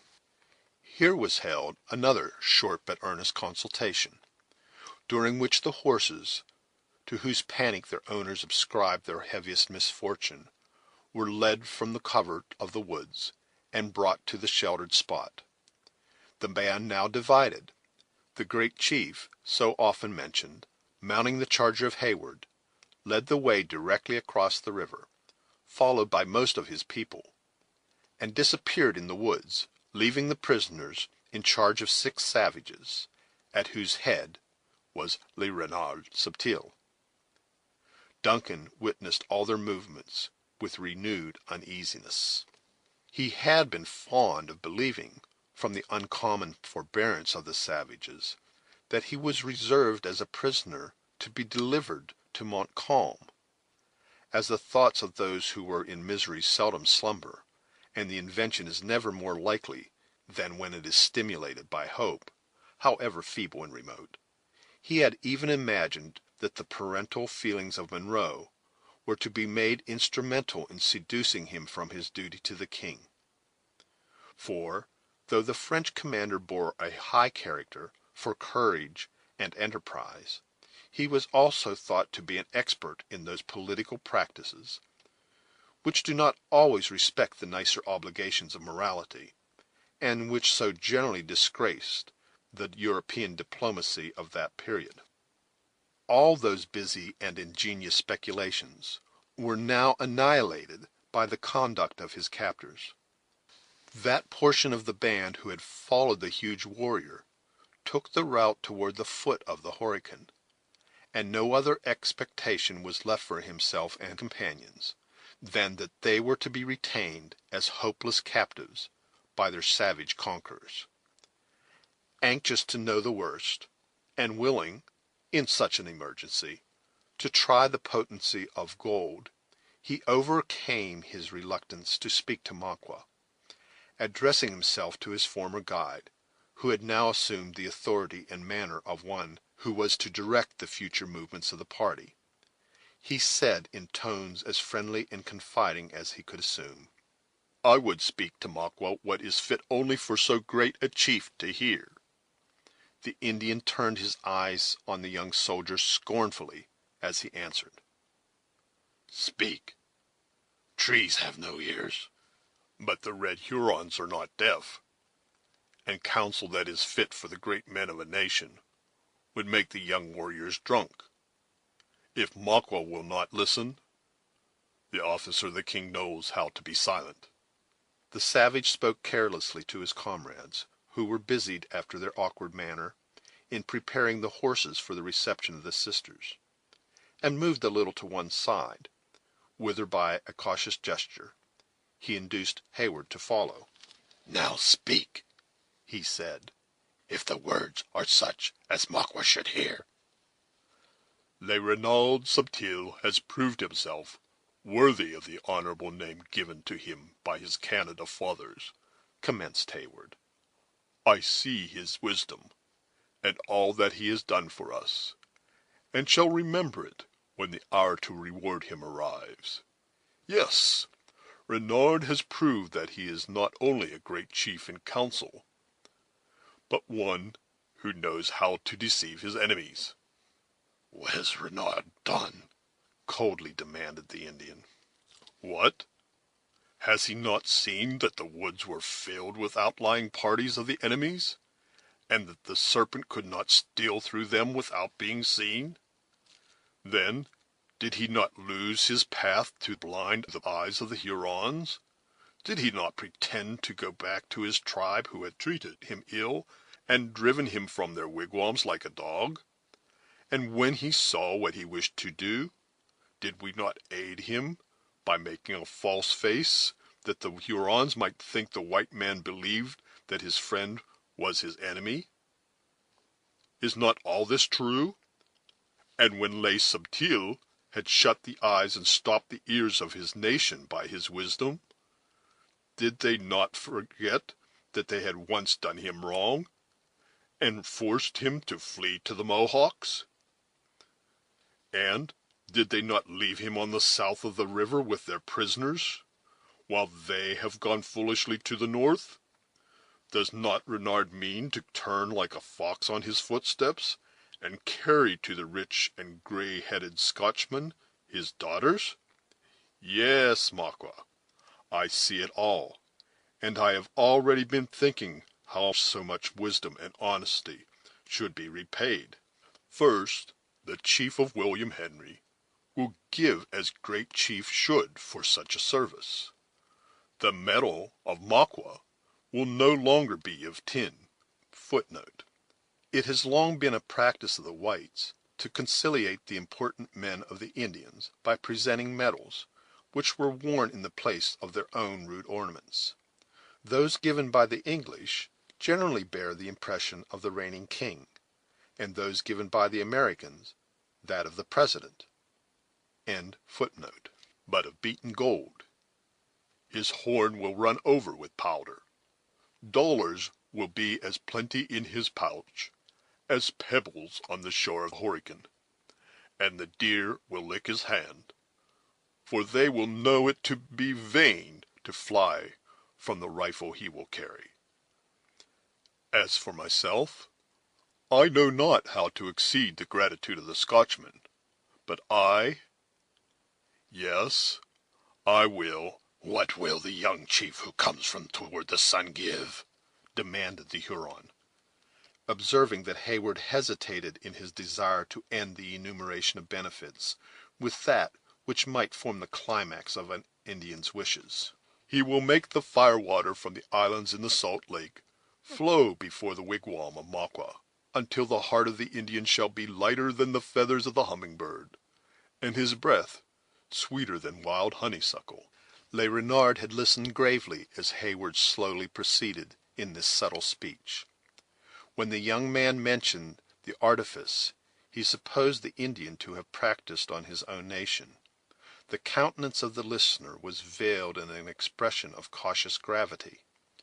At the allusion to the injury which Duncan affected to believe had driven the Huron from his native tribe, a gleam of such ungovernable ferocity flashed from the other's eyes as induced the adventurous speaker to believe he had struck the proper chord, and by the time he reached the part where he so artfully blended the thirst of vengeance with the desire of gain, he had at least obtained a command of the deepest attention of the savage.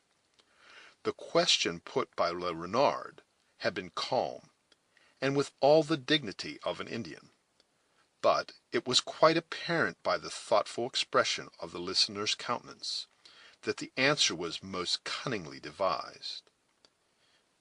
The Huron mused a few moments, and then laying his hand on the rude bandages of his wounded shoulder, he said with some energy, Do friends make such marks? Would La Longue Carabine cut one so slight on an enemy? Do the Delawares crawl upon those they love like snakes, twisting themselves to strike? Would Le Gros Serpent have been heard by the ears of one he wished to be deaf? Does the white chief burn his powder in the faces of his brothers? Does he ever miss his aim when seriously bent to kill? returned Duncan, smiling with well-acted sincerity. Another long and deliberate pause succeeded these sententious questions and ready replies. Duncan saw that the Indian hesitated. In order to complete his victory, he was in the act of recommencing the enumeration of the rewards, when Maqua made an expressive gesture and said, Enough! Le Renard is a wise chief, and what he does will be seen. Go and keep the mouth shut. When Maqua speaks, it will be the time to answer. Heyward, perceiving that the eyes of his companion were warily fastened on the rest of the band, fell back immediately, in order to avoid the appearance of any suspicious confederacy with their leader. Maqua approached the horses, and affected to be well pleased with the diligence and ingenuity of his comrades. He then signed to Heyward to assist the sisters into the saddles, for he seldom deigned to use the English tongue, unless urged by some motive of more than usual moment. There was no longer any plausible pretext for delay, and Duncan was obliged, however reluctantly, to comply. As he performed this office, he whispered his reviving hopes in the ears of the trembling females, who, through dread of encountering the savage countenances of their captors, seldom raised their eyes from the ground. The mare of David had been taken with the followers of the large chief. In consequence, its owner, as well as Duncan, was compelled to journey on foot. The latter did not, however, so much regret this circumstance as it might enable him to retard the speed of the party, for he still turned his longing looks in the direction of Fort Edward, in the vain expectation of catching some sound from that quarter of the forest which might denote the approach of succor. When all were prepared, Maqua made the signal to proceed, advancing in front to lead the party in person. Next followed David, who was gradually coming to a true sense of his condition, as the effects of the wound became less and less apparent. The sisters rode in his rear, with Heyward at their side, while the Indians flanked the party and brought up the close of the march, with a caution that seemed never to tire. In this manner they proceeded in uninterrupted silence, except when Heyward expressed some solitary word of comfort to the females, or David gave vent to the moanings of his spirit in piteous exclamations, which he intended should express the humility of resignation. Their direction lay toward the south, and in a course nearly opposite to the road to William Henry.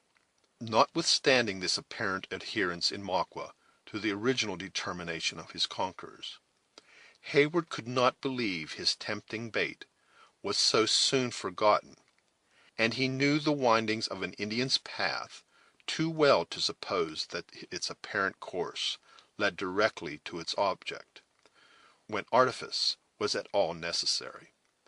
Mile after mile was, however, passed through the boundless woods in this painful manner, without any prospect of a termination of their journey. Heyward watched the sun as he darted his meridian rays through the branches of the trees, and pined for the moment when the policy of Maqua should change their route to one more favorable to his hopes. Sometimes he fancied the wary savage, despairing of passing the army of Montcalm in safety, was holding his way toward a well-known border settlement, where a distinguished officer of the crown and a favored friend of the Six Nations held his large possessions as well as his usual residence.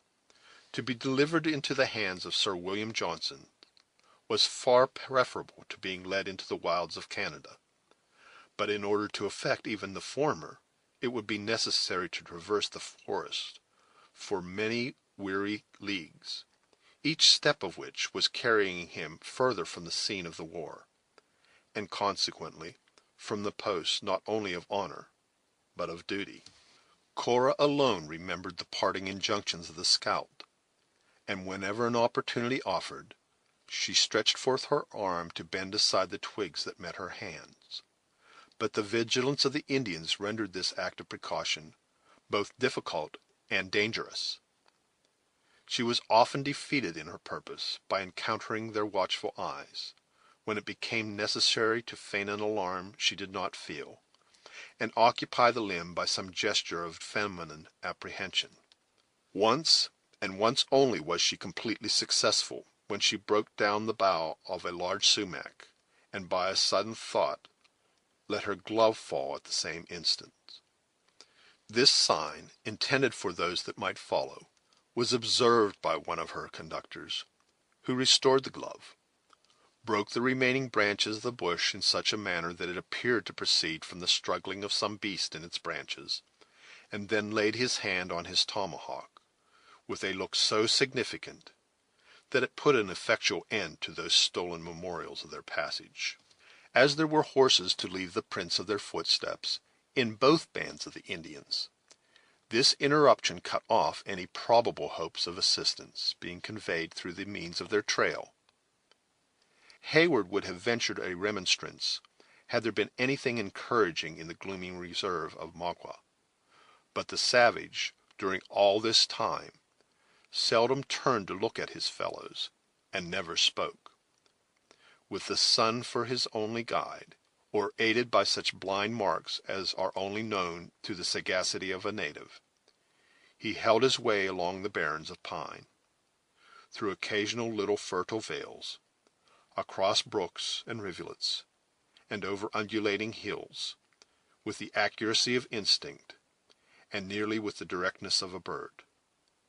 He never seemed to hesitate.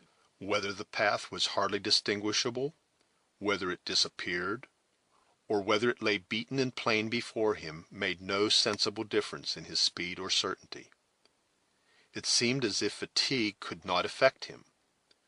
Whenever the eyes of the wearied travelers rose from the decayed leaves over which they trod, his dark form was to be seen glancing among the stems of the trees in front, his head immovably fastened in a forward position, with the light plume on his crest fluttering in a current of air made solely by the swiftness of his own motion. But all his diligence and speed were not without an object. After crossing a low vale, through which a gushing brook meandered, he suddenly ascended a hill so steep and difficult of ascent that the sisters were compelled to alight in order to follow. When the summit was gained, they found themselves on a level spot, but thinly covered with trees, under one of which Magua had thrown his dark form, as if willing and ready to seek that rest, which was so much needed by the whole party. End of Chapter 10. Chapter 11. Quote, "Cursed be my tribe if I forgive him." Unquote. Shylock. The Indian had selected for this desirable purpose one of those steep pyramidal hills which bear a strong resemblance to artificial mounds, and which so frequently occur in the valleys of America. The one in question was high and precipitous, its top flattened as usual, but with one of its sides more than ordinarily irregular. It possessed no other apparent advantage for a resting place than in its elevation and form, which might render defense easy and surprise nearly impossible. As Heyward, however, no longer expected that rescue which time and distance now rendered so improbable, he regarded these little peculiarities with an eye devoid of interest, devoting himself entirely to the comfort and condolence of his feebler companions.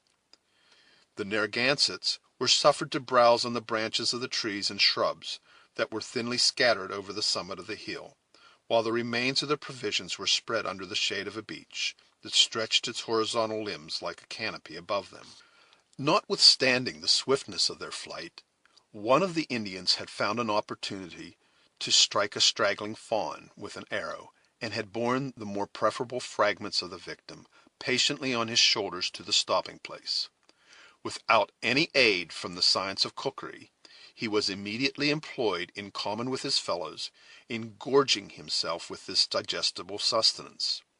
Magua alone sat apart without participating in the revolting meal, and apparently buried in the deepest thought.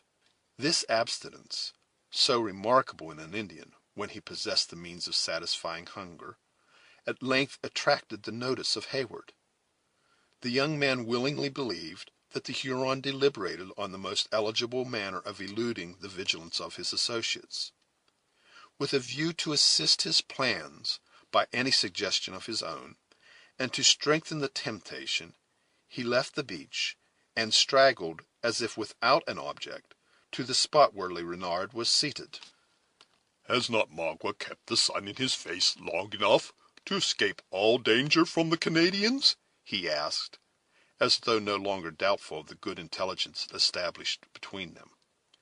And will not the chief of William Henry be better pleased to see his daughters before another night may have hardened his heart to their loss, to make him less liberal in his reward? Do the pale-faces love their children less in the morning than at night? Asked the Indian coldly.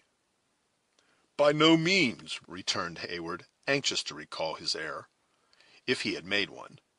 The white man may, and does often, forget the burial place of his fathers. He sometimes ceases to remember those he should love, and is promised to cherish. But the affection of a parent for his child is never permitted to die. And is the heart of the white-headed chief soft? And will he think of the babes that his squaws have given him? He is hard on his warriors, and his eyes are made of stone. He is severe to the idle and wicked, but to the sober and deserving he is a leader, both just and humane. I have known many fond and tender parents, but never have I seen a man whose heart was softer toward his child. You have seen the gray head in front of his warriors, Makwa, but I have seen his eyes swimming in water when he spoke of those children who are now in your power." Heyward paused, for he knew not how to construe the remarkable expression that gleamed across the swarthy features of the attentive Indian. At first it seemed as if the remembrance of the promised reward grew vivid in his mind, while he listened to the sources of parental feeling which were to assure its possession. But, as Duncan proceeded, the expression of joy became so fiercely malignant that it was impossible not to apprehend it proceeded from some passion more sinister than avarice. "Go," said the Huron, suppressing the alarming exhibition in an instant, in a death-like calmness of countenance. "Go to the dark-haired daughter and say, Makwa wants to speak. The father will remember what the child promises." Duncan, who interpreted this speech to express a wish for some additional pledge that the promised gifts should not be withheld, slowly and reluctantly repaired to the place where the sisters were now resting from their fatigue, to communicate its purport to Cora. "You understand the nature of an Indian's wishes," he concluded, as he led her toward the place where she was expected, "and must be prodigal of your offers of powder and blankets. Ardent spirits are, however, the most prized by such as he, nor would it be amiss to add some boon from your own hand, with that grace you so well know how to practice.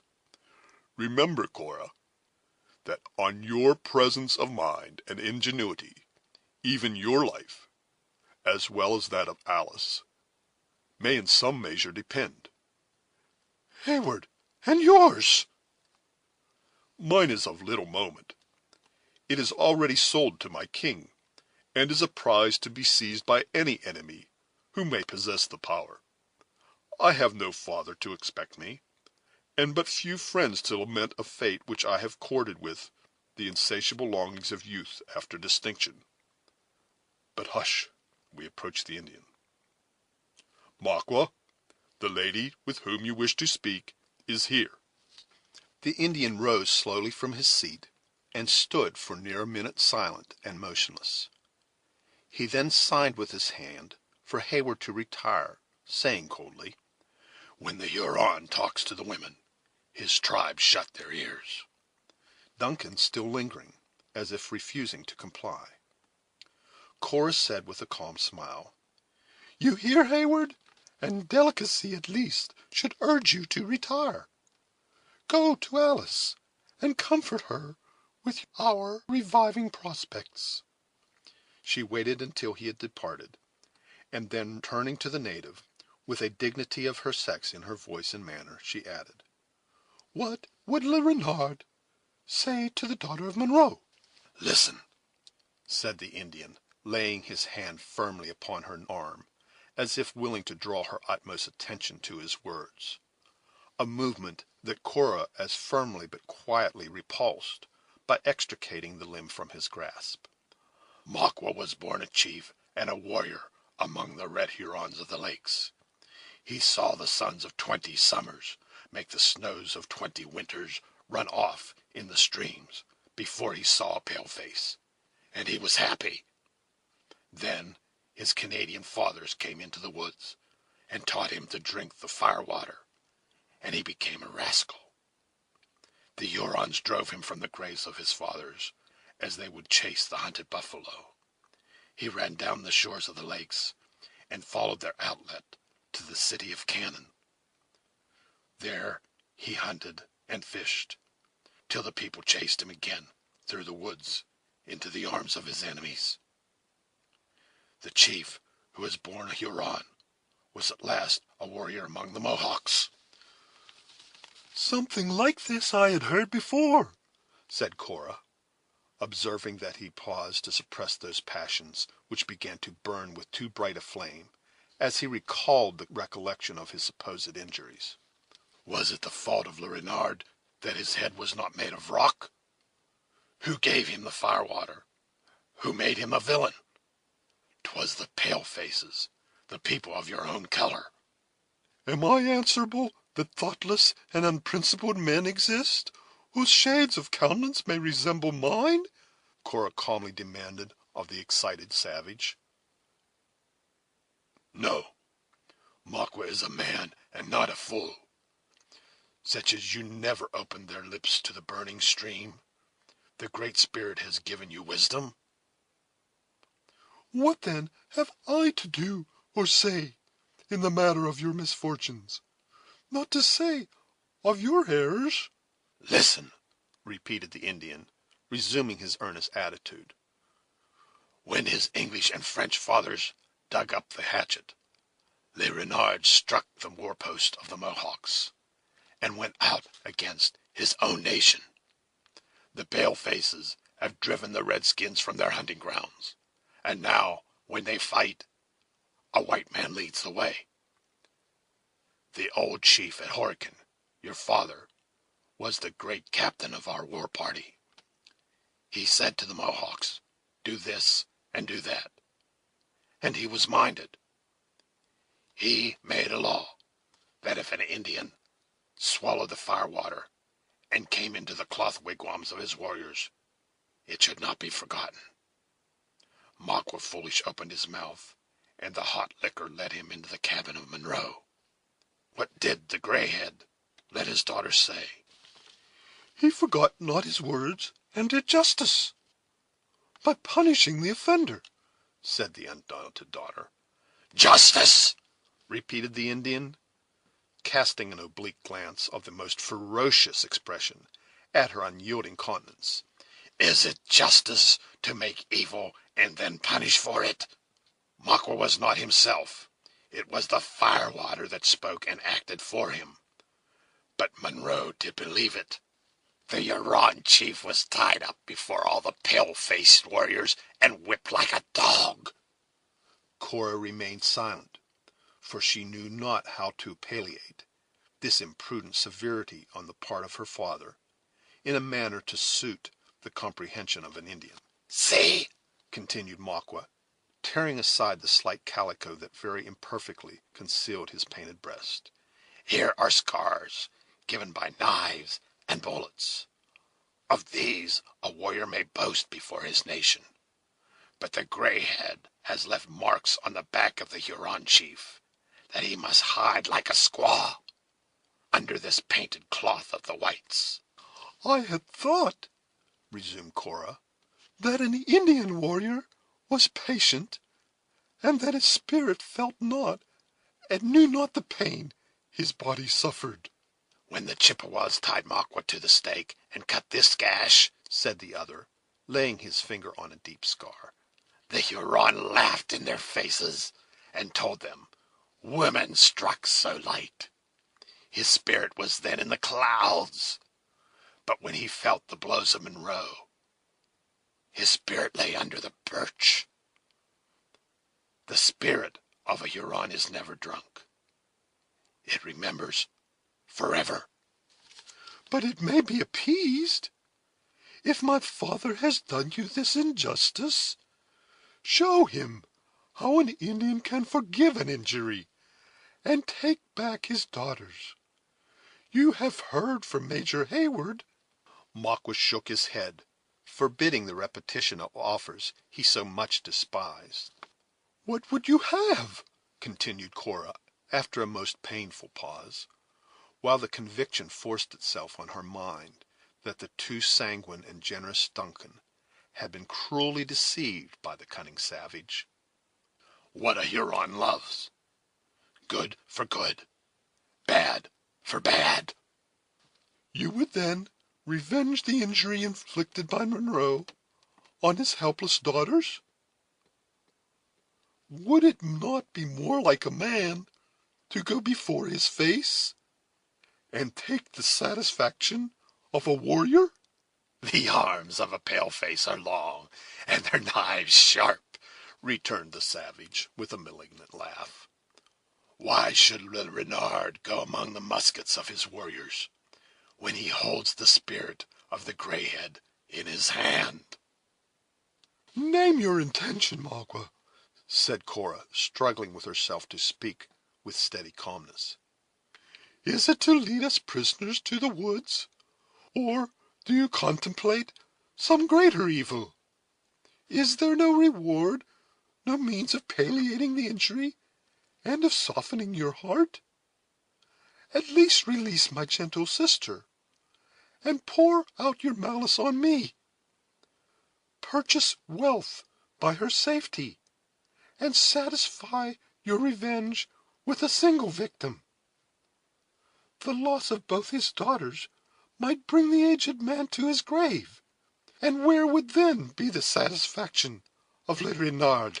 "Listen," said the Indian again. "The Light Eyes go back to the Horican and tell the old chief what has been done, if the dark-haired woman will swear by the Great Spirit of her fathers to tell no lie." "What must I promise?" demanded Cora, still maintaining a secret ascendancy over the fierce native by the collected and feminine dignity of her presence. "When Magua left his people, his wife was given to another chief. He has now made friends with the Hurons, and will go back to the graves of his tribe on the shores of the Great Lake. Let the daughter of the English chief follow, and live in his wigwam forever." However revolting a proposal of such a character might prove to Cora, she retained, notwithstanding her powerful disgust, sufficient self-command to reply, without betraying the weakness: "And what pleasure would Magua find in sharing his cabin with a wife he did not love, one who would be of a nation and color different from his own?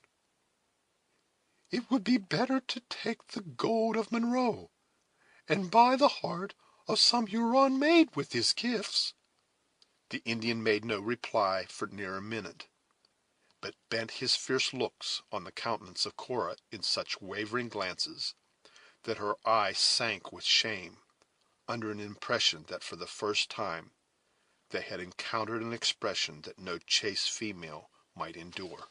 While she was shrinking within herself, in dread of having her ears wounded by some proposal still more shocking than the last, the voice of Magua answered, in its tones of deepest malignancy: "When the blows scorch the back of the Huron, he would know where to find a woman to feel the smart.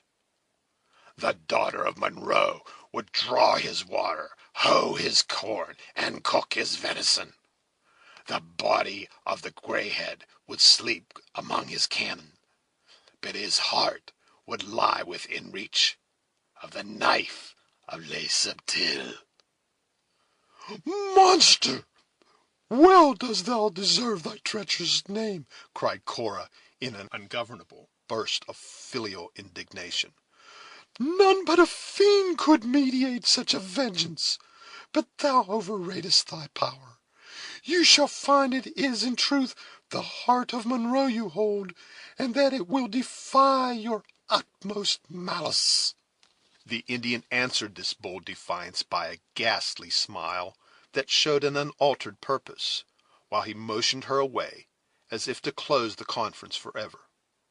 Cora, already regretting her precipitation, was obliged to comply, for Magua instantly left the spot, and approached his gluttonous comrades. Heyward flew to the side of the agitated female, and demanded the result of a dialogue that he had watched at a distance with so much interest. But unwilling to alarm the fears of Alice, she evaded a direct reply, betraying only by her anxious looks fastened on the slightest movements of her captors. To the reiterated and earnest questions of her sister concerning their probable destination, she made no other answer than by pointing toward the dark group, with an agitation she could not control, and murmuring as she folded Alice to her bosom: "There, there! Read our fortunes in their faces. We shall see, we shall see." The action and the choked utterance of Cora spoke more impressively than any words, and quickly drew the attention of her companions on that spot where her own was riveted with an intenseness that nothing but the importance of the stake could create. When Makwa reached the cluster of lolling savages, who, gorged with their disgusting meal, lay stretched on the earth in brutal indulgence, he commenced speaking with the dignity of an Indian chief. The first syllables he uttered had the effect to cause his listeners to raise themselves in attitudes of respectful attention. As the Huron used his native language, the prisoners, notwithstanding the caution of the natives had kept them within swing of their tomahawks, could only conjecture the substance of his harangue from the nature of those significant gestures with which an Indian always illustrates his eloquence. At first, the language as well as the action of Makwa appeared calm and deliberative. When he had succeeded in sufficiently awakening the attention of his comrades, Heyward fancied, by his pointing so frequently toward the direction of the Great Lakes, that he spoke of the land of their fathers and of their distant tribe. Frequent indications of applause escaped the listeners, who, as they uttered the expressive "huh," looked at each other in commendation to the speaker. Le Renard was too skillful to neglect his advantage. He now spoke of the long and painful route by which they had left those spacious grounds and happy villages, to come in battle against the enemies of their Canadian fathers. He enumerated the warriors of the party, their several merits, their frequent services to the nation, their wounds, the number of scalps they had taken. Whenever he alluded to any present, and the subtle Indian neglected none, the dark countenance of the flattered individual gleamed with exultation. Nor did he even hesitate to assert the truth of the words, by gestures of applause and confirmation. Then the voice of the speaker fell, and lost the loud, animated tones of triumph with which he had enumerated their deeds of success and victory. He described the cataract of Glens, the impregnable position of its rocky island, with its caverns and its numerous rapids and whirlpools. He named the name of La Longue Carabine, and paused until the forest beneath them had sent up the last echo of a loud and long yell, with which the hated appellation was received. He pointed toward the youthful military captive, and described the death of a favorite warrior, who had been precipitated into the deep ravine by his hand. He not only mentioned the fate of him who, hanging between heaven and earth, had presented such a spectacle of horror to the whole band, but he acted anew the terrors of his situation, his resolution, and his death on the branches of a sapling. And, finally, he rapidly recounted the manner in which each of their friends had fallen, never failing to touch upon their courage and their most acknowledged virtues. When this recital of events was ended, his voice once more changed, and became plaintive and even musical in its low guttural sounds. He now spoke of the wives and children of the slain, their destitution, their misery, both physical and moral, their distance, and at last of their unavenged wrongs. Then, suddenly lifting his voice to a pitch of terrific energy, he concluded by demanding, "Are the Hurons dogs to bear this? Who shall say to the wife of Minocqua that the fishes have his scalp, and that his nation have not taken revenge? Who will dare meet the mother of Wasatimi, that scornful woman, with his hands clean? What shall be said to the old men when they ask us for scalps, and we have not a hair from a white head to give them? The women will point their fingers at us. There's a dark spot on the name of the Hurons, and it must be hid in blood." His voice was no longer audible in the burst of rage which now broke into the air, as if the wood, instead of containing so small a band, was filled with the nation, During the foregoing address, the progress of the speaker was too plainly read by those most interested in his success through the medium of the countenances of the men he addressed. They had answered his melancholy and mourning by sympathy and sorrow, his assertions by gestures of confirmation, and his boasting with the exultation of savages. When he spoke of courage, their looks were firm and responsive. When he alluded to their injuries, their eyes kindled with fury. When he mentioned the taunts of the women, they dropped their heads in shame. But when he pointed out their means of vengeance, he struck a chord which never failed to thrill in the breast of an Indian. With the first intimation that it was within their reach, the whole band sprang upon their feet as one man. Giving utterance to their rage in the most frantic cries, they rushed upon their prisoners in a body with drawn knives and uplifted tomahawks. Hayward threw himself between the sisters and the foremost, whom he grappled with a desperate strength that for a moment checked his violence. The unexpected resistance gave Makwa time to interpose, and with rapid enunciation and animated gesture he drew the attention of the band again to himself. In that language he knew so well how to assume, he diverted his comrades from their instant purpose, and invited them to prolong the misery of their victims. His proposal was received with acclamations, and executed with the swiftness of thought. Two powerful warriors cast themselves on Hayward, while another was occupied in securing the less active singing master. Neither of the captives, however, submitted without a desperate, though fruitless, struggle. Even David hurled his assailant to the earth, nor was Hayward secured until the victory over his companion enabled the Indians to direct their united force on that object. He was then bound and fastened to the body of the sapling, on whose branches Makwa had acted the pantomime of the falling Huron. When the young soldier regained his recollection, he had the painful certainty before his eyes that a common fate was intended for the whole party. On his right was Cora, in a durance similar to his own, pale and agitated, but with an eye whose steady look still read the proceedings of their enemies.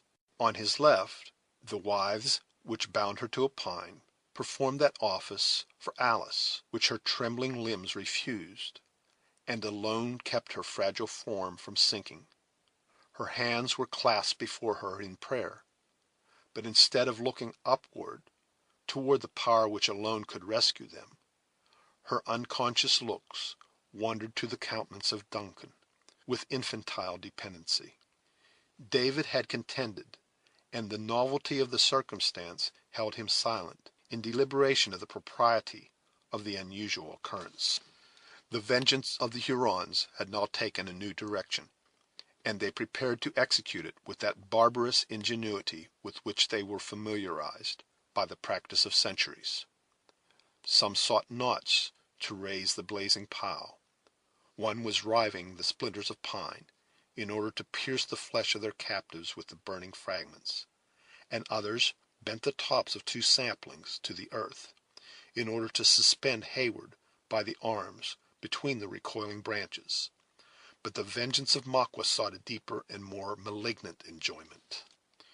While the less refined monsters of the band prepared before the eyes of those who were to suffer those well-known and vulgar means of torture, he approached Cora, and pointed out, with the most malign expression of countenance, the speedy fate that awaited her. "Ha!" he added, "what says the daughter of Monroe?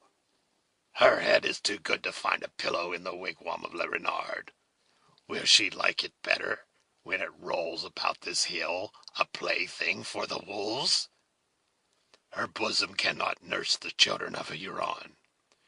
She will see it spit upon by Indians." "What means the monster?" demanded the astonished Hayward. "Nothing," was the firm reply. "He is a savage, a barbarous and ignorant savage, and knows not what he does. Let us find leisure with our dying breath to ask for him penitence and pardon."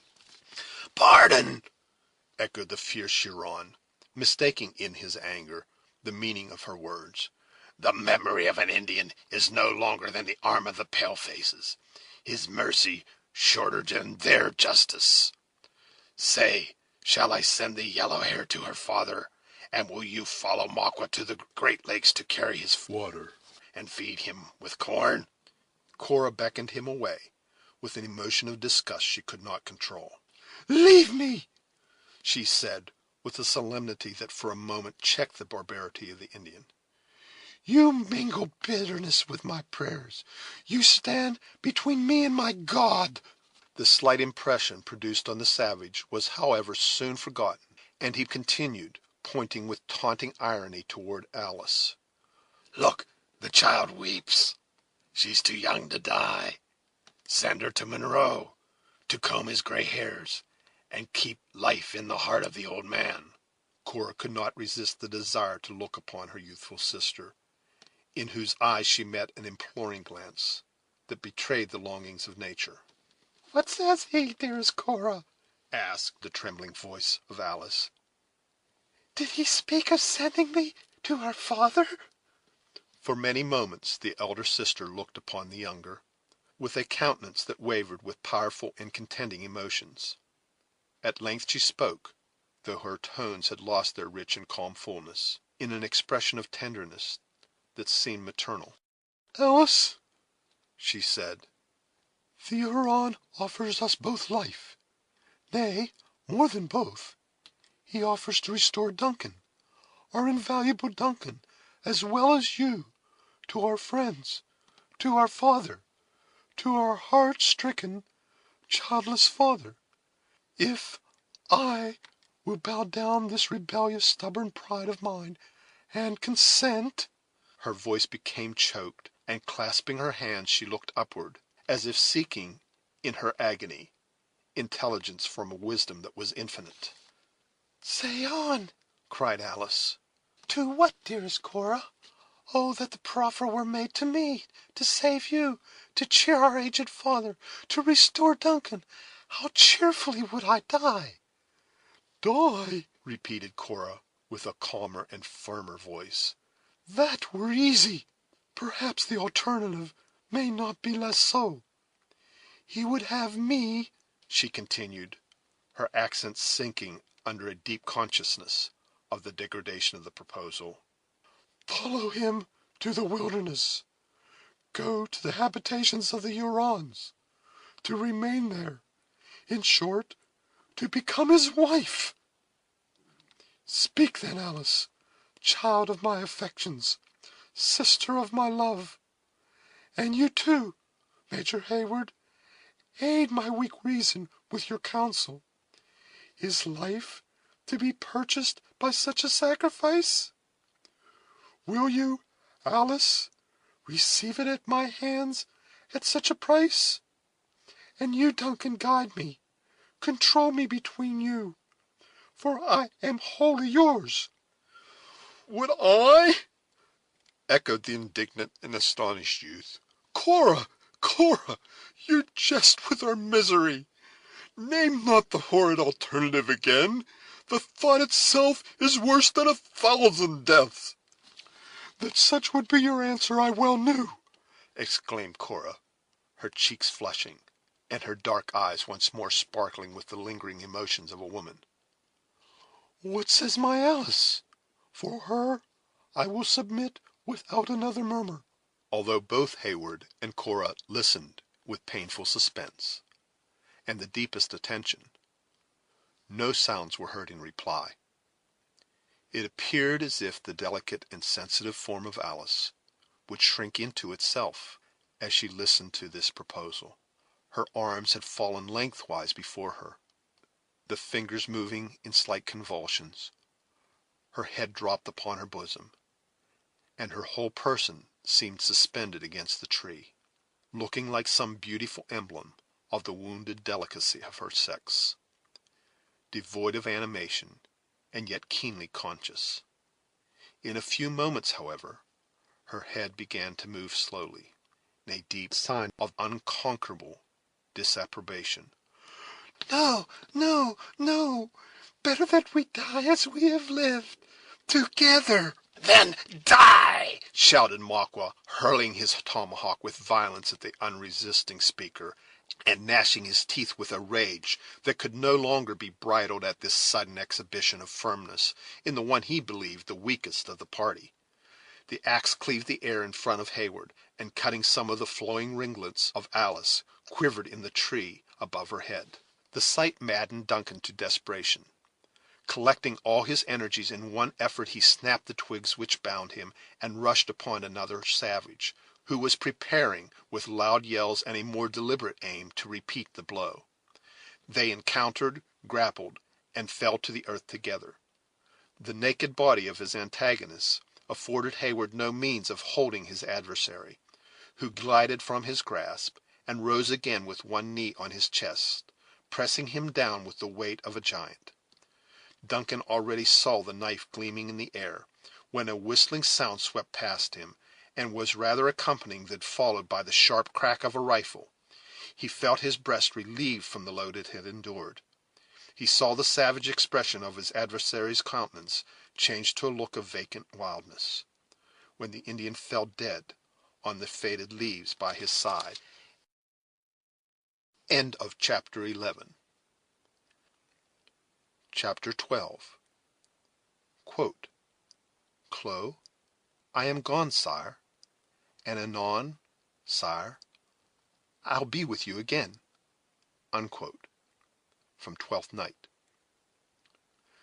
The Hurons stood aghast of this sudden visitation of death on one of their band, but as they regarded the fatal accuracy of an aim which had dared to immolate an enemy at so much hazard to a friend, the name of "Le Long Carabine" burst simultaneously from every lip, and was succeeded by a wild and sort of plaintive howl. The cry was answered by a loud shout from a little thicket, where the incautious party had piled their arms, and at the next moment Hawkeye, too eager to load the rifle he had regained, was seen advancing upon them, brandishing the clubbed weapon, and cutting the air with wide and powerful sweeps. Bold and rapid was the progress of the scout. It was exceeded by that of a light and vigorous form, which, bounding past him, leaped with incredible activity and daring into the very center of the Hurons, where it stood, whirling a tomahawk and flourishing a glittering knife, with fearful menaces, in front of Cora. Quicker than the thoughts could follow those unexpected and audacious movements, an image, armed in the emblematic panoply of death, glided before their eyes, and assumed a threatening attitude at the other side. The savage tormentors recoiled before these warlike intruders, and uttered, as they appeared in such quick succession, the often repeated and peculiar exclamations of surprise, followed by the well known and dreaded appellations of "Les Serfagils! Les Gros Serpents!" But the wary and vigilant leader of the Hurons was not so easily disconcerted.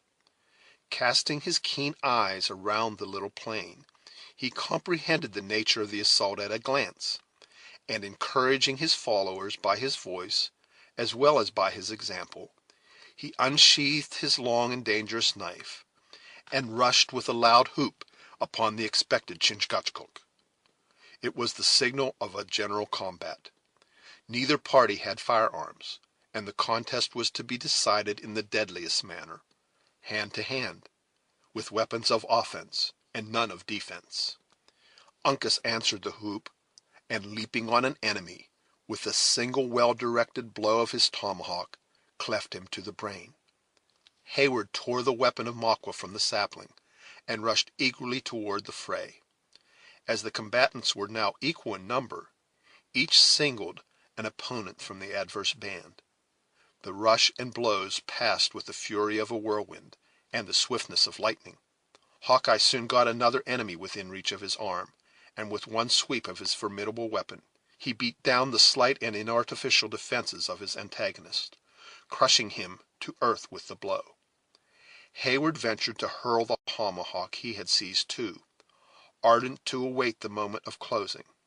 It struck the Indian he had selected on the forehead, and checked for an instant his onward rush.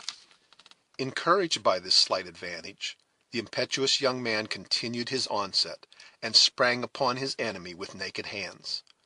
A single instant was enough to assure him of the rashness of the measure, for he immediately found himself fully engaged, with all his activity and courage, in endeavoring to ward the desperate thrust made with the knife of the Huron. Unable longer to foil an enemy so alert and vigilant, he threw his arms about him, and succeeded in pinning the limbs of the other to his side, with an iron grasp, but one that was far too exhausting to himself to continue long. In this extremity he heard a voice near him shouting, "Exterminate the varlets! No quarter to an accursed Mingo!" At the next moment the breech of Hawkeye's rifle fell on the naked head of his adversary, whose muscles appeared to wither under the shock, as he sank from the arms of Duncan, flexible and motionless. When Uncas had brained his first antagonist, he turned like a hungry lion to seek another.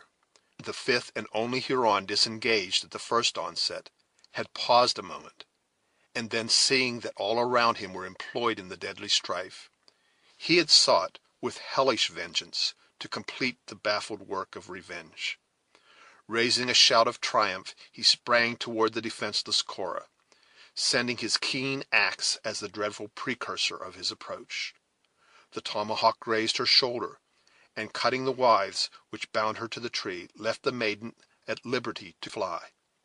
She eluded the grasp of the savage, and, reckless of her own safety, threw herself on the bosom of Alice, striving with convulsed and ill-directed fingers to tear asunder the twigs which confined the person of her sister. Any other than a monster would have relented at such an act of generous devotion to the best and purest affection, but the breast of the Huron was a stranger to sympathy. Seizing Cora by the rich tresses which fell in confusion about her form, he tore her from her frantic hold, and bowed her down with brutal violence to her knees. The savage drew the flowing curls through his hand, and, raising them on high with an outstretched arm, he passed the knife around the exquisitely molded head of his victim with a taunting and exulting laugh. But he purchased this moment of fierce gratification with the loss of the fatal opportunity. It was just then the sight caught the eye of Uncas. Bounding from his footsteps, he appeared for an instant darting through the air, and, descending in a ball, he fell on the chest of his enemy, driving him many yards from the spot, headlong and prostrate. The violence of the exertion cast the young Mohican at his side. They arose together, fought, and bled, each in his turn, but the conflict was soon decided.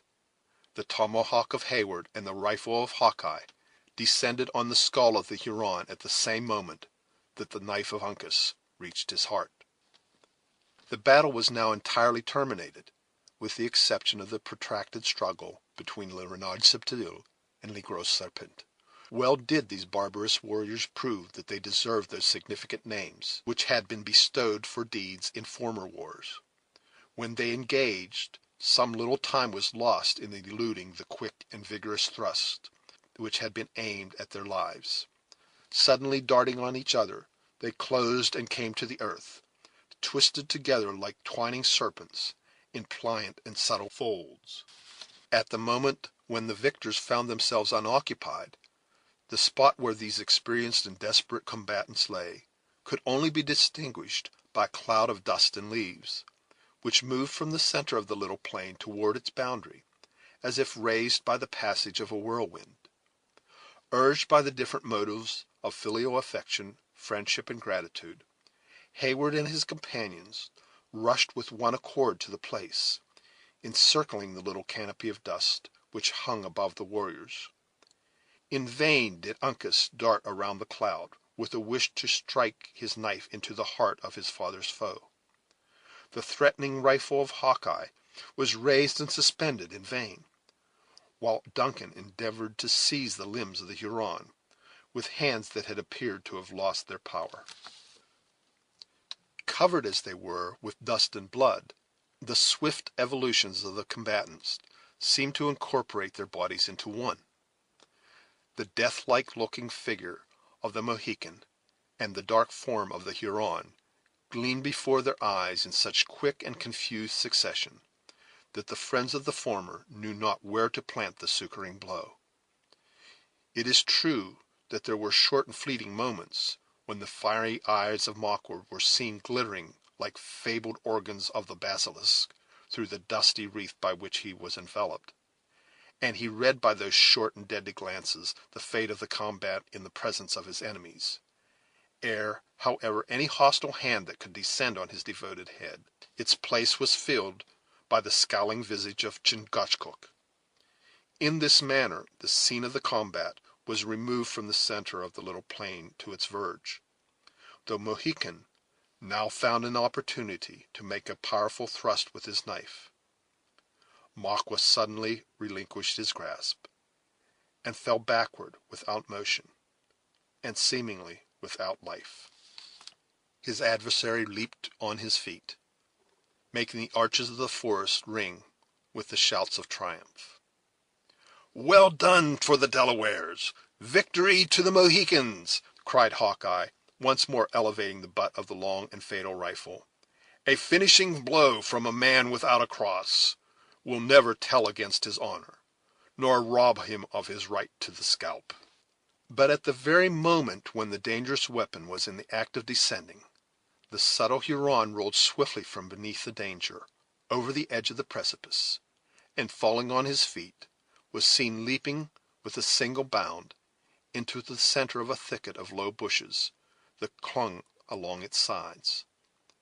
The Delawares, who had believed their enemy dead, uttered their exclamation of surprise, and were following with speed and clamor like hounds in open view of the deer, when a shrill and peculiar cry from the scout instantly changed their purpose, and recalled them to the summit of the hill. "'Twas like himself," cried the inveterate forester, whose prejudice contributed so largely to veil his natural sense of justice in all matters which concerned the Mingoes. "A lying and deceitful varlet as he is. An honest Delaware, now, being fairly vanquished, would have lain still, and been knocked on the head; but these knavish Maquas cling to life like so many cats of the mountain. Let him go, let him go. 'Tis but one man, and he without rifle or bow, many a long mile from his French comrades; and, like a rattler that lost his fangs, he can do no further mischief, until such time as he and we too may leave the prints of our moccasins over a long reach of sandy plain. See, Uncas," he added in Delaware, "your father is flaying the scalps already. It may be well to go around and fill the vagabonds that are left, or we may have another of them loping through the woods, and screeching like a jay that has been winged." So saying, the honest but implacable scout made the circuit of the dead, into whose senseless bosoms he thrust his long knife, with as much coolness as though they had been so many brute carcasses. He had, however, been anticipated by the elder Mohican, who had already torn the emblems of victory from the unresisting heads of the slain. But Uncas, denying his habits, we had almost said his nature, flew with instinctive delicacy, accompanied by Heyward, to the assistance of the females, and quickly releasing Alice, placed her in the arms of Cora. We shall not attempt to describe the gratitude of the Almighty Disposer of events, which glowed in the bosoms of the sisters, who were thus unexpectedly restored to life and to each other. Their thanksgivings were deep and silent, the offerings of their gentle spirits burning brightest and purest on the secret altars of their hearts, and their renovated and more earthly feelings exhibiting themselves in long and fervent, though speechless, caresses. As Alice rose from her knees, where she had sunk by the side of Cora, she threw herself on the bosom of the latter, and sobbed aloud the name of their aged father, while her soft and dove-like eyes sparkled with rays of hope. "We are saved! We are saved!" she murmured. "To return to the arms of our dear, dear father, and his heart will not be broken with grief. And you too, Cora, my sister, my more than sister, my mother, you too are spared. And Duncan," she added, looking around upon the youth with a smile of ineffable innocence, "even our own brave and noble Duncan has escaped without a hurt." To these ardent and nearly innocent words, Cora made no other answer than by straining the youthful speaker to her heart, as she bent over her in melting tenderness. The manhood of Heyward felt no shame in dropping tears over this spectacle of affectionate rapture, and Uncas stood, fresh and blood-stained from the combat, a calm and apparently an unmoved looker on, it is true, but with eyes that had already lost their fierceness, and which were beaming with a sympathy that elevated him far above the intelligence, and advanced him probably centuries before the practices of his nation.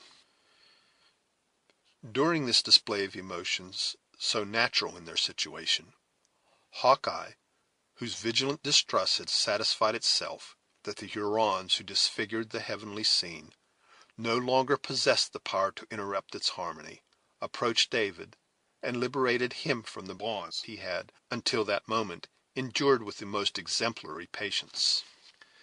"There," exclaimed the scout, casting the last withe behind him, "you are once more master of your own limbs, though you seem not to use them with much greater judgment than that in which they were first fashioned.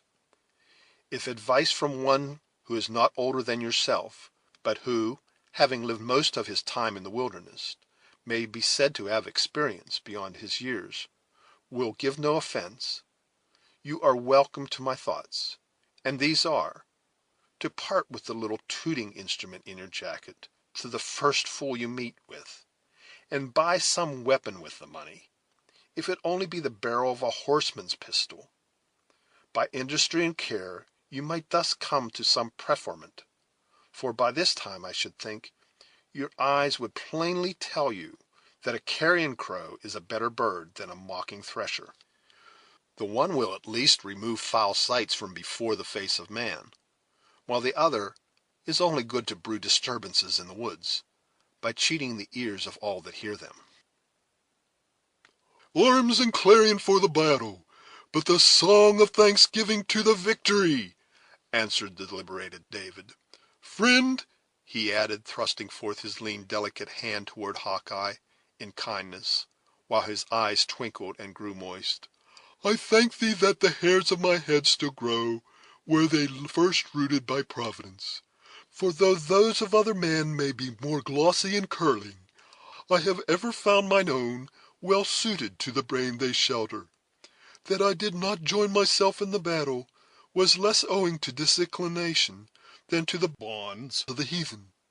Valiant and skilful hast thou proved thyself in the conflict, and I hereby thank thee, before proceeding to discharge other and more important duties, because thou hast proved thyself well worthy of a Christian's praise."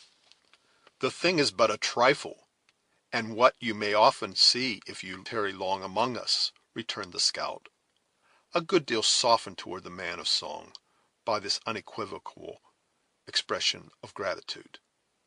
"I have got my old companion, Killdeer," he added, striking his hand on the breech of his rifle, "and that in itself is a victory. These Iroquois are cunning, but they outwitted themselves when they placed their firearms out of reach; and, had Uncas or his father been gifted with only their common Indian patience, we should have come in upon the knaves with 3 bullets instead of 1, and that would have made a finish of the whole pack, yon loping varlet as well as his comrades. But 'twas all foreordered, and for the best." "Thou sayest well," returned David, "and hast caught the true spirit of Christianity. He that is to be saved will be saved, and he that is predestined to be damned will be damned. This is the doctrine of truth, and most consoling and refreshing it is to the true believer." The scout, who by this time was seated, examining into the state of his rifle with a species of parental assiduity, now looked up at the other in a displeasure that he did not affect to conceal, roughly interrupting further speech. "Doctrine or no doctrine," said the sturdy woodsman, "'tis the belief of knaves and the curse of an honest man. I can credit that yonder Huron was to fall by my hand, for with my own eyes I have seen it; but nothing short of being a witness will cause me to think he has met with any reward, or that Chingachgook there will be condemned at the final day." You have no warranty for such an audacious doctrine, nor any covenant to support it, cried David, who was deeply tinctured with the subtle distinctions which in his time, and more especially in his province, had been drawn around the beautiful simplicity of revelation, by endeavoring to penetrate the awful mystery of the divine nature, supplying faith by self-sufficiency, and by consequence involving those who reason from such human dogmas in absurdities and doubt. Your temple is reared on the sands, and the first tempest will wash away its foundation. I demand your authorities for such an uncharitable assertion. Like other advocates of a system, David was not always accurate in his use of terms. Name chapter and verse. In which of the holy books do you find language to support you? "Book!" repeated Hawkeye, with singular and ill-concealed disdain. "Do you take me for a whimpering boy at the apron string of one of your old gals, and this good rifle on my knee for the feather of a goose's wing, my ox's horn for a bottle of ink, and my leathern pouch for a cross-barred handkerchief to carry my dinner? Book! What have such as I, who am a warrior of the wilderness, though a man without a cross, to do with books? I never read but in one, and the words that are written there are too simple and too plain to need much schooling, though I may boast that of 40 long and hard-working years." What call you the volume? said David, misconceiving the other's meaning. "'Tis open before your eyes," returned the scout, "and he who owns it is not a niggard of its use. I have heard it said that there are men who read in books to convince themselves there is a God. I know not but man may so deform his works in the settlement as to leave that which is so clear in the wilderness a matter of doubt among traders and priests. If any such there be, and he will follow me from sun to sun through the windings of the forest, he shall see enough to teach him that he is a fool, and the greatest of his follies lies in striving to rise to the level of one he can never equal, be it in goodness or be it in power." The instant David discovered that he battled with a disputant who imbibed his faith from the lights of nature, eschewing all subtleties of doctrine, he willingly abandoned a controversy from which he believed neither profit nor credit was to be derived. While the scout was speaking, he had also seated himself, and producing the ready little volume and the iron-rimmed spectacles, he prepared to discharge a duty which nothing but the unexpected assault he had received in his orthodoxy could have so long suspended. He was, in truth, a minstrel of the western continent, of a much later day, certainly, than those gifted bards who formerly sang the profane renown of baron and prince; but after the spirit of his own age and country, he was now prepared to exercise the cunning of his craft, in celebration of, or in rather thanksgiving of, the recent victory. He waited patiently for Hawkeye to cease, then lifting his eyes together with his voice, he said aloud: I invite you, friends, to join in praise for this signal deliverance from the hands of barbarians and infidels, to the comfortable and solemn tones of the tune called Northampton. Next he named the page and verse where the rhymes selected were to be found, and applied the pitch pipe to his lips, with the decent gravity that he had been wont to use in the temple. This time he was, however, without any accompaniment, for the sisters were just then pouring out those tender effusions of affections which have already been alluded to. Nothing deterred by the smallness of his audience, which in truth consisted only of the discontented scout, he raised his voice, commencing and ending the sacred song without accident or interruption of any kind.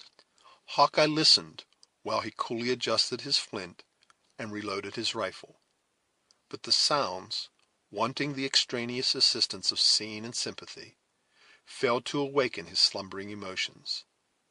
Never minstrel, or by whatever more suitable name David should be known, drew upon his talents in the presence of more insensible auditors, though, considering the singleness and sincerity of his motive, it is probable that no bard of profane song ever uttered notes that ascended so near to that throne where all homage and praise is due. The scout shook his head, and muttering some unintelligible words, among which "throat" and "Iroquois" were alone audible, he walked away to collect and to examine into the state of the captured arsenal of the Hurons. In this office he was now joined by Chingachgook, who found his own as well as the rifle of his son among the arms. Even Heyward and David were furnished with weapons, nor was ammunition wanting to render them all effectual. When the foresters had made their selection and distributed their prizes, the scout announced that the hour had arrived when it was necessary to move. By this time the song of Gamut had ceased, and the sisters had learned to still the exhibition of their emotions. Aided by Duncan and the younger Mohican, the two latter descended the precipitous sides of that hill which they had so lately ascended under so very different auspices, and whose summit had so nearly proved the scene of their massacre. At the foot they found the Narragansetts browsing the herbage of the bushes, and having mounted, they followed the movements of a guide, who in the most deadly straits had so often proved himself their friend. The journey was, however, short. Hawkeye, leaving the blind path that the Hurons had followed, turned short to his right, and entering the thicket, he crossed a babbling brook, and halted in a narrow dell, under the shade of a few water elms. Their distance from the base of the fatal hill was but a few rods, and the steeds had been serviceable only in crossing the shallow stream. The scout and the Indians appeared to be familiar with the sequestered place where they now were, for, leaning their rifle against the trees, they commenced throwing aside the dried leaves, and opening the blue clay out of which a clear and sparkling spring of bright glancing water quickly bubbled. The white man then looked about him as though seeking for some object, which was not to be found as readily as he expected. "Them careless imps, the Mohawks, with their Tuscarora and Onondaga brethren, have been here slaking their thirst," he muttered, "and the vagabonds have thrown away the gourd. This is the way with benefits, when they are bestowed on such dismembering hounds.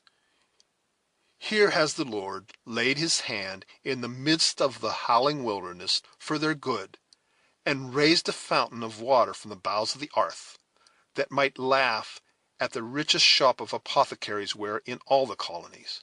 And see, the knaves have trodden in the clay, and deformed the cleanliness of the place, as though they were brute beasts instead of human men." Uncas silently extended toward him the desired gourd, which the spleen of Hawkeye had hitherto prevented him from observing on a branch of an elm.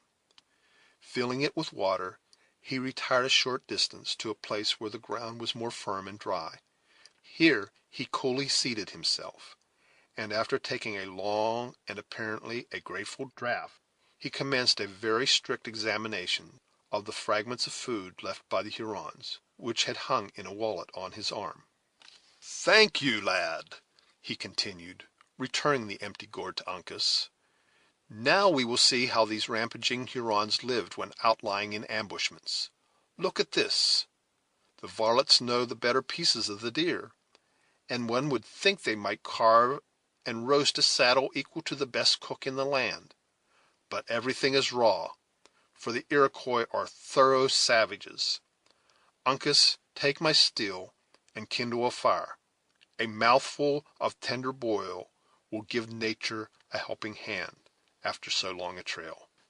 Heyward, perceiving that their guides now set about their repast in sober earnest, assisted the ladies to alight, and placed himself at their side, not unwilling to enjoy a few moments of grateful rest, after the bloody scene he had just gone through. While the culinary process was in hand, curiosity induced him to inquire into the circumstances which had led to their timely and unexpected rescue. "How is it that we see you so soon, my generous friend," he asked, "and without aid from the garrison of Edward?" "Had we gone to the bend of the river, we might have been in time to rake the leaves over your bodies, but too late to have saved your scalps," coolly answered the scout. "No, no. Instead of throwing away strength and opportunity by crossing to the fort, we lay by under the bank of the Hudson, waiting to watch the movements of the Hurons." "You were, then, witnesses of all that passed?" "Not of all, for Indian sight is too keen to be easily cheated, and we kept close. A difficult matter it was, too, to keep this Mohican boy snug in the ambushment. Ah, Uncas, Uncas, your behavior was more like that of a curious woman than of a warrior on his scent." Uncas permitted his eyes to turn for an instant on the sturdy countenance of the speaker, but he neither spoke nor gave any indication of repentance.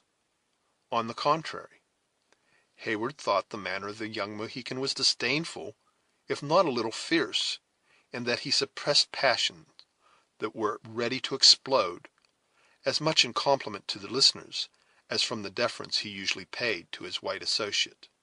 "You saw our capture?" Heyward next demanded. "We heard it," was the significant answer.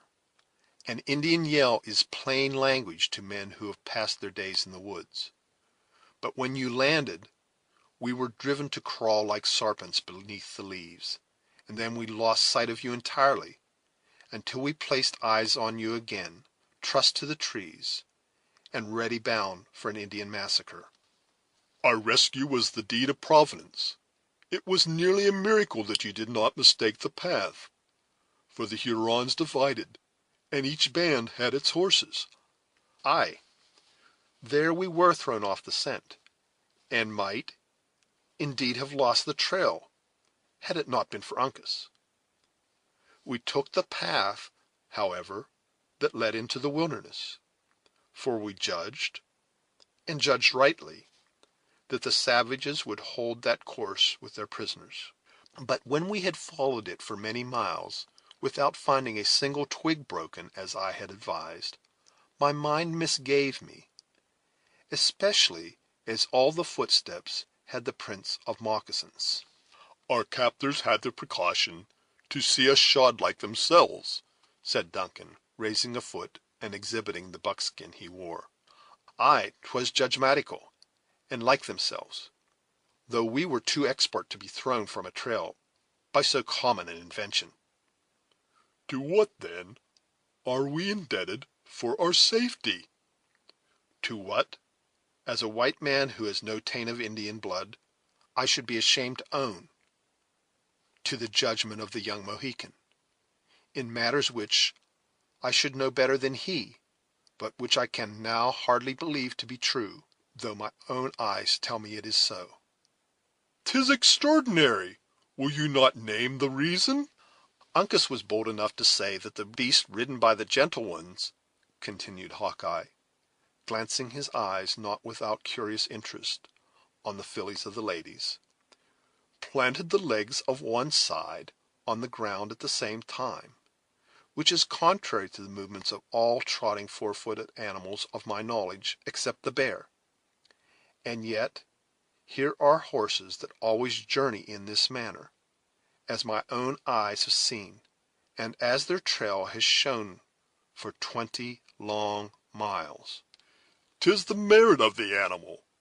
They come from the shores of Narragansett Bay, in the small province of Providence Plantations, and are celebrated for their hardihood and the ease of this peculiar movement, though other horses are not unfrequently trained to the same.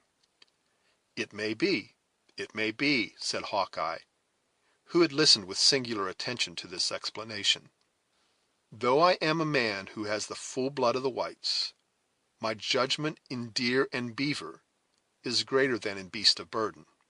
Major Effingham has many noble charges, but I have never seen one travel with such a siding gait. True, for he would value the animals for very different properties. Still is this a breed highly esteemed and, as you witness, much honored with the burdens it is often destined to bear.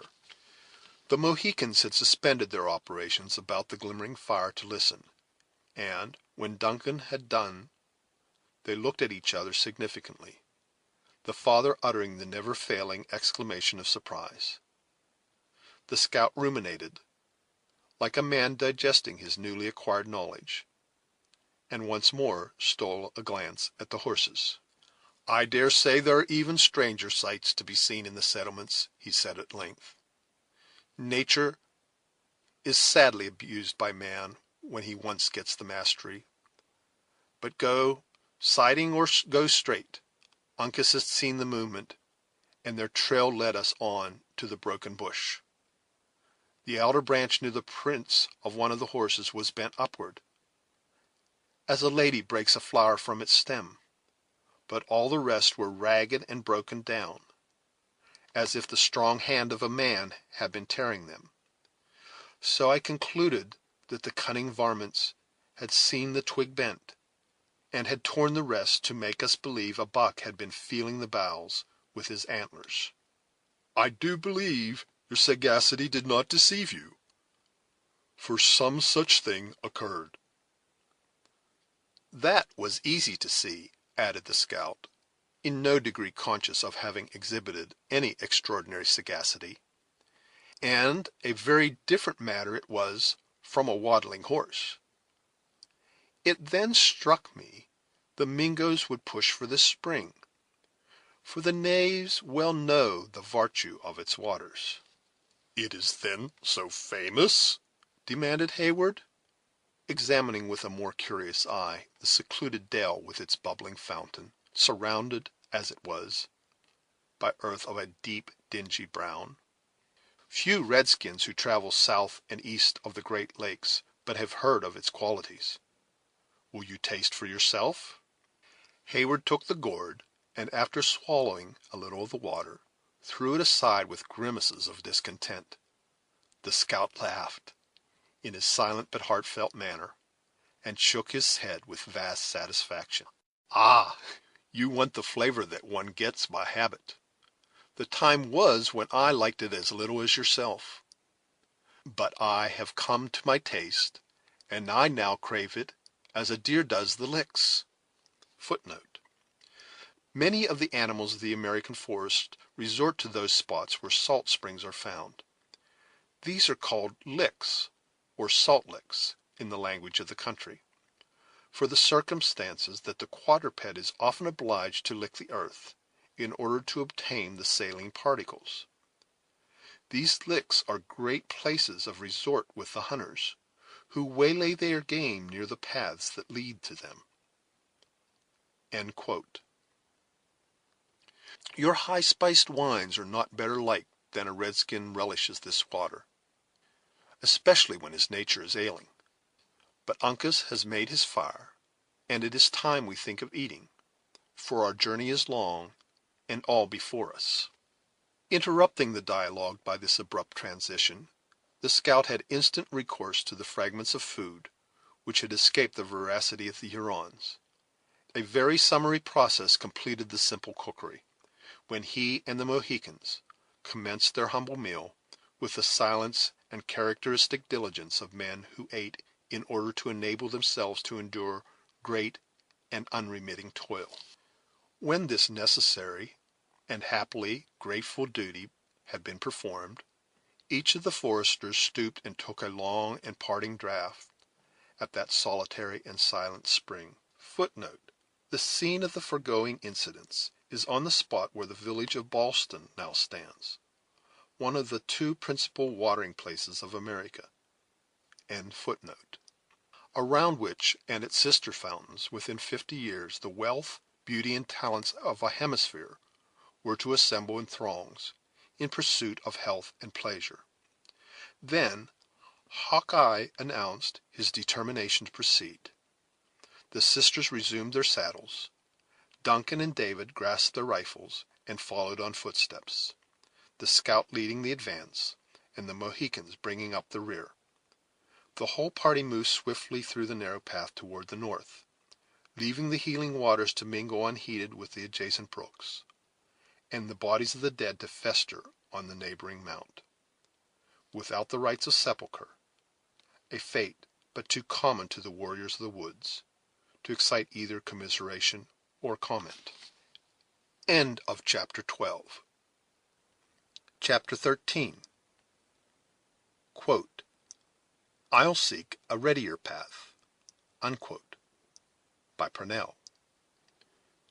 The route taken by Hawkeye lay across those sandy plains, relieved by occasional valleys and swells of land, which had been traversed by their party on the morning of the same day, with the baffled Magua for their guide. The sun had now fallen, low toward the distant mountains, and as their journey lay through the interminable forest, the heat was no longer oppressive. Their progress, in consequence, was proportionate, and long before the twilight gathered about them, they had made good many toilsome miles of their return. The hunter, like the savage whose place he filled, seemed to select among the blind signs of their wild route, with a species of instinct, seldom abating his speed, and never pausing to deliberate. A rapid and oblique glance at the moss of the trees, with an occasional upward gaze toward the setting sun, or a steady but passing look at the direction of the numerous watercourses through which he waded, were sufficient to determine his path, and remove his greatest difficulties. In the meantime, the forest began to change its hues, losing that lively green which had embellished its arches, in the graver light which is the usual precursor of the close of day.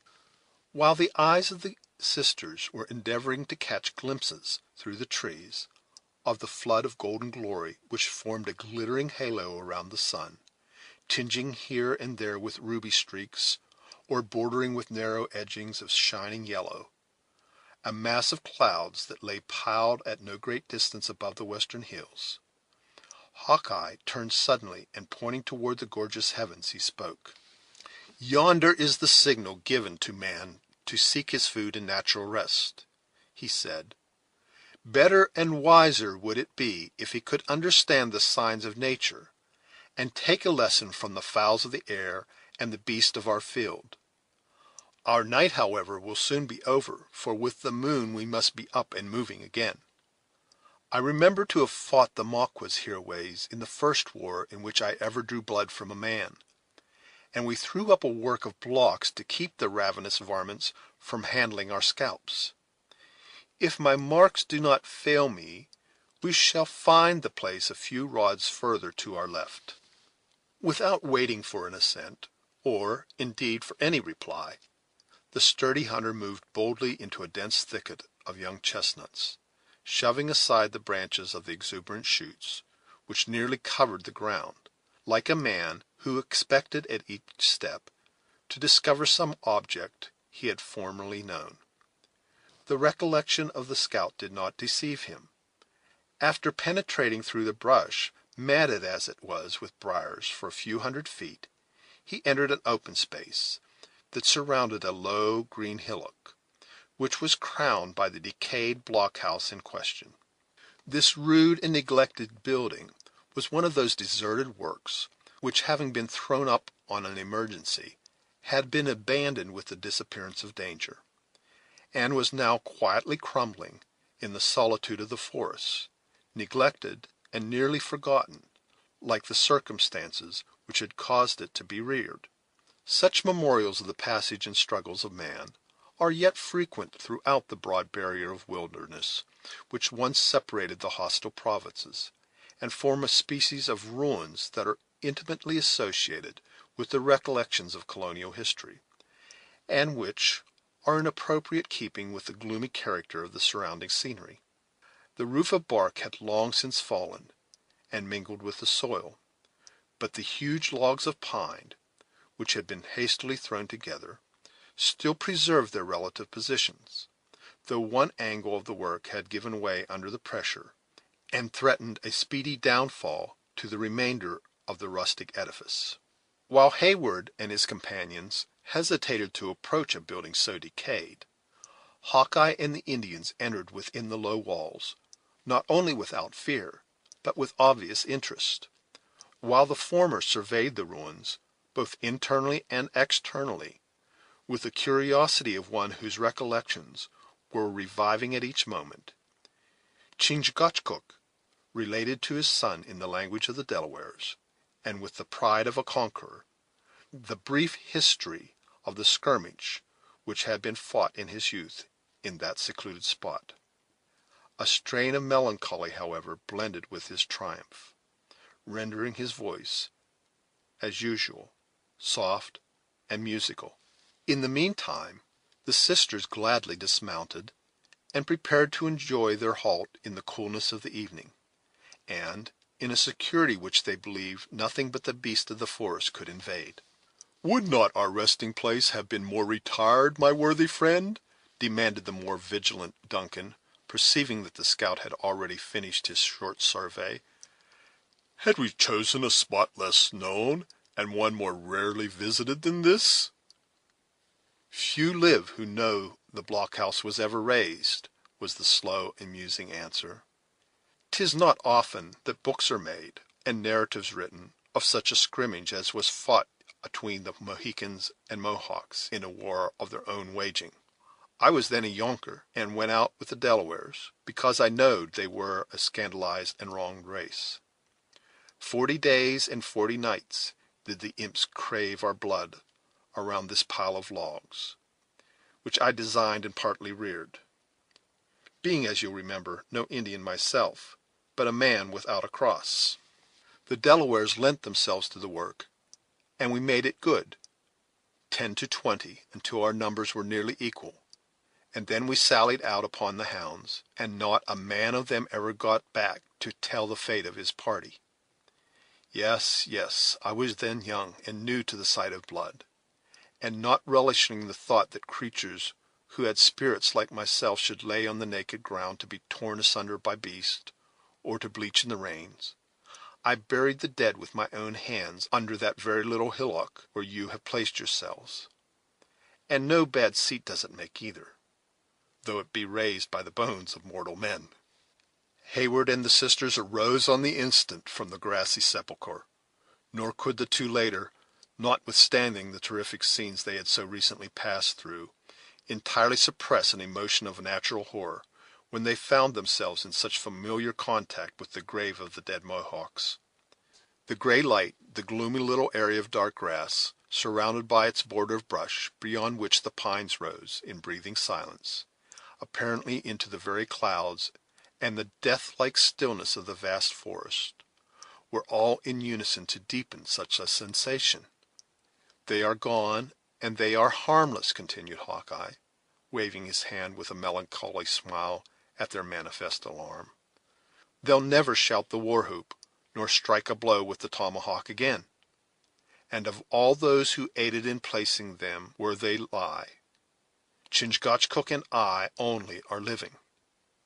The brothers and family of the Mohican formed our war party, and you see before you all that are now left of his race."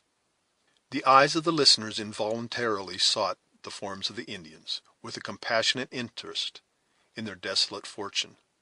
Their dark persons were still to be seen within the shadows of the blockhouse, the son listening on the relation of his father with that sort of intenseness which would be created by a narrative that redounded so much to the honor of those whose names he had long revered for their courage and savage virtues. "I had thought the Delawares a pacific people," said Duncan, "and that they never waged war in person, trusting the defense of their hands to those very Mohawks that you slew." "'Tis true in part," returned the scout, "and yet at the bottom 'tis a wicked lie. Such a treaty was made in ages gone by, through the deviltries of the Dutchers, who wished to disarm the natives that had the best right to the country where they had settled themselves. The Mohicans, though a part of the same nation, having to deal with the English, never entered into the silly bargain, but kept to their manhood, as in truth did the Delawares when their eyes were opened to their folly. You see before you a chief of the great Mohican Sagamores. Once his family could chase their deer over tracts of country wider than which belongs to the Albany Padaroon, without crossing brook or hill that was not their own. But what is left of their descendant? He may find his 6 feet of earth when God chooses, and keep it in peace, perhaps, if he has a friend who will take the pains to sink his head so low that the plowshares cannot reach it. "Enough," said Hayward, apprehensive that the subject might lead to a discussion that would interrupt the harmony so necessary to the preservation of his fair companions. "We have journeyed far, and few among us are blessed with forms like that of yours, which seems not to know neither fatigue nor weakness." "The sinews and bones of a man carry me through it all," said the hunter, surveying his muscular limbs with a simplicity that betrayed the honest pleasure the compliment afforded him. "There are larger and heavier men to be found in the settlements, but you might travel many days in a city before you could meet one able to walk 50 miles without stopping to take breath, or who has kept the hounds within hearing during a chase of hours. However, as flesh and blood are not always the same, it is quite reasonable to suppose that the gentle ones are willing to rest after all they have seen and done this day. Uncas, clear out the spring while your father and I make a cover for their tender heads of these chestnut shoots, and a bed of grass and leaves." The dialogue ceased, while the hunter and his companions busied themselves in preparations for the comfort and protection of those they guided. A spring which many long years before had induced the natives to select the place for their temporary fortification was soon cleared of leaves, and a fountain of crystal gushed from the bed, diffusing its waters over the verdant hillock. A corner of the building was then roofed in such a manner as to exclude the heavy dew of the climate, and piles of sweet shrubs and dried leaves were laid beneath it for the sisters to repose on. While the diligent woodsmen were employed in this manner, Cora and Alice partook of that refreshment which duty required much more than inclination prompted them to accept. They then retired within the walls, and first offering up their thanksgiving for past mercies, and petitioning for continuance of the divine favor throughout the coming night, they laid their tender forms on the fragrant couch, and, in spite of recollections and forebodings, soon sank into those slumbers which nature so imperiously demanded, and which were sweetened by hopes of the morrow. Duncan had prepared himself to pass the night in watchfulness near them, just without the ruin, but the scout, perceiving his intention, pointed toward Chingachgook, as he coolly disposed his own person on the grass, and said, "The eyes of a white man are too heavy and too blind for such a watch as this. The Mohican will be our sentinel, therefore let us sleep." "I proved myself a sluggard on my post during the past night," said Hayward, "and have less need of repose than you, who did more credit to the character of a soldier. Let all the party seek their rest then, while I hold the guard." "If we lay among the white tents of the 60th, and in front of an enemy like the French, I could not ask for a better watchman," returned the scout. "But in the darkness and among the signs of the wilderness, your judgment will be like the folly of a child, and your vigilance thrown away. Do, then, like Uncas and myself, sleep, and sleep in safety." Heyward perceived, in truth, that the younger Indian had thrown his form on the side of the hillock while they were talking, like one who sought to make the most of the time allotted to rest, and that his example had been followed by David, whose voice literally clove to his jaws with the fever of his wound, heightened as it was by their toilsome march. Unwilling to prolong a useless discussion, the young man affected to comply, by posting his back against the logs of the blockhouse in a half recumbent posture, though resolutely determined in his own mind not to close an eye until he had delivered his precious charge into the arms of Monroe himself. Hawkeye, believing he had prevailed, soon fell asleep, and a silence as deep as the solitude in which they had found it pervaded the retired spot. For many minutes Duncan succeeded in keeping his senses on the alert, and alive to every moaning sound that arose from the forest. His vision became more acute as the shades of evening settled on the place, and even after the stars were glimmering above his head, he was able to distinguish the recumbent forms of his companions as they lay stretched on the grass, and to note the person of Chingachgook, who sat upright and motionless as one of the trees which formed the dark barrier on every side. He still heard the breathings of the sisters who lay within a few feet of him, and not a leaf was ruffled by the passing air of which his ear did not detect the whispering sound. At length, however, the mournful notes of a whippoorwill became blended with the moanings of an owl. His heavy eyes occasionally sought the bright rays of the stars, and he then fancied he saw them through the fallen lids. At instants of momentary wakefulness, he mistook a bush for his associate sentinel.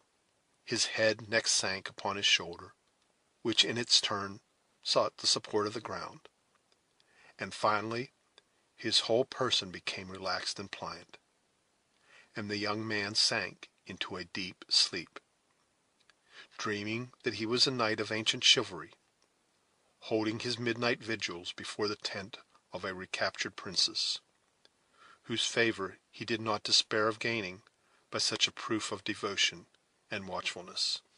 How long the tired Duncan lay in this insensible state he never knew himself, but his slumbering visions had been long lost in total forgetfulness, when he was awakened by a light tap on the shoulder. Aroused by this signal, slight as it was, he sprang upon his feet with a confused recollection of the self-imposed duty he had assumed with the commencement of the night. "Who comes?" he demanded, feeling for his sword at the place where it was usually suspended. "Speak, friend or enemy?" "Friend," replied the low voice of Chingachgook, who, pointing upward at the luminary, which was shedding its mild light through the opening in the trees directly above their bivouac, immediately added in his rude English, "Moon comes, and white man's fort, far, far off. Time to move, when sleep shuts both eyes of the Frenchman. You say true. Call up your friends, and bridle the horses, while I prepare my own companions for the march."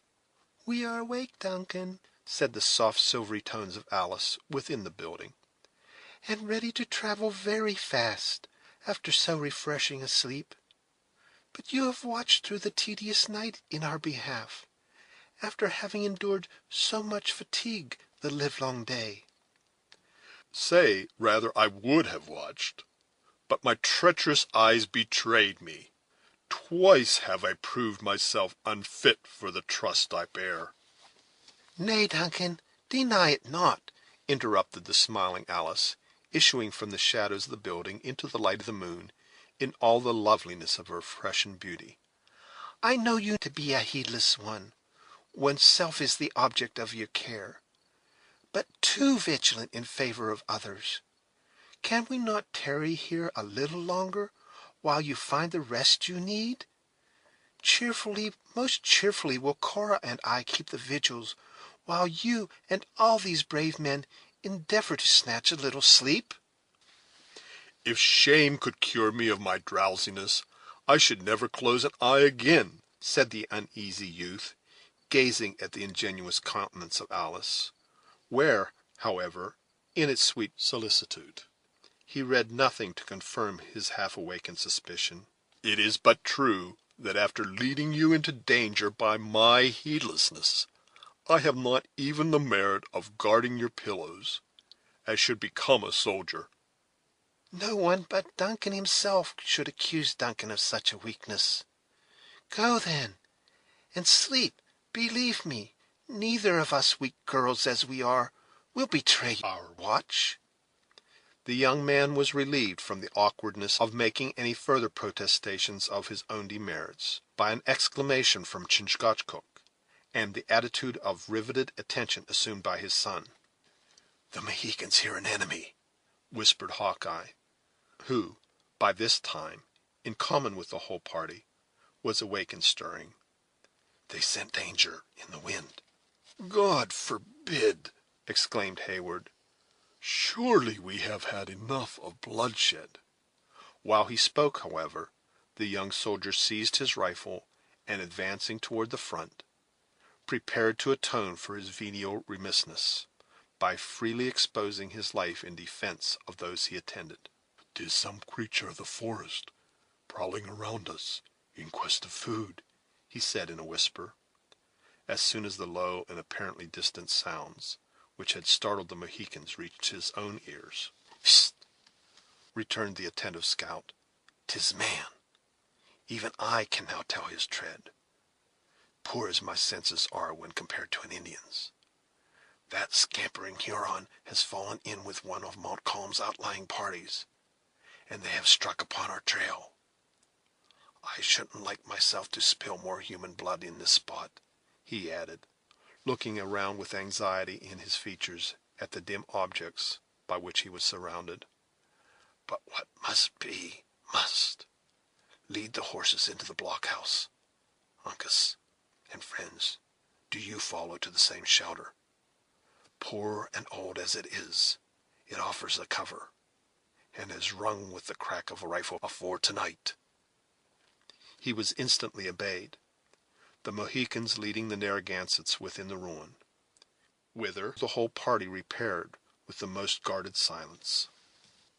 The sound of approaching footsteps were now too distinctly audible to leave any doubts as to the nature of the interruption. They were soon mingled with voices calling to each other in an Indian dialect, which the hunter, in a whisper, affirmed to Heyward was the language of the Hurons. When the party reached the point where the horses had entered the thicket which surrounded the blockhouse, they were evidently at fault, having lost those marks which until that moment had directed their pursuit. It would seem by the voices that 20 men were soon collected at that one spot, mingling their different opinions and advice in noisy clamor. "The knaves know our weaknesses," whispered Hawkeye, who stood by the side of Heyward in deep shade, looking through an opening in the logs, "or they wouldn't indulge their idleness in such a squaw's march. Listen to the reptiles. Each man among them seems to have 2 tongues, and but a single leg." Duncan, brave as he was in the combat, could not, in such a moment of painful suspense, make any reply to the cool and characteristic remark of the scout. He only grasped his rifle more firmly, and fastened his eyes upon the narrow opening, through which he gazed upon the moonlight view with increasing anxiety. The deeper tones of one who spoke as having authority were next heard, amid a silence that denoted the respect with which his orders, or rather advice, was received. After which, by the rustling of leaves and crackling of dried twigs, it was apparent that the savages were separating in pursuit of the lost trail. Fortunately for the pursued, the light of the moon, while it shed a flood of wild luster upon the little area about the ruin, was not sufficiently strong to penetrate the deep arches of the forest, where the objects still lay in deceptive shadow. The search proved fruitless, for so short and sudden had been the passage from the faint path the travelers had journeyed into the thicket, that every trace of their footsteps was lost in the obscurity of the woods. It was not long, however, before the restless savages were heard beating the brush, and gradually approaching the inner edge of that dense border of young chestnuts which encircled the little area. "They are coming," muttered Hayward, endeavoring to thrust his rifle through the chink in the logs. "Let us fire upon their approach." "Keep everything in the shade," returned the scout. "The snapping of a flint, or even the smell of a single kernel of brimstone, would bring the hungry varlets upon us in a body.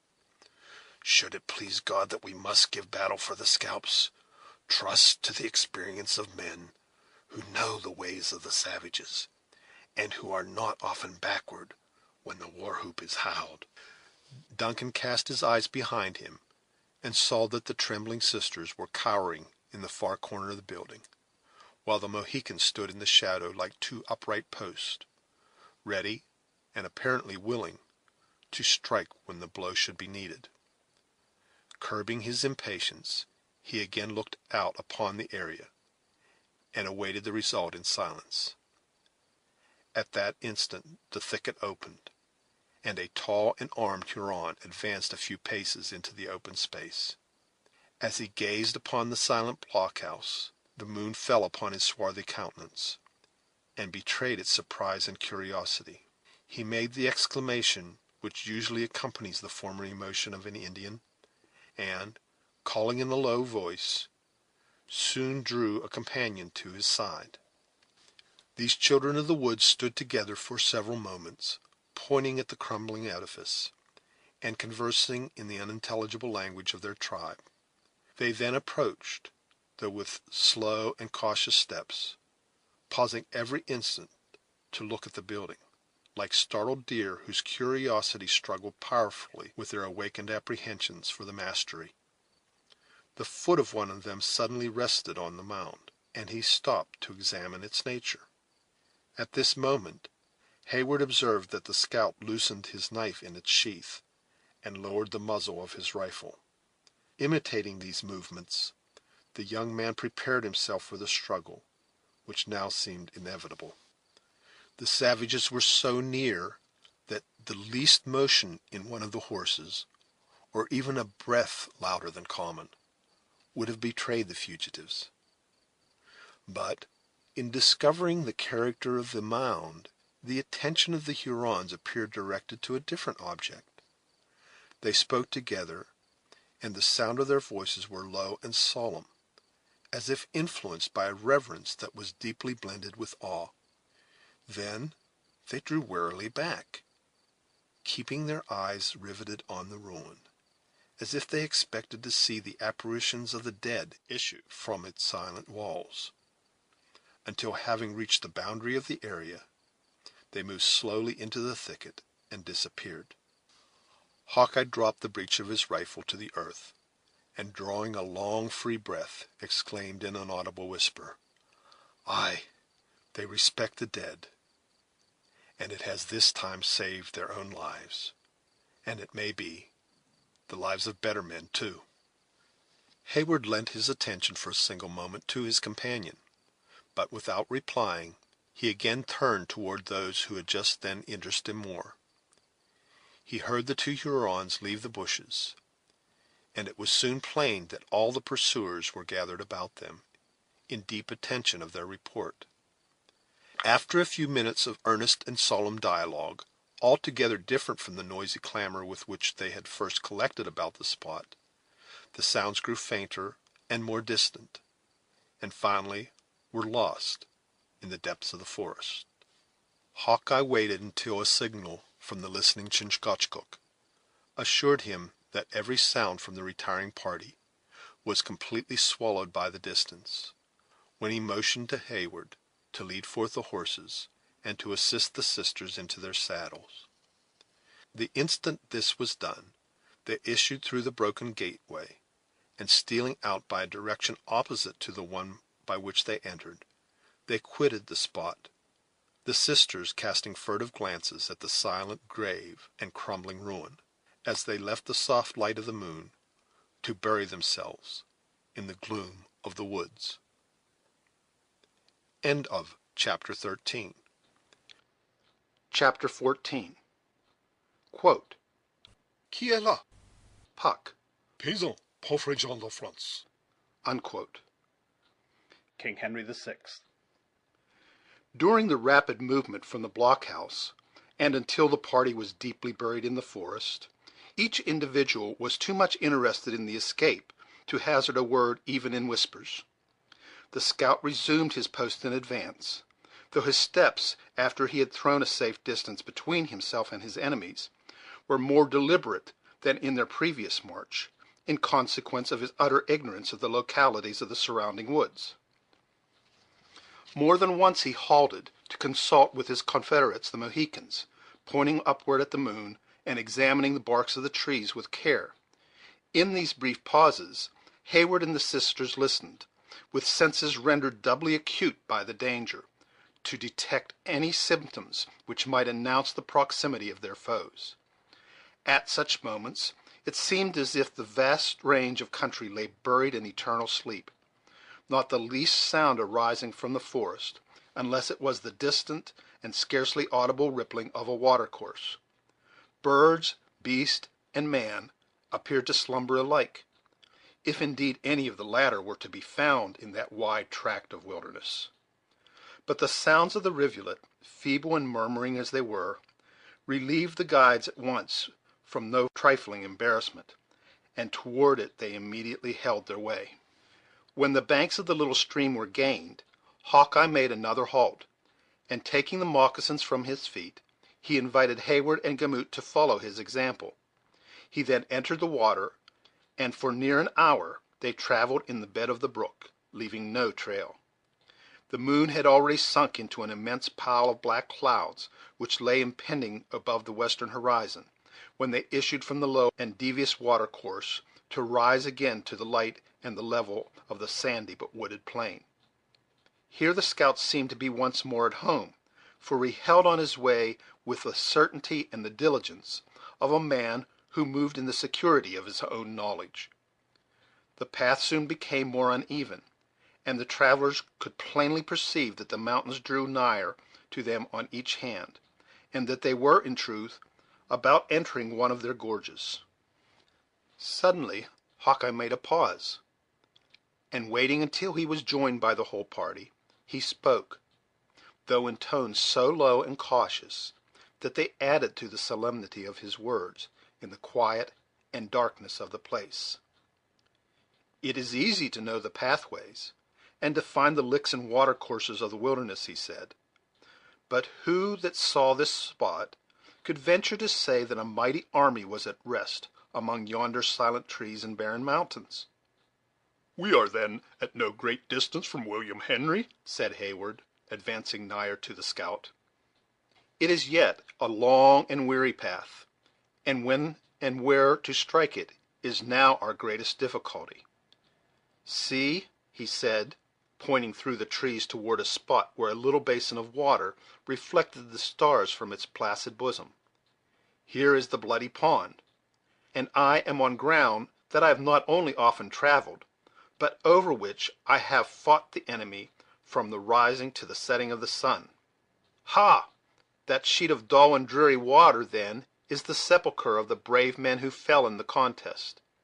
I have heard it named, but never have I stood on its banks before. 3 battles we did make with the Dutch Frenchmen in a day," continued Hawkeye, pursuing the train of his own thoughts rather than replying to the remark of Duncan. Footnote: Baron Dieskau, a German in the service of France. A few years previously to the period of the tale, this officer was defeated by Sir William Johnson of Johnstown, New York, on the shores of Lake George. End footnote. He met us hard by in our outward march to ambush his advance, and scattered us like driven deer through the defile to the shores of Horicon. Then we rallied behind our fallen trees, and made head against him, under Sir William, who was made Sir William for that very deed, and well did we pay him for the disgrace of the morning. Hundreds of Frenchmen saw the sun that day for the last time, and even their leader, Dieskau himself, fell into our hands, so cut and torn with the lead that he has gone back to his own country, unfit for further acts in war." "'Twas a noble repulse," exclaimed Heyward in the heat of his youthful ardor. "The fame of it reached us early in our Southern army." "Ay, but it did not end there. I was sent by Major Effingham, at Sir William's own bidding, to outflank the French, and carry the tidings of their disaster across the portage to the fort on the Hudson. Just hereaway, where you see the trees rise into a mountain swell, I met a party coming down to our aid, and I led them where the enemy were taking their meal, little dreaming that they had not finished the bloody work of the day." "And you surprised them?" "If death can be a surprise to men who are thinking only of the cravings of their appetites. We gave them but little breathing time, for they had borne hard upon us in the fight of the morning, and there were few in our party who had not lost friend or relative by their hands. When all was over, the dead, and some say the dying, were cast into that little pond. These eyes have seen its waters colored with blood, as natural water never yet flowed from the bowels of the earth." "It was a convenient, and I trust will prove a peaceful grave, for a soldier. You have then seen much service on this frontier?" "Ay," said the scout, erecting his tall person with an air of military pride, "there are not many echoes among these hills that haven't rung with the crack of my rifle, nor is there the space of a square mile atwixt the Horican and the river that Killdeer hasn't dropped the living body on, be it an enemy or be it a brute beast. As for the grave there being as quiet as you mention, it is another matter.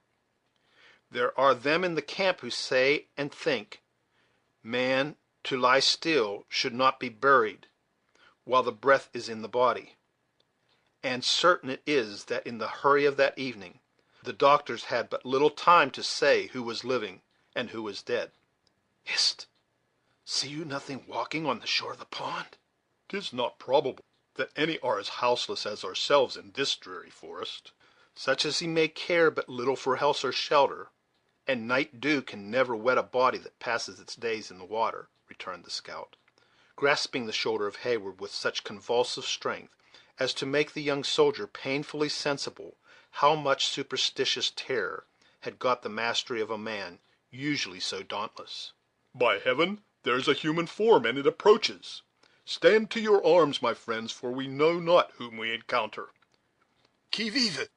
demanded a stern, quick voice, which sounded like a challenge from another world, issuing out from that solitary and solemn place. "What says it?" whispered the scout. "It speaks neither Indian nor English." Qui vive? repeated the same voice, which was quickly followed by the rattling of arms and a menacing attitude. France!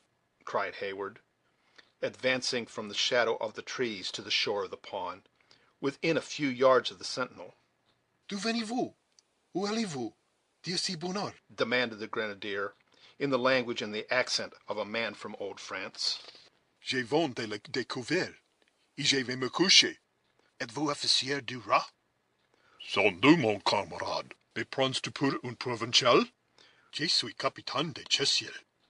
Heyward well knew that the other was a regiment of the line. J'ai ici, avec moi, les fils du commandant de la fortification. Ah, tu en es entendu parler. Je l'ai fait prisonnier près à la fois, et je l'ai conduit à général. Ma foi, madame, j'en suis fâché pour vous. exclaimed the young soldier, touching his cap with grace. Mais fortune de guerre, vous trouverez notre général un brave homme et bien poli avec la dame. C'est le caractère des gens de guerre, said Cora, with admirable self-possession. Adieu, mon ami. Je vous souhaiterais un devoir plus agréable à remplir.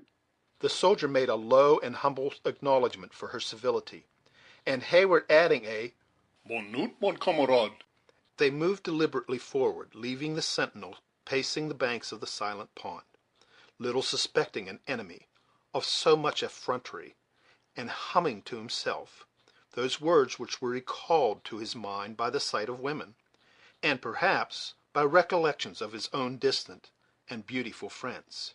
Vive le vent, vive l'amour, etc., etc. "'Tis well you understood the knave," whispered the scout, when they had gained a little distance from the place, and letting his rifle fall into the hollow of his arm again. "I soon saw that he was one of them uneasy Frenchers, and well for him it was that his speech was friendly and his wishes kind, or a place might have been found for his bones among those of his countrymen." He was interrupted by a long and heavy groan, which arose from the little basin, as though in truth the spirits of the departed lingered about their watery sepulchre. "Surely it was flesh," continued the scout. "No spirit could handle its arm so steadily." It was a flesh, but whether the poor fellow still belongs to this world may well be doubted," said Heyward, glancing his eyes around him and missing Chingachgook from their little band. Another groan, more faint than the former, was succeeded by a heavy and sullen plunge into the water, and all was still again, as if the borders of the dreary pool had never been awakened from the silence of creation. While they yet hesitated in uncertainty, the form of the Indian was seen gliding out of the thicket. As the chief rejoined them, with one hand he attached the reeking scalp of the unfortunate young Frenchman to his girdle, and with the other he replaced the knife and tomahawk that had drunk his blood. He then took his wonted station with the air of a man who believed he had done a deed of merit. The scout dropped one end of his rifle to the earth, and leaning his hands on the other, he stood musing in profound silence. Then, shaking his head in a mournful manner, he muttered, "'Twould have been a cruel and unhuman act for a white skin, but 'tis the gift and nature of an Indian, and I suppose it should not be denied. I could wish, though, it had befallen an accursed Mingo, rather than that gay young boy from the old countries." "Enough," said Heyward, apprehensive the unconscious sisters might comprehend the nature of the detention, and conquering his disgust by a train of reflections very much like that of the hunter. "'Tis done, and though better it were left undone, cannot be amended. You see, we are too obviously within the sentinels of the enemy. What course do you propose to follow?" "Yes," said Hawkeye, rousing himself again, "'tis as you say. Too late to harbor further thoughts about it. The French have gathered around the fort in good earnest, and we have a delicate needle to thread in passing them." "And but little time to do it in," added Heyward, glancing his eyes upwards toward the bank of vapor that concealed the setting moon. "And little time to do it in," repeated the scout. "The thing may be done in two fashions, by the help of Providence, without which it may not be done at all." "Name them quickly, for time presses." "One would be to dismount the gentle ones, and let their beasts range the plain. By sending the Mohicans in front, we might then cut a lane through their sentries, and enter the fort over the dead bodies." "It will not do, it will not do," interrupted the generous Heyward. "A soldier might force his way in this manner, but never with such a convoy." "'Twould be indeed a bloody path for such tender feet to wade in," returned the equally reluctant scout; "but I thought it befitting my manhood to name it. We must, then, turn in our trail and get without the line of their lookouts, when we will bend short to the west and enter the mountains, where I can hide you so that the devil's hounds in Montcalm's pay will be thrown off the scent for months to come." "Let it be done, and that instantly." Further words were unnecessary, for Hawkeye, merely uttering the mandate to "follow," moved along the route by which they had just entered their present critical and even dangerous situation. Their progress, like their late dialogue, was guarded, and without noise, for none knew at what moment a passing patrol, or a crouching picket of the enemy, might rise upon their path. As they held their silent way along the margin of the pond, again Heyward and the scout stole furtive glances at its appalling dreariness. They looked in vain for the form they had so recently seen, stalking along in silent shores, while a low and regular wash of the little waves, by announcing that the waters were not yet subsided, furnished a frightful memorial of the deed of blood they had just witnessed. Like all that passing and gloomy scene, the low basin, however, quickly melted in the darkness, and became blended with the mass of black objects in the rear of the travelers. Hawkeye soon deviated from the line of their retreat, and striking off towards the mountains which formed the western boundary of the narrow plain, he led his followers with swift steps deep within the shadows that were cast from their high and broken summits. The route was now painful, lying over ground ragged with rocks, and intersected with ravines, and their progress proportionately slow. Bleak and black hills lay on every side of them, compensating in some degree for the additional toil of the march by the sense of security they imparted. At length the party began slowly to rise a steep and rugged ascent, by a path that curiously wound among rocks and trees, avoiding the one and supported by the other, in a manner that showed it had been devised by men long practiced in the arts of the wilderness. As they gradually rose from the level of the valleys, the thick darkness which usually precedes the approach of day began to disperse, and objects were seen in the plain and palpable colors with which they had been gifted by nature. When they issued from the stunted woods which clung to the barren sides of the mountain, upon a flat and mossy rock that formed its summit, they met the morning as it came blushing above the green pines of a hill that lay on the opposite side of the valley of the Horican. The scout now told the sisters to dismount, and taking the bridles from the mouths and the saddles off the backs of the jaded beast, he turned them loose, to glean a scanty subsistence among the shrubs and meager herbage of that elevated region. "Go," he said, "and seek your food where nature gives it to you, and beware that you become not food to ravenous wolves yourselves among these hills." "Have we no further need of them?" demanded Heyward. "See and judge with your own eyes," said the scout, advancing toward the eastern brow of the mountain, whither he beckoned for the whole party to follow.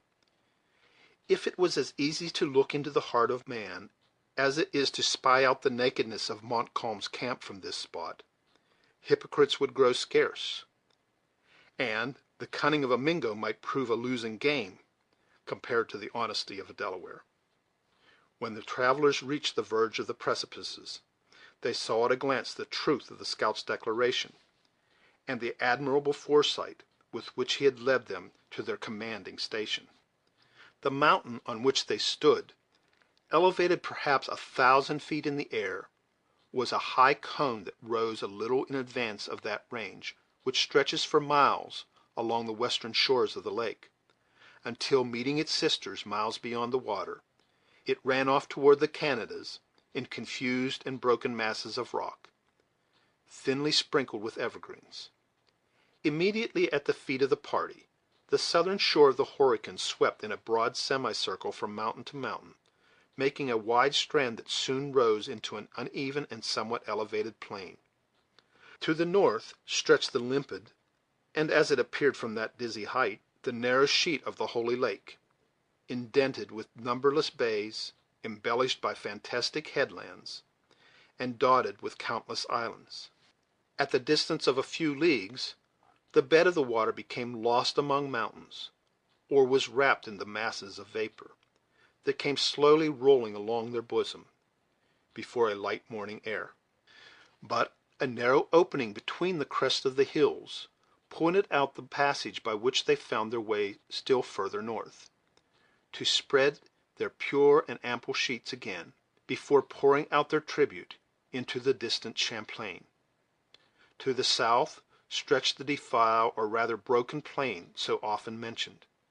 For several miles in this direction the mountains appeared reluctant to yield their dominion, but within reach of the eye they diverged, and finally melted into the level and sandy lands, across which we have accompanied our adventurers in their double journey. Along both ranges of hills which bounded the opposite sides of the lake and valley, clouds of light vapor were rising in spiral wreaths from the uninhabited woods, looking like the smoke of hidden cottages, or rolled lazily down the declivities to mingle with the fogs of the lower land. A single solitary snow-white cloud floated above the valley, and marked the spot beneath which lay the silent pool of the Bloody Pond. Directly on the shore of the lake, and nearer to its western than its eastern margin, lay the extensive earthen ramparts and low buildings of William Henry. Two of the sweeping bastions appeared to rest on the water which washed their bases, while a deep ditch and extensive morasses guarded its other sides and angles. The land had been cleared of wood for a reasonable distance around the work, but every other part of the scene lay in the green livery of nature, except where the limpid water mellowed the view, or the bold rocks thrust their black and naked heads above the undulating outline of the mountain ranges. In this front might be seen the scattered sentinels, who held a weary watch against their numerous foes; and within the walls themselves, the travelers looked down upon men still drowsy with the night of vigilance. Toward the southeast, but in immediate contact with the fort, was an entrenched camp, posted on a rocky eminence that would have been far more eligible for the work itself, in which Hawkeye pointed out the presence of those auxiliary regiments that had so recently left the Hudson in their company. From the woods a little further to the south rose numerous dark and lurid smokes, which were easily to be distinguished from the purer exhalations of the springs, and which the scout also showed to Heyward, as evidences that the enemy lay in force in that direction. But the spectacle which most concerned the young soldier was on the western bank of the lake, though quite near to its southern termination, on a strip of land which appeared from this stand too narrow to contain such an army, but which, in truth, extended many hundreds of yards from the shores of the Horican to the base of the mountain, were to be seen the white tents and military engines of an encampment of 10,000 men. Batteries were already thrown up in their front, and even while the spectators above them were looking down, with such different emotions, on a scene which lay like a map beneath their feet, the roar of artillery rose from the valley and passed off in thundering echoes along the eastern hills. "Morning is just touching them below," said the deliberate and musing scout, "and the watchers have a mind to wake up the sleepers by the sound of cannon. We are a few hours too late. Montcalm has already filled the woods with his accursed Iroquois." "The place is indeed invested," returned Duncan; "but is there no expedient by which we may enter? Capture in the works would be far preferable to falling again into the hands of roving Indians."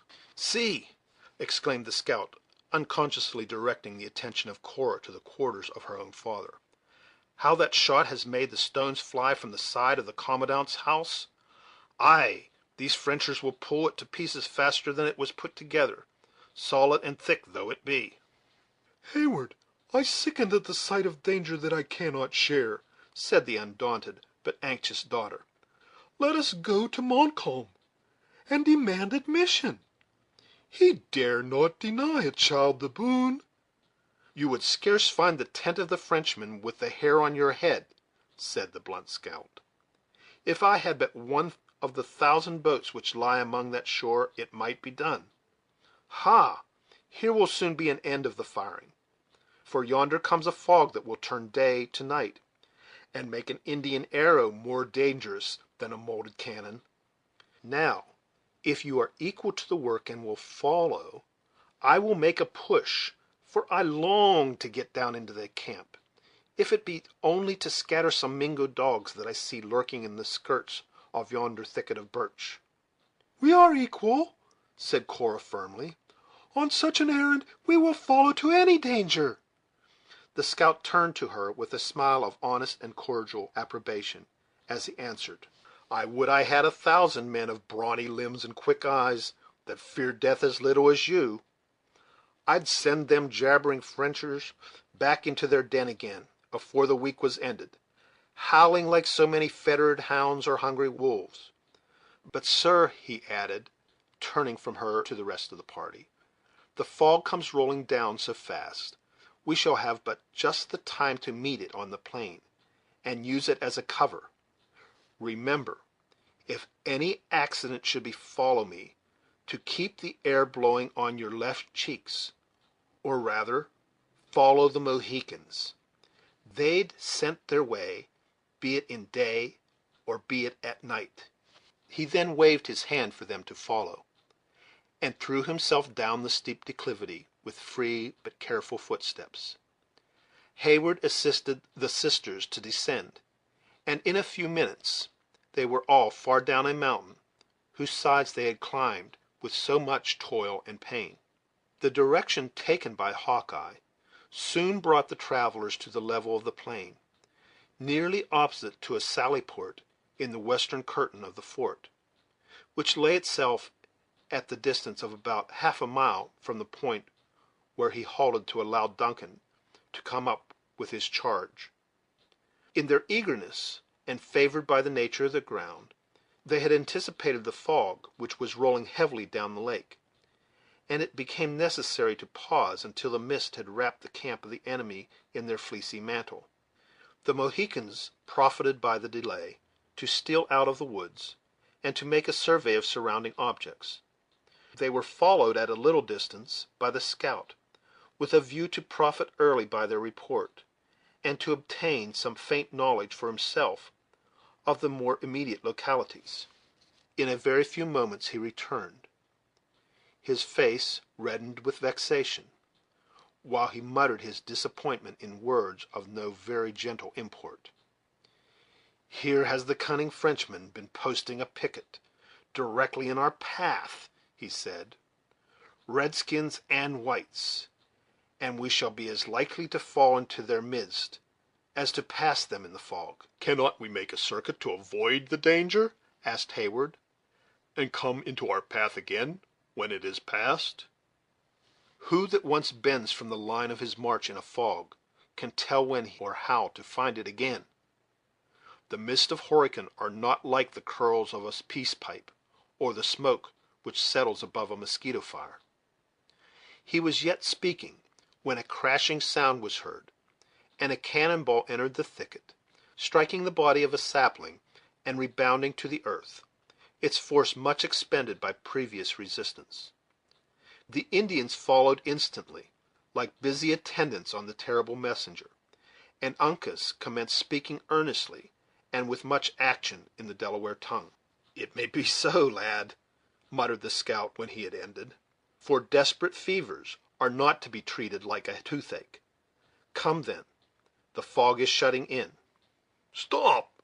cried Heyward. "First explain your expectations." "'Tis soon done, and a small hope it is, but it is better than nothing. This shot that you see," added the scout, kicking the harmless iron with his foot, "has plowed the earth in its road from the fort, and we shall hunt for the furrow it has made when all other signs may fail. No more words, but follow, or the fog may leave us in the middle of our path, a mark for both armies to shoot at." Heyward, perceiving that, in fact, a crisis had arrived, when acts were more required than words, placed himself between the sisters, and drew them swiftly forward, keeping the dim figure of their leader in his eye. It was soon apparent that Hawkeye had not magnified the power of the fog, for before they had proceeded 20 yards, it was difficult for the different individuals of the party to distinguish each other in the vapor. They had made their little circuit to the left, and were already inclining again toward the right, having, as Heyward thought, got over nearly half the distance to the friendly works, when his ears were saluted with the fierce summons apparently within 20 feet of them of "Qui va là?" "Push on," whispered the scout, once more bending to the left. "Push on," repeated Heyward, when the summons was renewed by a dozen voices, each of which seemed charged with menace. "C'est moi," cried Duncan, dragging rather than leading those he supported swiftly onward. "Bête, qui moi? Ami de la France." Tu vas plus later d'un ennemi de la France. Allez, au perdu, j'étais fait ami du diable. Non, faux camarade, four. The order was instantly obeyed, and the fog was stirred by the explosion of 50 muskets. Happily, the aim was bad, and the bullets cut the air in a direction a little different from that taken by the fugitives, though still so nigh them that to the unpractised ears of David and the two females it appeared as if they whistled within a few inches of the organs. The outcry was renewed, and the order not only to fire again but to pursue was too plainly audible. When Hayward briefly explained the meaning of the words they heard, Hawkeye halted and spoke with quick decision and great firmness. "Let us deliver our fire," he said. "They will believe it a sortie and give way, or they will wait for reinforcements." The scheme was well conceived, but failed in its effects. The instant the French heard the pieces, it seemed as if the plain was alive with men, muskets rattling along its whole extent, from the shores of the lake to the furthest boundary of the woods. "We shall draw their entire army upon us, and bring on a general assault," said Duncan. "Lead on, my friend, for your own life and ours." The scout seemed willing to comply, but in the hurry of the moment, and in the change of position, he had lost the direction. In vain he turned either cheek toward the light air; they felt equally cool. In this dilemma, Uncas lighted on the furrow of the cannon ball, where it had cut the ground in 3 adjacent ant hills. "Give me the range," said Hawkeye, bending to catch a glimpse of the direction, and then instantly moving onward.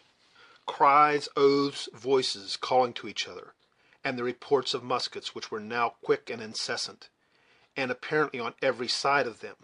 Suddenly a strong glare of light flashed across the scene. The fog rolled upward in thick wreaths, and several cannons belched across the plain, and the roar was thrown heavily back from the bellowing echoes of the mountain. "'Tis from the fort!" exclaimed Hawkeye, turning short on his tracks; "and we, like stricken fools, were rushing to the woods under the very knives of the Maquas." The instant their mistake was rectified, the whole party retraced the error with the utmost diligence. Duncan willingly relinquished the support of Cora to the arm of Uncas, and Cora as readily accepted the welcome assistance. Men, hot and angry in pursuit, were evidently on their footsteps, and each instant threatened their capture, if not their destruction. Pont de Canquier on Concal. Cried an eager pursuer, who seemed to direct the operations of the enemy. "Stand firm, and be ready, my gallant 60th," suddenly exclaimed the voice above them. "Wait to see the enemy. Fire low, and sweep the glacis." "Father! father!" exclaimed a piercing cry from out the mist. "It is I, Alice, thine own Elsie. Spare, oh, save your daughters!" "Hold!" shouted the former speaker in the awful tones of paternal agony, the sound reaching even to the woods, and rolling back in solemn echo. "'Tis she! God has restored me to my children. Throw open the sally port in the field, 60ths, to the field. Pull not a trigger, lest ye kill my lambs. Drive off these dogs of France with your steel." Duncan heard the grating of the rusty hinges, and, darting to the spot directed by the sound, he met a long line of dark red warriors passing swiftly toward the glacis. He knew them from his own battalion of the Royal Americans, and, flying to their head, soon swept every trace of his pursuers from before the works. For an instant Cora and Alice stood trembling and bewildered by this unexpected desertion; but before either had leisure for speech, or even thought, an officer of gigantic frame, whose locks were bleached with years of service, but whose air of military grandeur had been rather softened than destroyed by time, rushed out of the body of mist and folded them to his bosom, while large scalding tears rolled down his pale and wrinkled cheeks, and he exclaimed in the peculiar accent of Scotland: "For this I thank thee, Lord. Let danger come as it will, thy servant is now prepared." Chapter 14. Chapter 15. Quote, "Then go we in to know his embassy, which I could with ready guess declare, before the Frenchmen speak a word of it." Unquote. From King Henry V. A few succeeding days were passed amid the privations, the uproar, and the dangers of the siege, which was vigorously pressed by a power against whose approaches Monroe possessed no competent means of resistance. It appeared as if Webb, with his army which lay slumbering on the banks of the Hudson, had utterly forgotten the strait to which his countrymen were reduced. Montcalm had filled the woods of the portage with his savages, every yell and whoop of whom rang through the British encampment, chilling the hearts of men who were already but too much disposed to magnify the danger. Not so, however, with the besieged. Animated by the words, and stimulated by the examples of their leaders, they had found their courage, and maintained their ancient reputation with a zeal that did justice to the stern character of their commander. As if satisfied with the toil of marching through the wilderness to encounter his enemy, the French general, though of approved skill, had neglected to seize the adjacent mountains, whence the besieged might have been exterminated with impunity, and which, in the more modern warfare of the country, would not have been neglected for a single hour. This sort of contempt for eminences, or rather dread of the labor of ascending them, might have been termed the besetting weakness of the warfare of the period. It originated in the simplicity of the Indian contest, in which, from the nature of the combats and the density of the forest, fortresses were rare, and artillery next to useless. The carelessness engendered by these usages descended even to the War of the Revolution, and lost the States the important fortress of Ticonderoga, opening a way for the army of Burgoyne into what was then the bosom of the country. We look back at this ignorance or infatuation, whichever it may be called, with wonder, knowing that the neglect of an eminence, whose difficulties, like those of Mount Defiance, have been so greatly exaggerated, would at the present time prove fatal to the reputation of the engineer who had planned the works at their base, or to that general whose lot it was to defend them. The tourist, the valetudinarian, or the amateur of the beauties of nature, who, in the train of his foreign hand, now rolls through the scenes we have attempted to describe, in quest of information, health, or pleasure, or floats steadily toward his object on those artificial waters which have sprung up under the administration of a statesman, who has dared to stake his political character on the hazardous issue, is not to suppose that his ancestors traversed those hills, or struggled with the same currents with equal facility. Footnote: Evidently, the late DeWitt Clinton, who died governor of New York in 1828. End footnote. The transportation of a single heavy gun was often considered equal to a victory gained, if happily the difficulties of the passage had not so far separated it from its necessary concomitant, the ammunition, as to render it no more than a useless tube of unwieldy iron. The evils of this state of things pressed heavily on the fortunes of the resolute Scotsman, who now defended William Henry. Though his adversary neglected the hills, he had planted his batteries with judgment on the plain, and caused them to be served with vigor and skill. Against this assault the besieged could only oppose the imperfect and hasty preparations of a fortress in the wilderness. It was on the afternoon of the 5th day of the siege, and the 4th of his own service in it, that Major Hayward profited by a parley that had just been beaten, by repairing to the ramparts of one of the water bastions, to breathe the cool air from the lake, and to take a survey of the progress of the siege.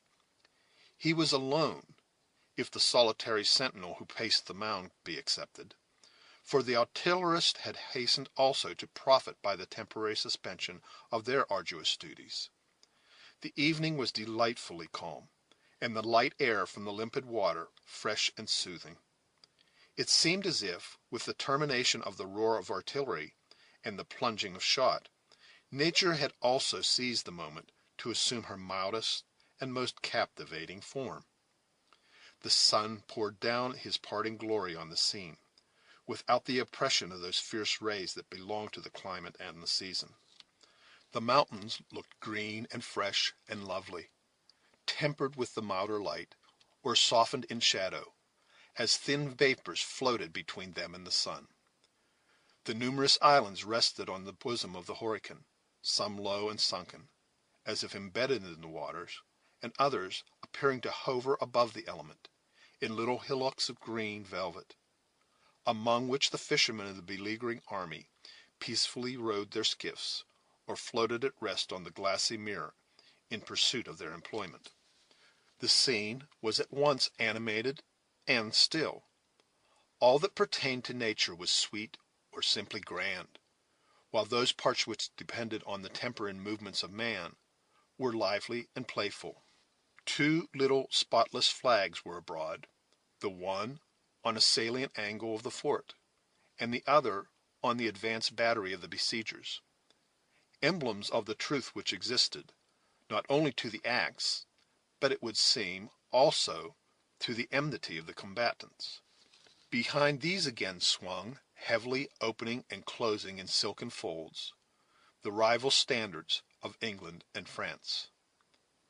100 gay and thoughtless young Frenchmen were drawing a net to the pebbly beach, within dangerous proximity to the sullen but silent cannon of the fort, while the eastern mountain was sending back the loud shouts and gay merriment that attended their sport.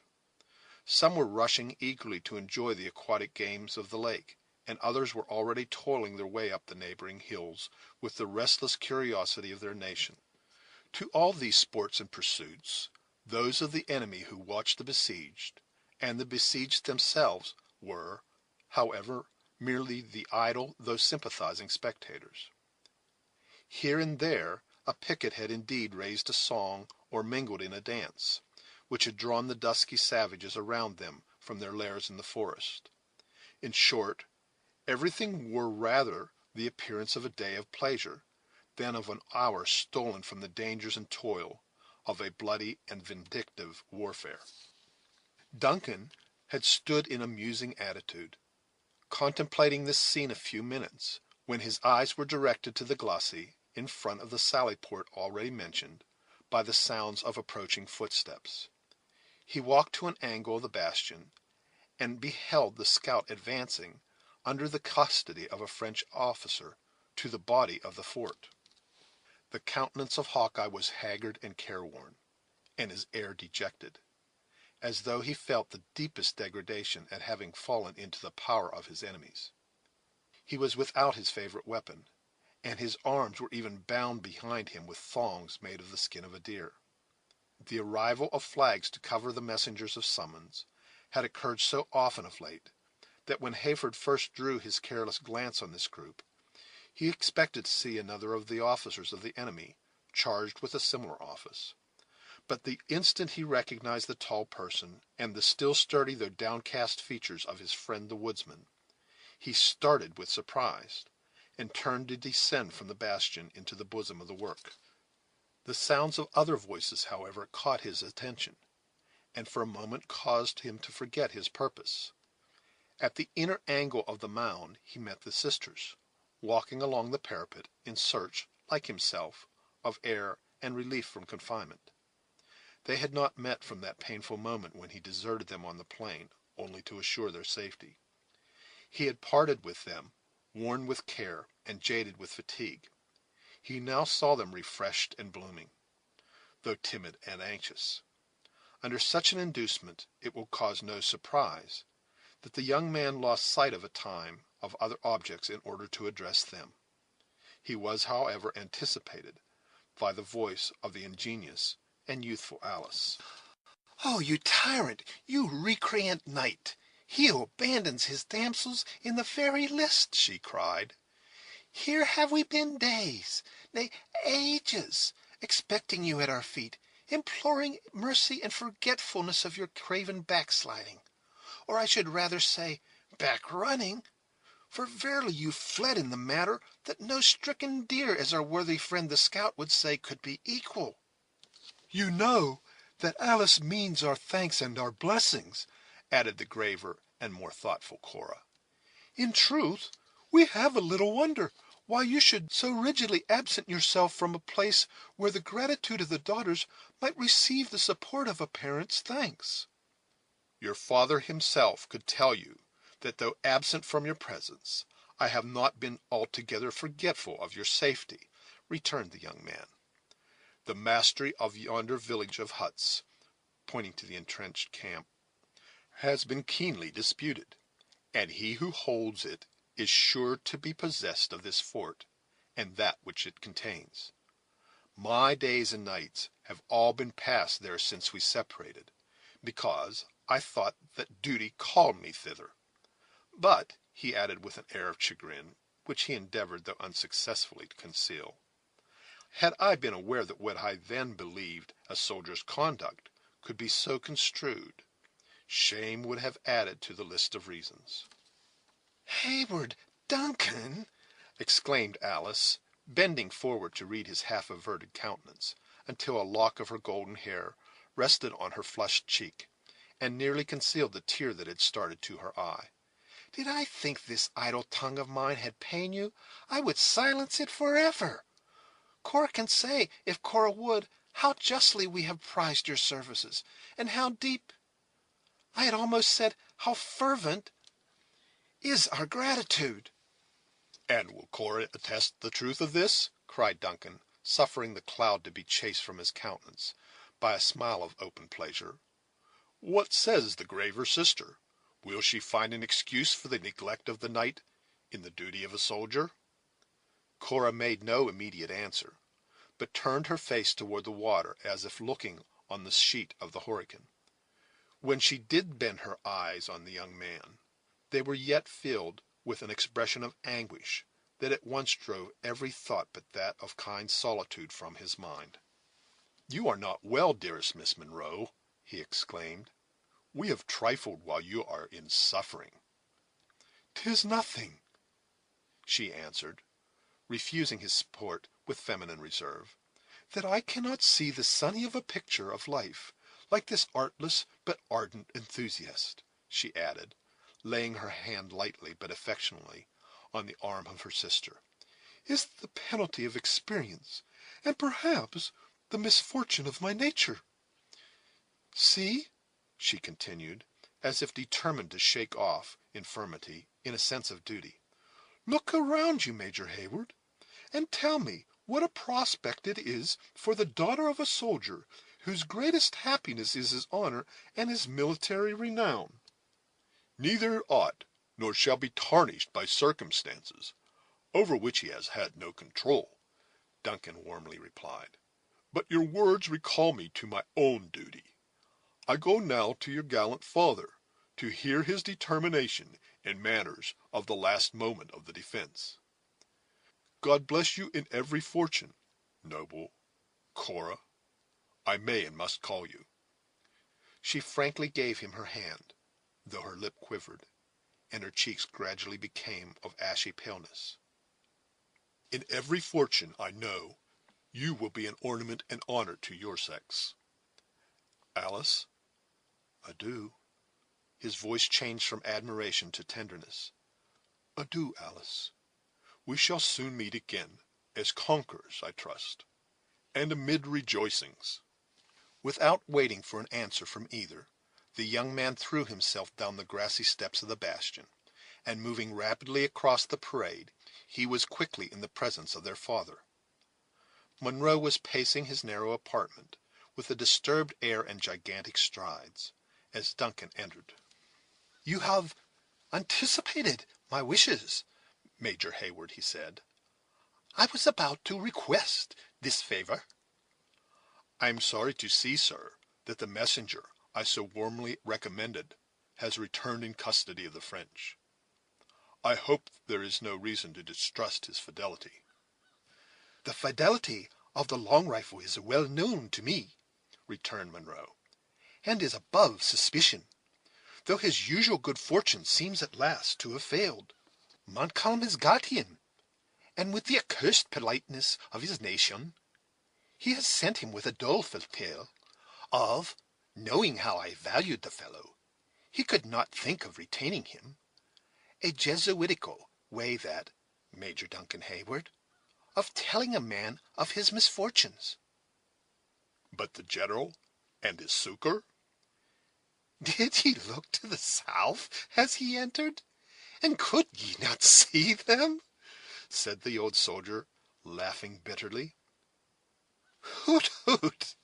You are an impatient boy, sir, and cannot give the gentlemen leisure for their march. They are coming, then? The scout has said as much? When and by what path? For the dunce has omitted to tell me this. There is a letter, it would seem, too, and the only agreeable part of the matter. For the customary attentions of your Marquis of Montcalm, I warrant me, Duncan, that he of Lothlorien would buy a dozen such marquisates. But if the news of the letter were bad, the gentility of this French monsieur would certainly compel him to let us know it. He keeps the letter, then, while he releases the messenger? Ay, that does he, and all for the sake of what you call your bon ami. I would venture, if the truth was known, the fellow's grandfather taught the noble science of dancing. But what says the scout? He has eyes and ears and a tongue. What verbal report does he make? Oh, sir, he is not wanting in natural organs, and he is free to tell all that he has seen and heard. The whole amount is this. There is a fort of his Majesty's on the banks of the Hudson called Edward, in honor of his gracious Highness of York, you'll know, and it is well filled with armed men, as such a work should be. But was there no movement, no signs of any intention to advance to our relief? There were the morning and evening parades, and when one of the provincial loons, you'll know, Duncan, you're half a Scotsman yourself, when one of them dropped his powder over his porridge, if it touched the coals, it just burned. Then, suddenly changing his bitter and ironical manner to one more grave and thoughtful, he continued, and yet there might, and there must be, something in that letter, which it would be well to know. Our decision should be speedy, said Duncan, gladly availing himself of this change of humor to press the more important objects of their interview. I cannot conceal from you, sir, that the camp will not be much longer tenable, and, I am sorry to add, that things appear no better in the fort. More than half the guns are bursted. And how should it be otherwise? Some were fished from the bottom of the lake.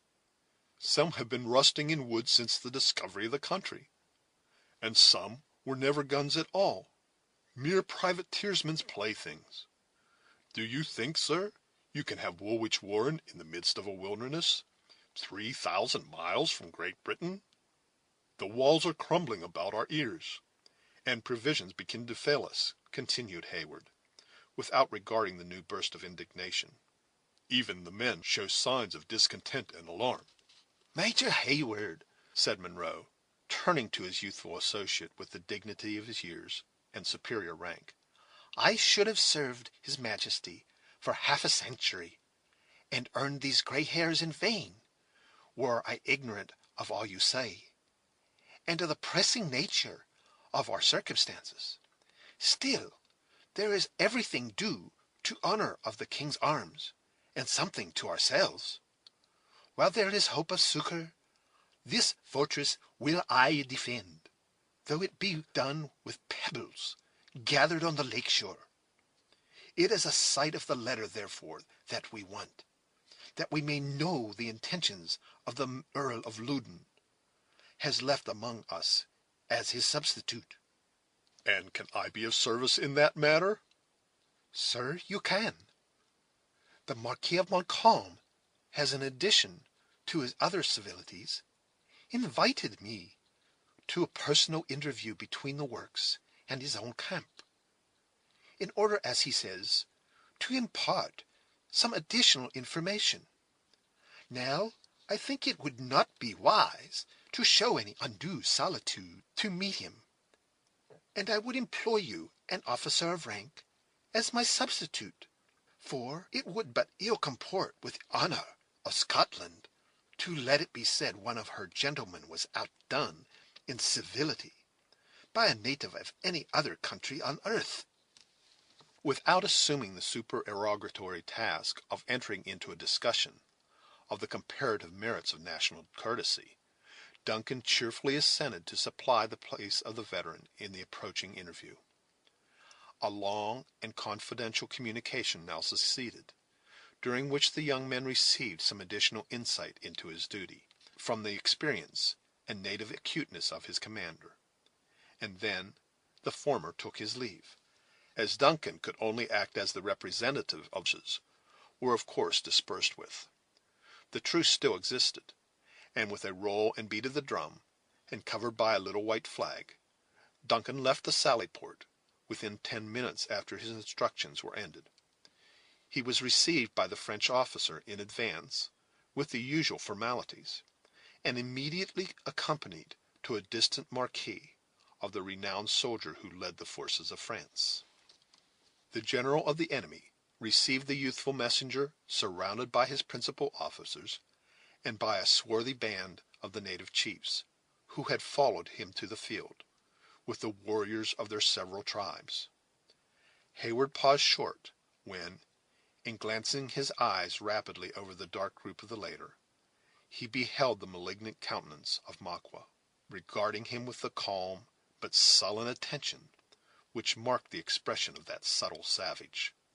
A slight exclamation of surprise even burst from the lips of the young man, but instantly, recollecting his errand, and the presence in which he stood, he suppressed every appearance of emotion, and turned to the hostile leader, who had already advanced a step to receive him. The Marquis of Montcalm was, at that period of which we write, in the flower of his age, and, it may be added, in the zenith of his fortunes. But even in that enviable situation he was affable and distinguished, as much for his attention to the forms of courtesy as for that chivalrous courage which, only 2 short years afterwards, induced him to throw away his life on the plains of Abraham. Duncan, in turning his eyes from the malign expression of Maqua, suffered them to rest with pleasure on the smiling and polished features, and the noble military air of the French general. Monsieur, said the latter, j'ai beaucoup de plaisir à... Bah, où est interprète? Je crois, monsieur, qu'il ne serait pas nécessaire. Hayward modestly replied, Je parle pour français.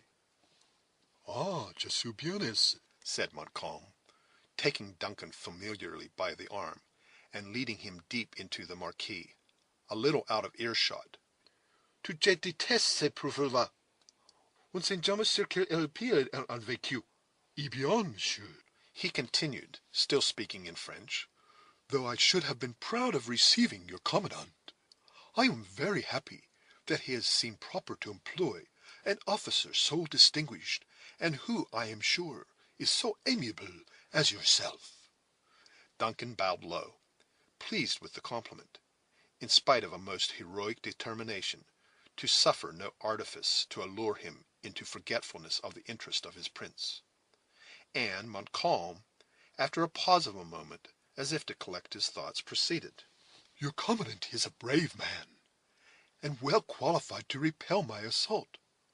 Mais, monsieur, is it not time to make more counsel of humanity, and less of your courage? The one as strongly characterized the hero as the other. We consider the qualities as inseparable, returned Duncan, smiling. But while we find in the vigor of your excellency every motive to stimulate the one, we can as yet see no particular call for the exercise of the other. Montcalm in his turn slightly bowed, but it was with the air of a man too practised to remember the language of flattery. After musing a moment, he added, It is possible my glasses have deceived me, and that your works resist our cannon better than I had supposed. You know our force? Our accounts vary, said Duncan carelessly. The highest, however, has not exceeded 20,000 men. The Frenchman bit his lip, and fastened his eyes keenly on the other, as if to read his thoughts. Then, with a readiness peculiar to himself, he continued, as if assenting to the truth of an enumeration which quite doubled his army. It is a poor compliment to the vigilance of us soldiers, monsieur, that do what we will, we never can conceal our numbers. If it were to be done at all, one would believe it might succeed in these woods. Though you think it too soon to listen to the calls of humanity, he added, smiling archly, I may be permitted to believe that gallantry is not forgotten by one so young as yourself. The daughters of the commandant, I learn, have passed into the fort since it was invested? It is true, monsieur, but so far from weakening our efforts, they set us an example of courage in their own fortitude. Were nothing but resolution necessary to repel so accomplished a soldier as M. de Montcalm, I would gladly trust the defence of William Henry to the elder of those ladies. We have a wise ordinance in our civic laws which says, the crown of France shall never degrade the lance of the distaff, said Montcalm dryly and with a little hauteur, but instantly adding with his former frank and easy air, as all the nobler qualities are hereditary. I can easily credit you, though, as I said before, courage has its limits, and humanity must not be forgotten. I trust, monsieur, you come authorized to treat for a surrender of the place? Has your Excellency found our defence so feeble as to believe the measure necessary? I would be sorry to have the defence protracted in such a manner as to irritate my red friends there, continued Montcalm, glancing his eyes at the group of grave and attentive Indians, without attending to the other's questions. I find it difficult, even now, to limit them to the usages of war.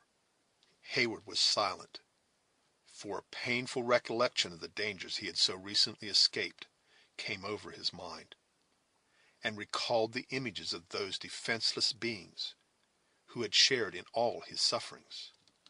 "Ces messieurs-là," said Montcalm, following up the advantage which he conceived he had gained, "are most formidable when baffled, and it is unnecessary to tell you with what difficulty they are restrained in their anger.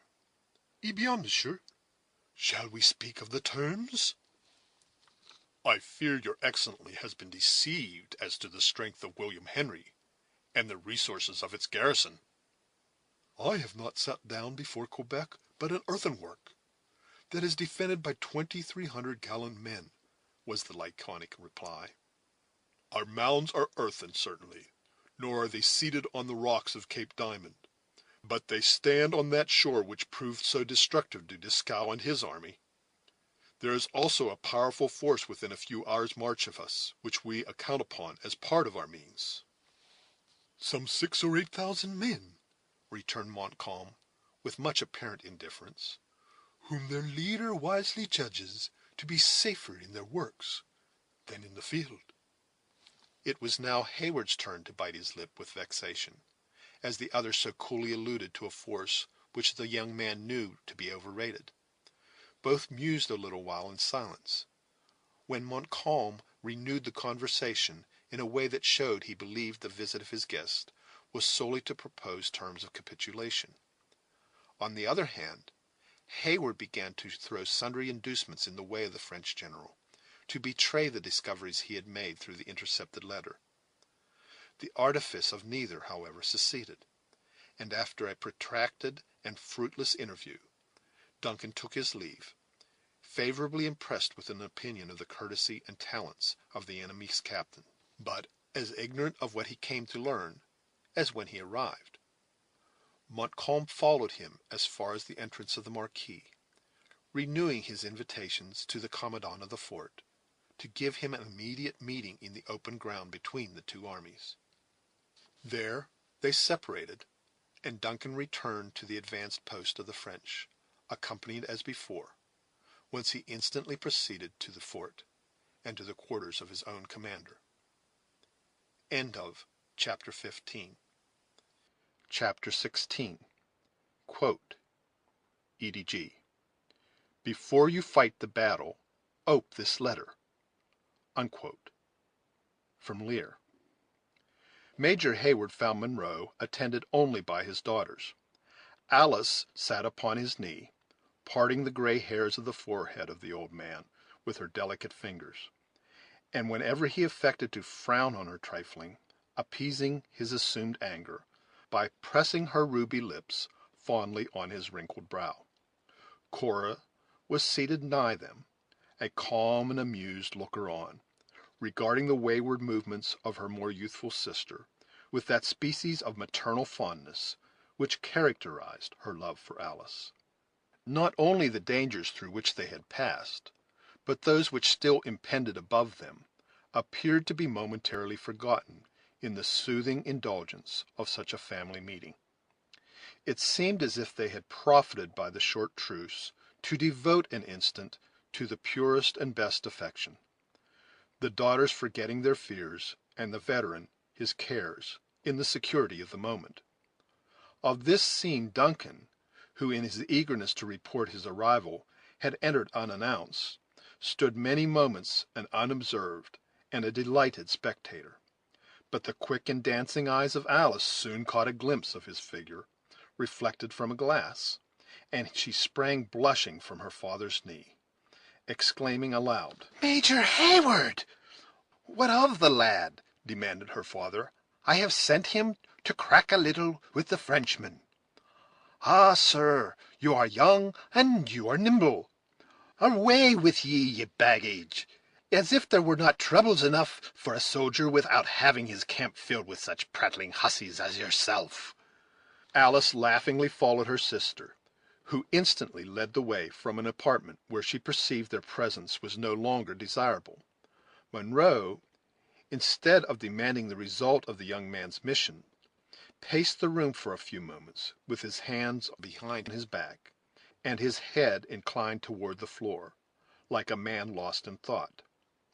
At length he raised his eyes, glistening with a father's fondness, and exclaimed, "They are a pair of excellent girls, Hayward, and such as any one may boast of."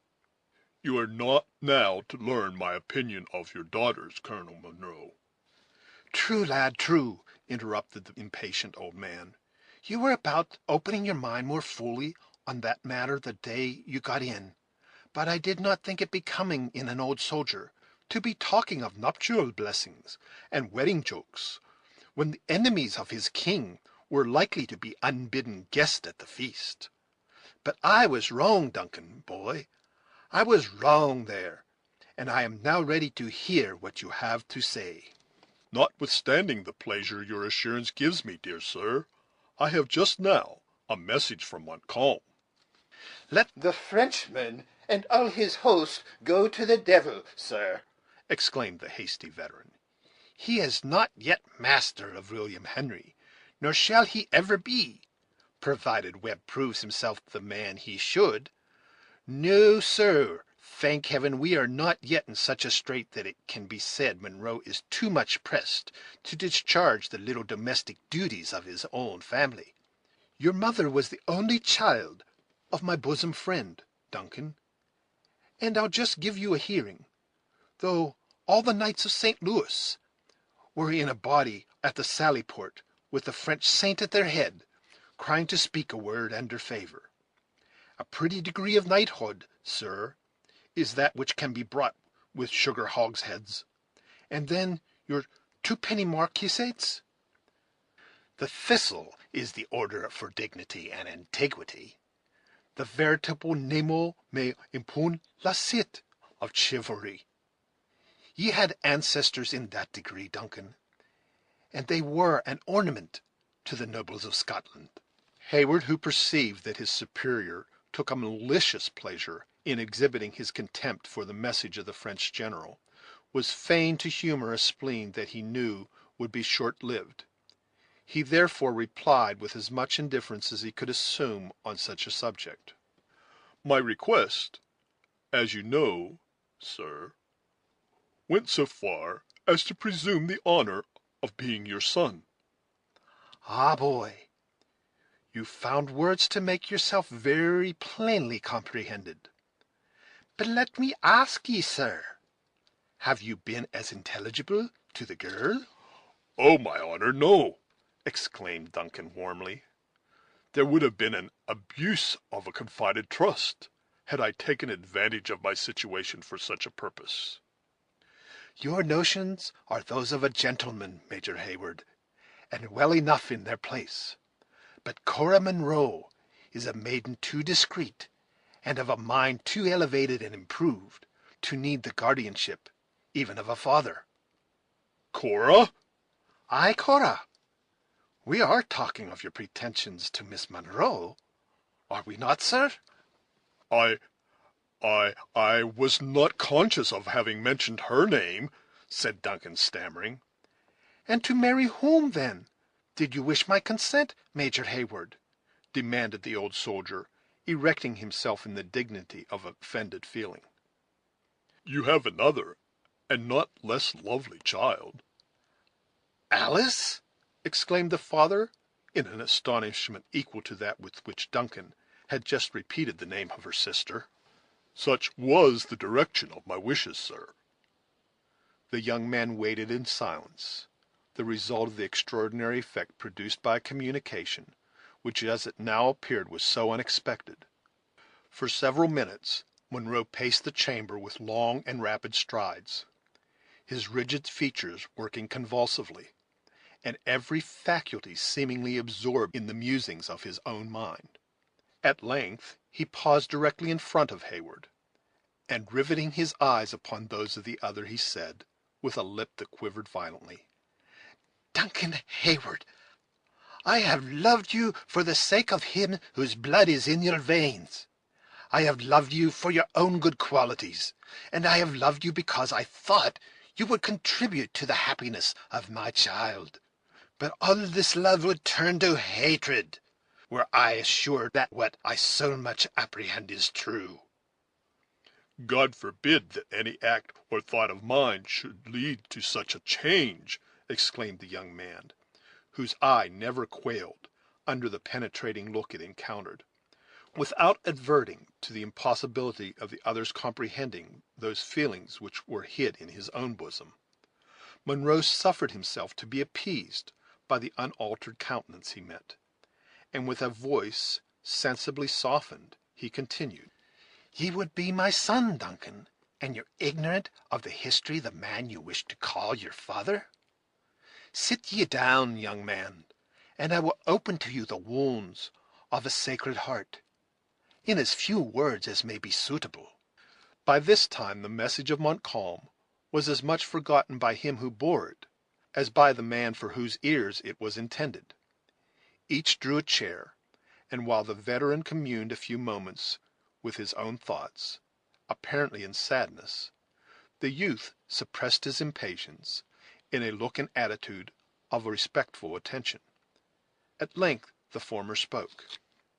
You know already, Major Hayward, that my family was both ancient and honorable, commenced the Scotsman, though it might not altogether be endowed with that amount of wealth that should correspond with its degree. I was, maybe, such an one as yourself, when I plighted my faith to Alice Graham, the only child of a neighboring laird of some estate. But the connection was disagreeable to her father on more accounts than my poverty. I did, therefore, what an honest man should, restored the maiden her troth, and departed the country in the service of my king. I had seen many regions, and had shed much blood in different lands, before duty called me to the islands of the West Indies. There it was my lot to form a connection with one who in time became my wife, and the mother of Cora. She was the daughter of a gentleman of those isles, by a lady whose misfortune it was, if you will, said the old man proudly, to be descended remotely from that unfortunate class who are so basely enslaved to administer to the wants of a luxurious people. Ay, sir, that is a curse entailed on Scotland by her unnatural union with a foreign and trading people. But could I find a man among them who would dare to reflect on my child, he should feel the weight of a father's anger. Ha, Major Hayward, you are yourself born at the South, where these unfortunate beings are considered of a race inferior to your own. "'Tis most unfortunately true, sir," said Duncan, unable any longer to prevent his eyes from sinking to the floor in embarrassment. And you cast it on my child as a reproach? You scorn to mingle the blood of the Haywards with one so degraded, lovely and virtuous though she be? Fiercely demanded the jealous parent. "Heaven protect me from a prejudice so unworthy of my reason," returned Duncan, at the same time conscious of such a feeling, and that as deeply rooted as if it had been engrafted in his nature. "The sweetness, the beauty, the witchery of your younger daughter, Colonel Munro, might explain my motives, without imputing to me this injustice." Ye are right, sir, returned the old man, again changing his tones to those of gentleness, or rather softness.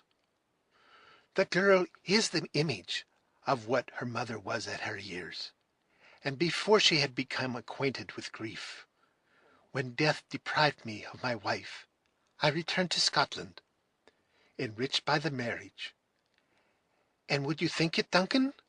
The suffering angel had remained in the heartless state of celibacy 20 long years, and that for the sake of a man who could forget her. She did more, sir. She overlooked my want of faith, and all difficulties being now removed, she took me for her husband. "And became the mother of Alice!" exclaimed Duncan, with an eagerness that might have proved dangerous at a moment when the thoughts of Munro were less occupied than at present. She did indeed, said the old man, and dearly did she pay for the blessing she bestowed. But she is a saint in heaven, sir, and it ill becomes one whose foot rests on the grave to mourn a lot so blessed. I had her but a single year, though, a short term of happiness for one who had seen her youth fade in hopeless pining.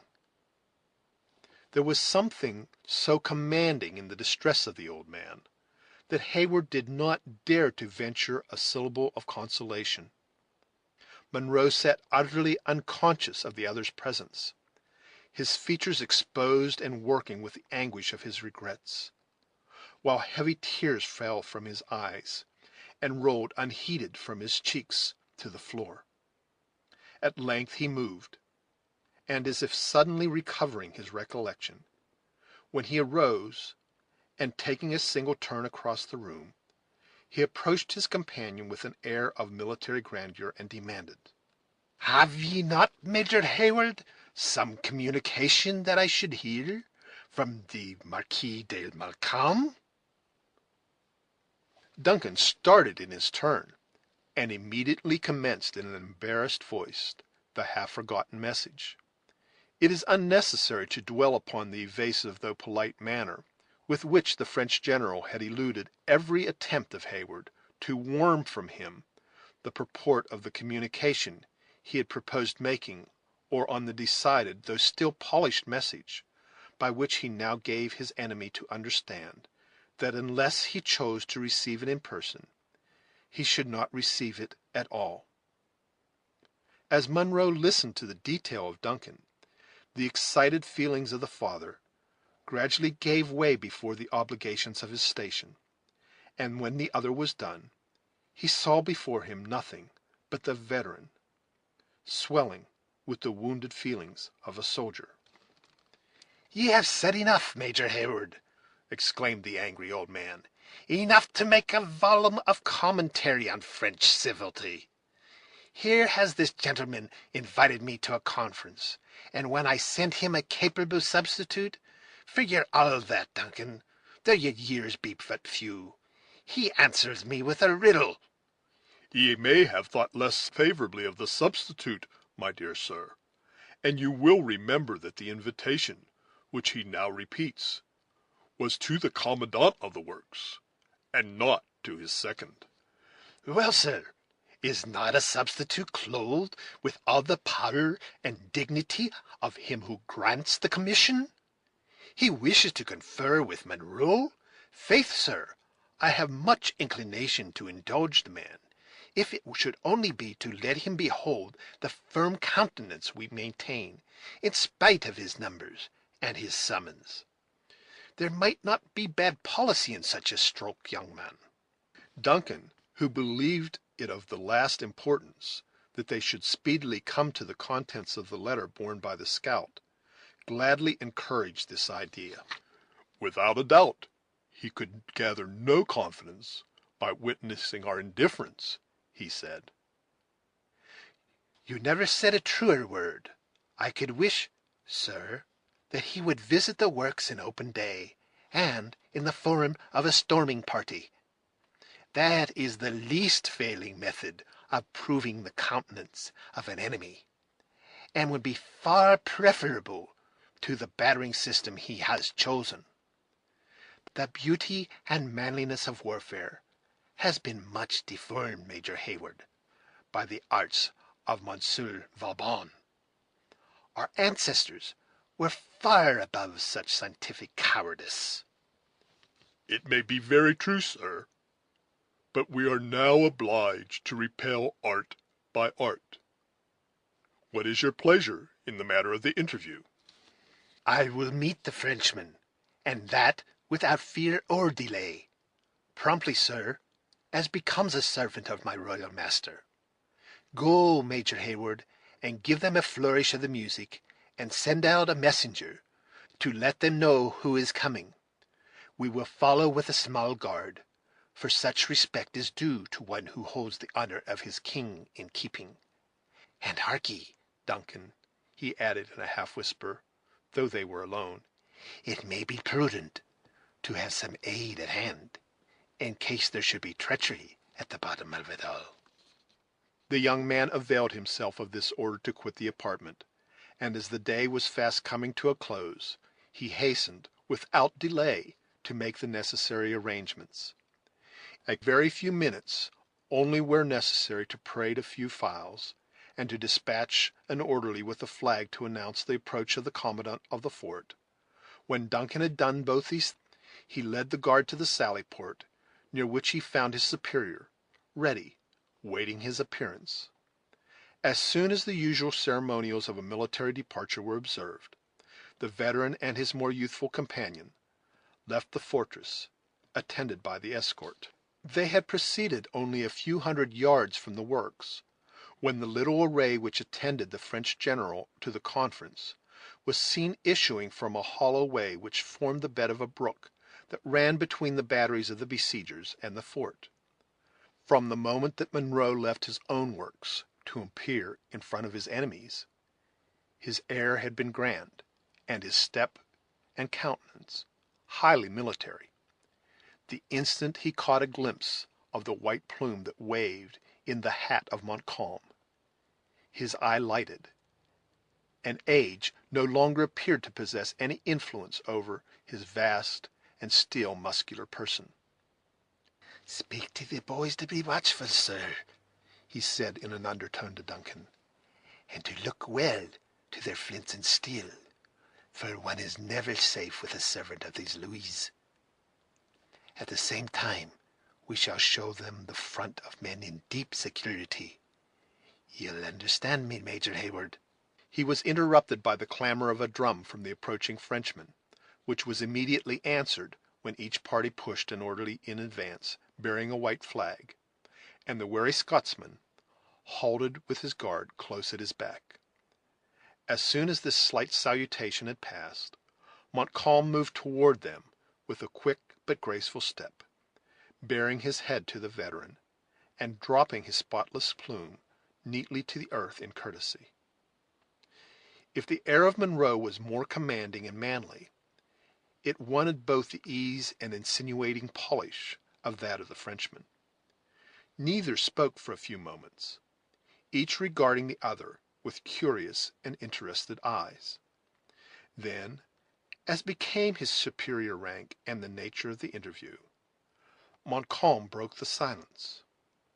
After uttering the usual words of greeting, he turned to Duncan, and continued with a smile of recognition, speaking always in French. "I am rejoiced, monsieur, that you have given us the pleasure of your company on this occasion. There will be no necessity to employ an ordinary interpreter, for in your hands I feel the same security as if I spoke your language myself."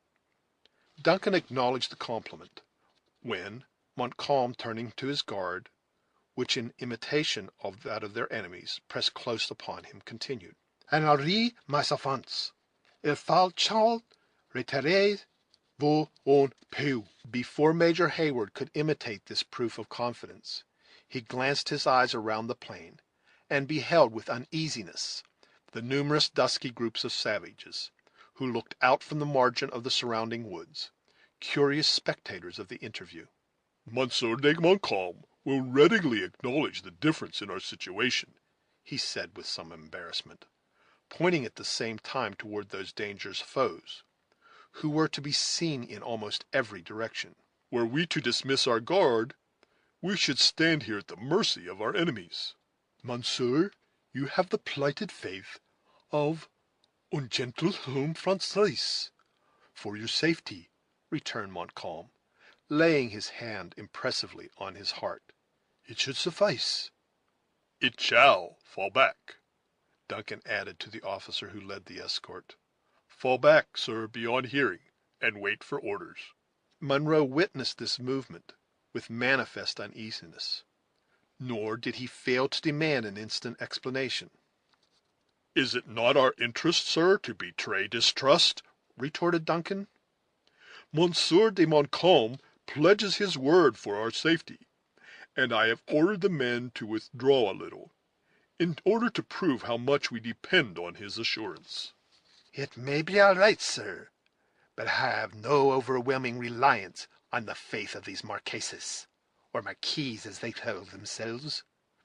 Their patents of nobility are too common to be certain that they bear the seal of true honor." "You forget, dear sir, that we confer with an officer, distinguished alike in Europe and America for his deeds. From a soldier of his reputation we can have nothing to apprehend." The old man made a gesture of resignation, though his rigid features still betrayed his obstinate adherence to a distrust which he derived from a sort of hereditary contempt of his enemy, rather than from any present signs which might warrant so uncharitable a feeling. Montcalm waited patiently until this little dialogue in demi-voice was ended, when he drew nigher and opened the subject of their conference. "I have solicited this interview from your superior, monsieur," he said, "because I believe he will allow himself to be persuaded that he has already done everything which is necessary for the honor of his prince, and will now listen to the admonitions of humanity. I will forever bear testimony that his resistance has been gallant, and has continued as long as there was hope." When this opening was translated to Munro, he answered with dignity, but with sufficient courtesy: "However I may prize such testimony from Monsieur Montcalm, it will be more valuable when it shall be better merited." The French general smiled as Duncan gave him the purport of his reply, and observed: "What is so freely accorded to approved courage may be refused to useless obstinacy. Monsieur would wish to see my camp, and witness for himself our numbers, and the impossibility of his resisting them with success." "I know that the King of France is well served," returned the unmoved Scotsman, as soon as Duncan ended his translation. "but my own royal master has as many and as faithful troops." "Though not at hand, fortunately for us," said Montcalm, without waiting, in his ardor, for the interpreter. "there is destiny in war, to which a brave man knows how to submit with the same courage that he faces his foes." "Had I been conscious that Monsieur Montcalm was master of the English, I should have spared myself the trouble of so awkward a translation," said the vexed Duncan dryly, remembering instantly his recent byplay with Munro. "Your pardon, monsieur," rejoined the Frenchman, suffering a slight color to appear in his dark cheek. "There is a vast difference between understanding and speaking a foreign tongue. You will, therefore, please to assist me still?" Then, after a short pause, he added, "These hills afford us every opportunity of reconnoitering your works, messieurs, and I am possibly as well acquainted with their weak condition as you can be yourselves." "Ask the French general if he has glasses to reach the Hudson," said Munro proudly, "and if he knows when and where to expect the army of Webb." "Let General Webb be his own interpreter," returned the politic Montcalm, suddenly extending an open letter toward Munro as he spoke. "You will there learn, monsieur, that his movements are not likely to prove embarrassing to my army." The veteran seized the offered paper, without waiting for Duncan to translate the speech, and with an eagerness that betrayed how important he deemed its contents. As his eyes passed hastily over the words, his countenance changed from its look of military pride to one of deep chagrin. His lip began to quiver, and suffering the paper to fall from his hand, his head dropped upon his chest, like that of a man whose hopes were withered in a single blow. Duncan caught the letter from the ground, and without apology for the liberty he took, he read at a glance its cruel purport. Their common superior, so far from encouraging them to resist, advised a speedy surrender, urging in the plainest language, as a reason, the utter impossibility of his sending a single man to their rescue.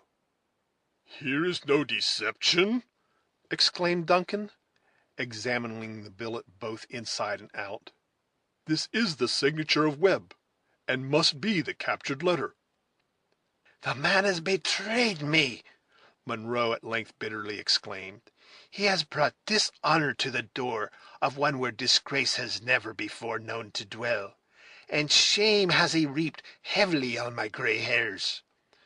"Say not so," cried Duncan. "We are yet masters of the fort, and of our honor.